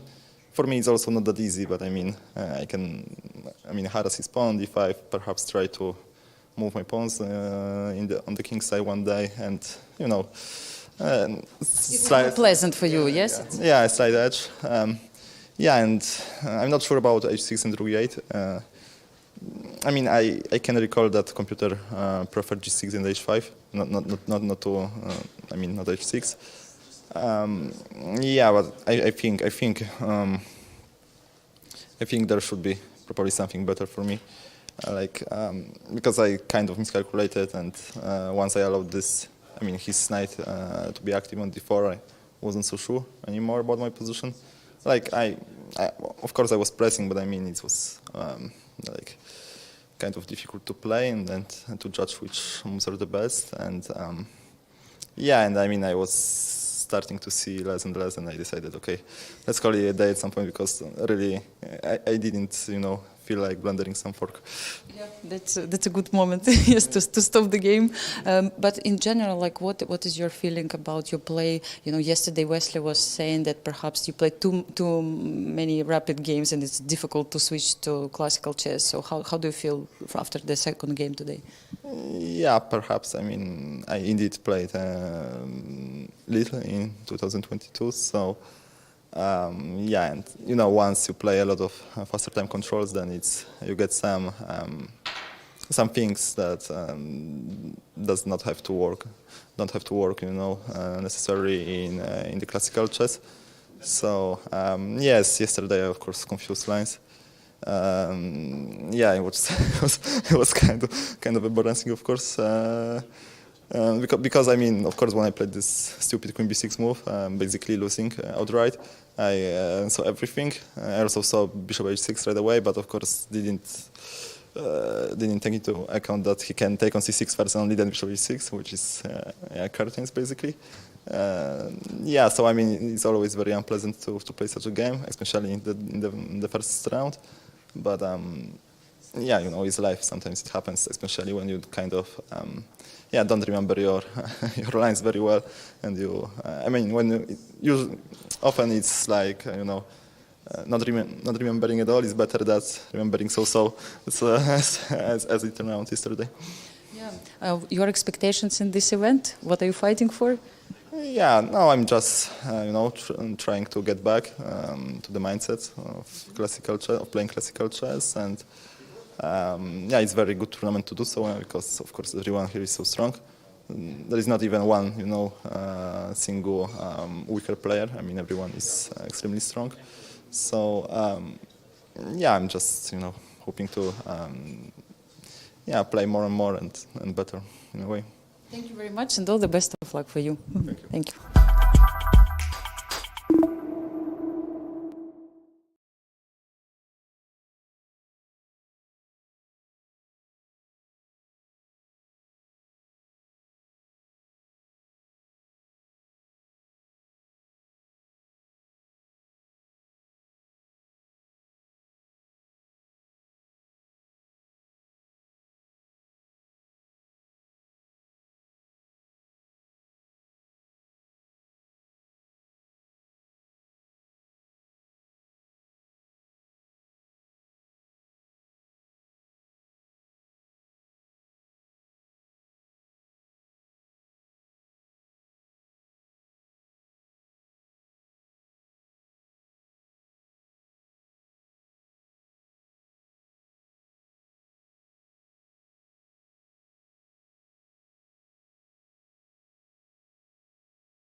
Hello, everyone, and welcome back to our live coverage of the WR Chess Masters Tournament. We're in round 3. We have an audience. We're very, very pleased and delighted to have you, Pragg, with us. Congratulations on your game today. Please tell us what happened. Yeah, so in the first 2 rounds didn't go my way at all. No. First round was just very bad, and second round I think I played well, but okay, he also played quite well. So today I just wanted to just play and have some fun. Well, you did, and you did have some fun. I managed to win as well, so that was a bonus. To go forward, to go backwards, and then when you want to make a commentary move, you with that. Yeah. So there we go. So first of all, it's so rare these days for me, Pragg. I'm so happy as a commentator when they don't play the Berlin. Yeah. So this is already a great success for me. Yeah, we just have a normal Rui, let's say. Yeah, it's good for me as well because Vincent doesn't play Berlin. So good. And then you chose a very quiet system with d3, bishop d2. Where's your inspiration for this as white? Vincent has had I think couple of games in this d3 in vacancy already. Mm-hmm. So, and against Aronian, I think Levon played a very good game. So, I thought it's possible to try here. So I just wanted to just get a game. Okay, cool. So tell me when you do get out of your preparation. Yeah, I think Rook B8 is kind of the correct move order. And Vincent is actually very well prepared in openings generally. So I was actually a little bit upset that he was just blitzing out everything. Even he knew exactly what he was doing. Yeah. So here I was kind of already on my own. And I just played a4. It's a common move in the structure. I was actually hoping for b4 here. Because usually they meet a4 with b4 if it's possible to, because then the rook on a1 is quite poorly placed, and it's not easy for me to break. I was thinking to play c3, but I wasn't sure because he would likely play a5. Yeah, a5 or keep the tension. Maybe knight c6 even. Right. I thought position should be around equal. Yeah. Okay. But I was very surprised with bishop b7, and he was still blitzing. So it was a strange move because with the pawn on d3, the bishop is kind of poorly placed on b7. Right. Also, I got the I felt his king side is also getting a bit weak, so that's why I played knight h4. Okay. And here maybe made a mistake with queen c7. Our focus had been on the 2 moves c4 as well as d5. Yeah, and d5. I'm sure it was your focus as d5. well. Also, Vincent said it after the game. I think d5 we should have probably played. I was also focusing on it. I can include AB. Yes. And then e5, I think bishop d5. I felt black should be fine here. But still I can play takes. Knight takes, I suppose. Knight takes d5, knight f5. Right, but at least the swap of the light square bishop reduces your attacking potential. Yeah, what definitely. you received in the game was very nice. I still felt I can some pressure. Yeah, some pressure because I have open a file. His king is also a little vulnerable. I mean, I can go queen g4, rook on e1 is good. So, felt it's still possible to try here. And okay, fair. And knight h4, even queen c7. After the game he said that is this queen g4 idea? Because now c4 there is take bishop a4. Right. It happens similar to the game like queen g4. Actually, I was thinking here that he should play c4 first. Take bishop a4, and then maybe rook d8. Okay. It looked a little weird because bishop h6, bishop c8, queen g3, rook b2. First I thought I should be better, but I wasn't sure because this bishop on a4 is kind of it's not the great bishop, right?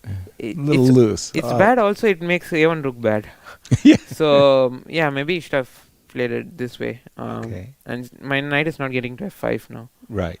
Big difference. Yeah. Bishop gets back to e6. Good defender, suddenly. Yeah. So maybe you should have played this way, but even queen c8. I was quite surprised with this move. I was considering knight f5 for some time. it's a strange move, but I thought if it works, it really can work because take. Right. I thought he should play d5. Why not? Bishop h6. Yeah, bishop h6. I thought c4. And I thought he gets a very good compensation if I have to play bishop a2. True. Then maybe rook a8, and then I didn't see where my attack is going. It's not pretty, is it? You never have any threat of bishop g7 and f6. Yeah, it's true. And here I was also considering c4. Oh, okay. And yeah, my point was probably he has to take bc4, right. And then go d4, because if he opens my b3 bishop, it's very good for me. Right. And bishop h6. And here I wasn't sure. This bishop g2, there was this complex line because I can take queen g2. And now you have f6. Yeah, g7 thread. Yes. And then first I thought queen f5, bishop d1, rook e6, rook b6, and then some bishop g4 is coming. It was quite complex. Then I also saw rook b3. If f6, there is g6, so bishop g7, queen f5. Finally, I just couldn't find anything here, and I also bishop e5, queen g6, and I also felt I'm going probably a little far. So, but it kind of felt forced to me. Well, exactly. You made a deep investigation there of a position, and you calculated it very deeply. But at some point, you just say to yourself, "Okay, I went a little bit far," and you go back, and then you try to look for something more clean, if you will. Yeah, no, I was trying it a little bit because I thought maybe the c4 is a very interesting way to play. Yes. Because if I open my bishop, it's good, and if I also get a pawn for free on h6, then it's also good. And you're trying to sidestep his idea of c4, which may end up trapping your bishop on a stupid square like a2, and then you feel like an idiot because what is my bishop doing on a2? But you didn't play knight f5. Yeah, I didn't play knight f5 for this reason. You played queen g3. You can just go back. Yeah, I can go back. Queen g3, even c4. Right. Takes, bishop a4. He has to go bishop c6 now. Sure. Takes. Maybe he could have started with bishop a4. Okay. But there is another problem with this, that I go queen c3. Okay. And he's kind of losing the c4 pawn by forced. With the tempo too, Yeah.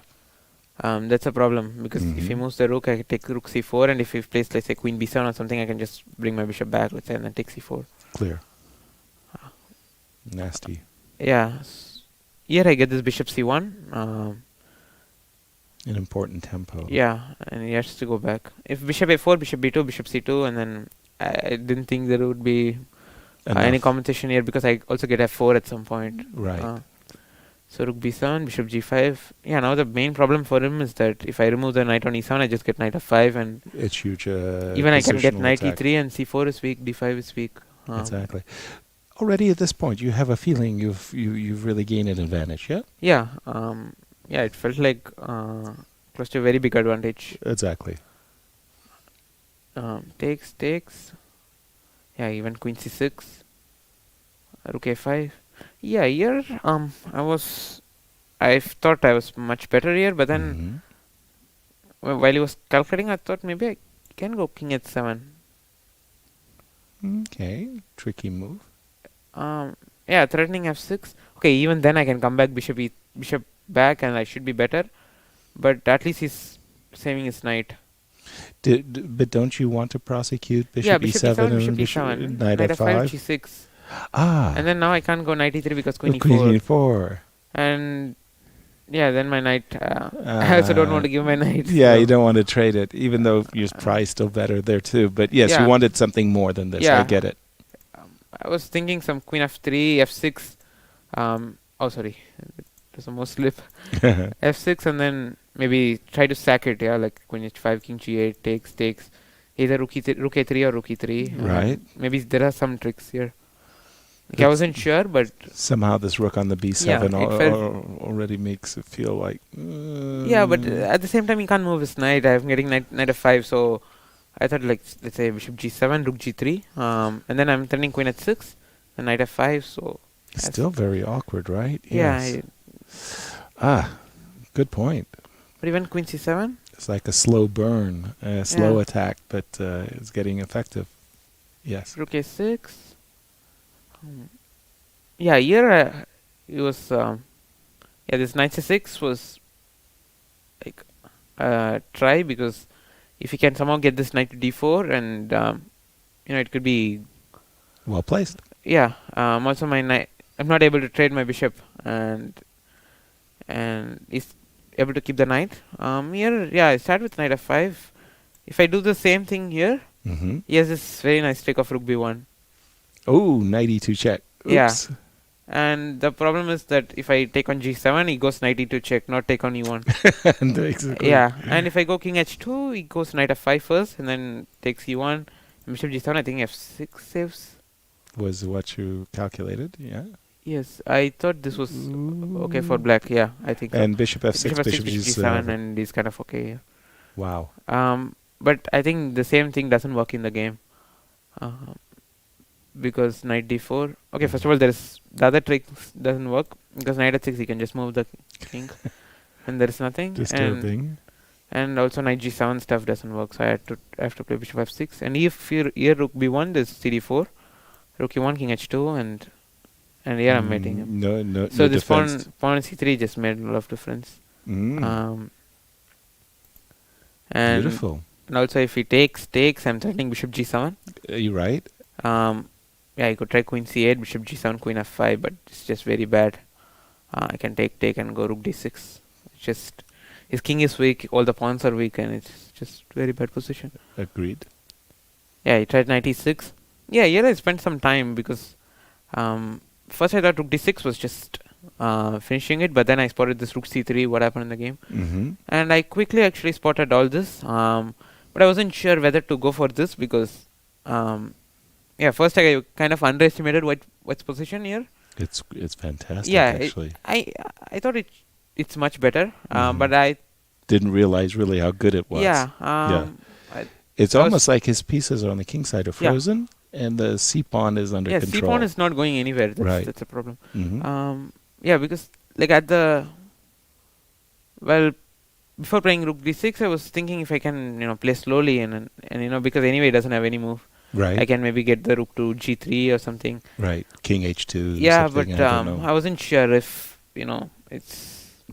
But at some point, you also have to be a little concerned that a move like king h7 might force your pieces to But I can always go queen h4 and king g8, but then there's rook e3 and stuff. Right. So, there is always that motive. So, but I thought rook d6. Okay, rook d6 is an excellent move. Yeah. And also, I think it's a practical choice. Yeah, and then I can just slowly play. Exactly. I think it's already very bad. The problem for him is that he has to stay with the queen on d7 because of his knight f7, which happened, and he also he can't do anything. Knight on e6 doesn't move, bishop on f8 doesn't move. Frozen, yep. And slowly I just played queen g4 just to move. We really liked this move, rook c1. We thought that was a very fine, really putting the question, because if you play rook c8, then you get to go rook c3, and there's no rook d3, and it's really wonderful for you. I was actually thinking rook d2 maybe here. Okay. It's a choice for me. I just didn't want to play this f3 move, which weakens a lot of squares here. Right. And rook d2. I was thinking maybe I should go bishop g3, and just take this c4 slowly. I see. Because he can't defend it. Right, enough. Because of f7 as well. Because of his f7 always hanging. And I thought this was a easier one. Easy. And okay, just played rook c2. Right. And again, it's not easy for him, because rook c8, there is always this g7 hanging at some point. Right. Maybe here already knight g7 works. Because again, the c8 is on pre. Bishop g7, knight g7, right. c8. Exactly. So, but he just went queen c5. But it's already very bad. I mean, just can't move any piece, and I'm going to win slowly. I just went a little with this one. Yeah. Very, very, very impressive game. Seriously, you kept control throughout. All your chess friends are wanting to ask you, is Prague back? Do you feel like this victory is going to inspire you to in the tournament? Yeah, it's good to be on the scoreboard. Seriously, right? Right. Yeah. yeah, the way things were going, I didn't really think I would score today, but yeah, it's just very. Yeah, I think I also played quite Very well, good so game. Yeah. it's a good thing. Congratulations. Very, very nice. And everybody, thank you. We're going to just take a break and continue our coverage of this round 3. See you on the other side of the break. Thank you. Thank it was you. very, very nice of you. Yeah.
Anish, I see that you're still thinking about the position. You also spend lots of time analyzing with Wesley after the game. So now, what is the conclusion? What happened?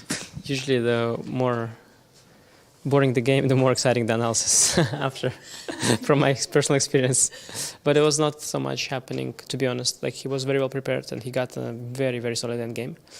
And he didn't play it in the most forcing way, so I knew that he could force a draw at some point with a very accurate sequence.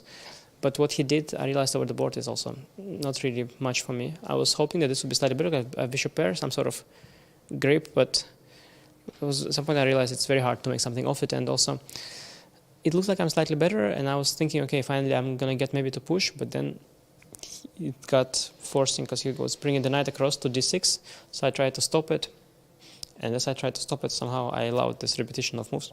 At one point, it's the g3, I think maybe I can play bishop b6 first. Then I stopped that, and I thought he'll go knight b8, but then I realized maybe it's okay to allow knight d7. But to be honest, the position, like, even if I get what I want to get, is still very, very solid. So, yeah, they were like, today, I think he was very solid. Yeah. So there was a very solid game, yes, indeed. But were you paying attention to what was happening in the playing venue? And did you see the game of also Nodirbek, for example? I was wondering, you're going to ask, because, there are these videos where you're following a magic show, but suddenly there is a big bear going behind you, So when you were asking me, I thought maybe like in the playing hall, there was like a big bear walking around. Not yet. No, probably not. But the games I saw, especially Nodirbek's, was a lot of fun. Nodirbek's game was exciting. Some other games, Prague's game was also fascinating. And so far it's a good tendency that all the exciting games are happening on other boards. I like that. I think so. So what normally happens after? No, I don't know what happens after, but it's better this way than when it's exciting on yours. It's nice when your game is boring and you enjoy all the exciting chess on the other games, because exciting chess is very difficult. Yeah, at the same time, it depends on the result at the end, no? That's true. That is true. Yeah, but sometimes is it worth it? Yes. So, actually, there was this very nice opening ceremony, and at one point the performer told you that in case if you want, nothing will happen with chess, you can always help him in his show. By the way, if you were not a chess player, would you consider something like this, or what else you would consider as your profession? Yeah, I think, first of all, 2 draws here is not yet a reason to quit chess. I think we will try a little more in the coming rounds. As for my other multiple talents, well, I can tell you what I'm not into. I'm not into fashion design so much. Other than that, I don't know. I mean, I spent so much time with chess in my childhood. I like many things now, but they are not my profession, and I just enjoy them as a observer. So I like movies and various forms of comedy, like various forms of entertainment. I follow sometimes some general news and what people do in the world. It sounds all very interesting, but whether I'm capable of doing it myself on the high level, I'm not sure. Not stand-up shows? No. I did once in my school, actually. I did one show. You have this, evenings where you're supposed to do some nonsense. So I thought, okay, it was good though. It was good. My classmates liked it, but yeah, actually, it's not as exciting. I heard about stand-up comedy. Their job doesn't sound so exciting to me because they need like a year to come up with 1 hour of material, and they repeat the same jokes over and over in different clubs, and they look for reactions and adjust stuff. But basically, I would feel really weird telling the same jokes many times. What about same openings that you play every time? Yeah, but doesn't sound similar. I mean, if let's say it's okay if the joke starts, you saw like I don't know the Canadian, American and a Japanese walk into a bar, the same opening is fine. But if every time the punchline is the same as well, that's where the problem is. Well, fantastic answer. Thank you so much, Anish. All the best of luck.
welcome back to VR Chess Masters Tournament. Welcome back to Dusseldorf. We continue our commentaries today with Yasser Seirawan.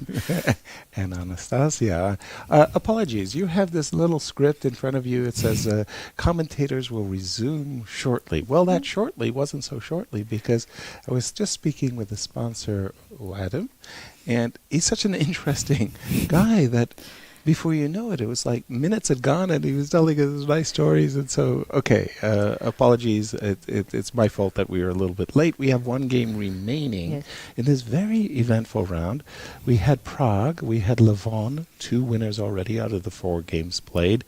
They have joined our show. Yes. And Prague just gave a very nice demonstration of the game, but not only of the game, but I want to say his real understanding of the game. He had ideas and it was flowing, and it was very impressive. He was happy after the game. I saw his trainer also came next to the playing venue. He was also happy. You know, both of them are revealed now that, thanks God, he scored a point, you know, after 3 rounds. Exactly. Yes, it's so important for any player, you know. Exactly. Yeah. So now, I mean, it looks good for him, for the Indian player. By the way, I wanted to remind you, it was a very funny joke that, which Vadim Rosenstein said, that he was trying to choose one of the, let's say, 2 players from India, and there's so many that he had really big problems, you know, whom to pick up. How do you make that choice? Yes, exactly. So many good players, like. Did he flip? I don't know. I mean, at the end, what happened? But still, I'm very glad to see those youngsters playing in our event. I mean, always fighting, no matter what, no matter even if you have 0 out of 2. Prague showed today that he wants still to win, no matter what. Yeah, he fought that very and valiantly. Now that I was talking, the game has finished. Yes, sir.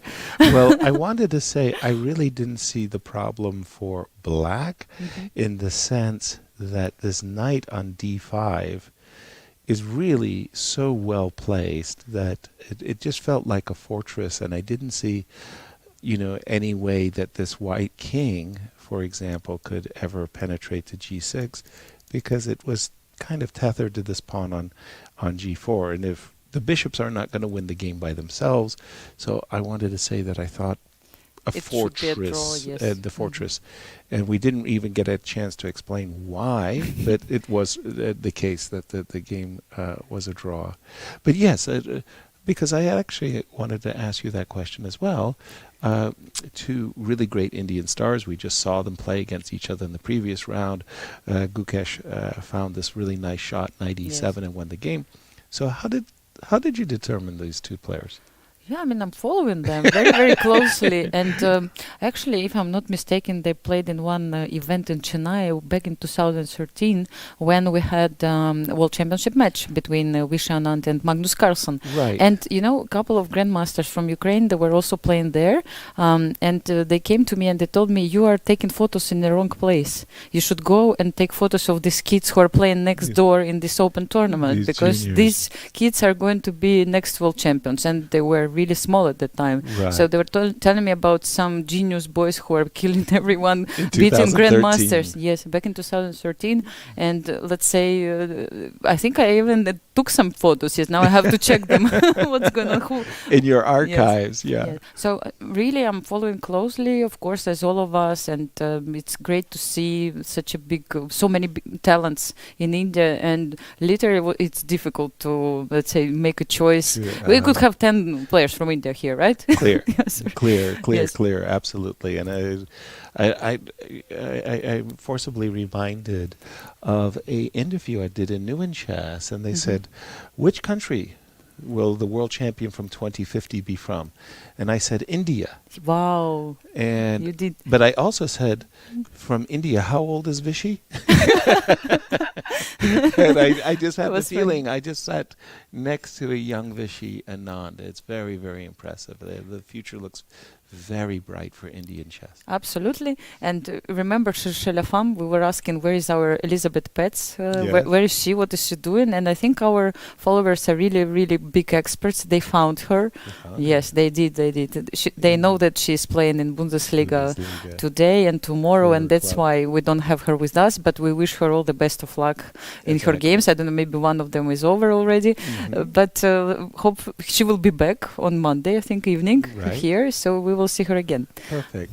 And in the meanwhile, we will wrap up our coverage of this, the round 4, by just congratulating once again our tournament leader, Levon Aronian, who won a very, very nice game and leads with 2.5 points. We have several players in the second place, including Gukesh and Wesley So. Yes, Gukesh. both of them have 2 points right now out of 3. Exactly. Yes. And our congratulations to Prague, who, again, very well, it wasn't that he played badly or anything like that. He just wasn't on the scoreboard with 0 out of 2, but he's back.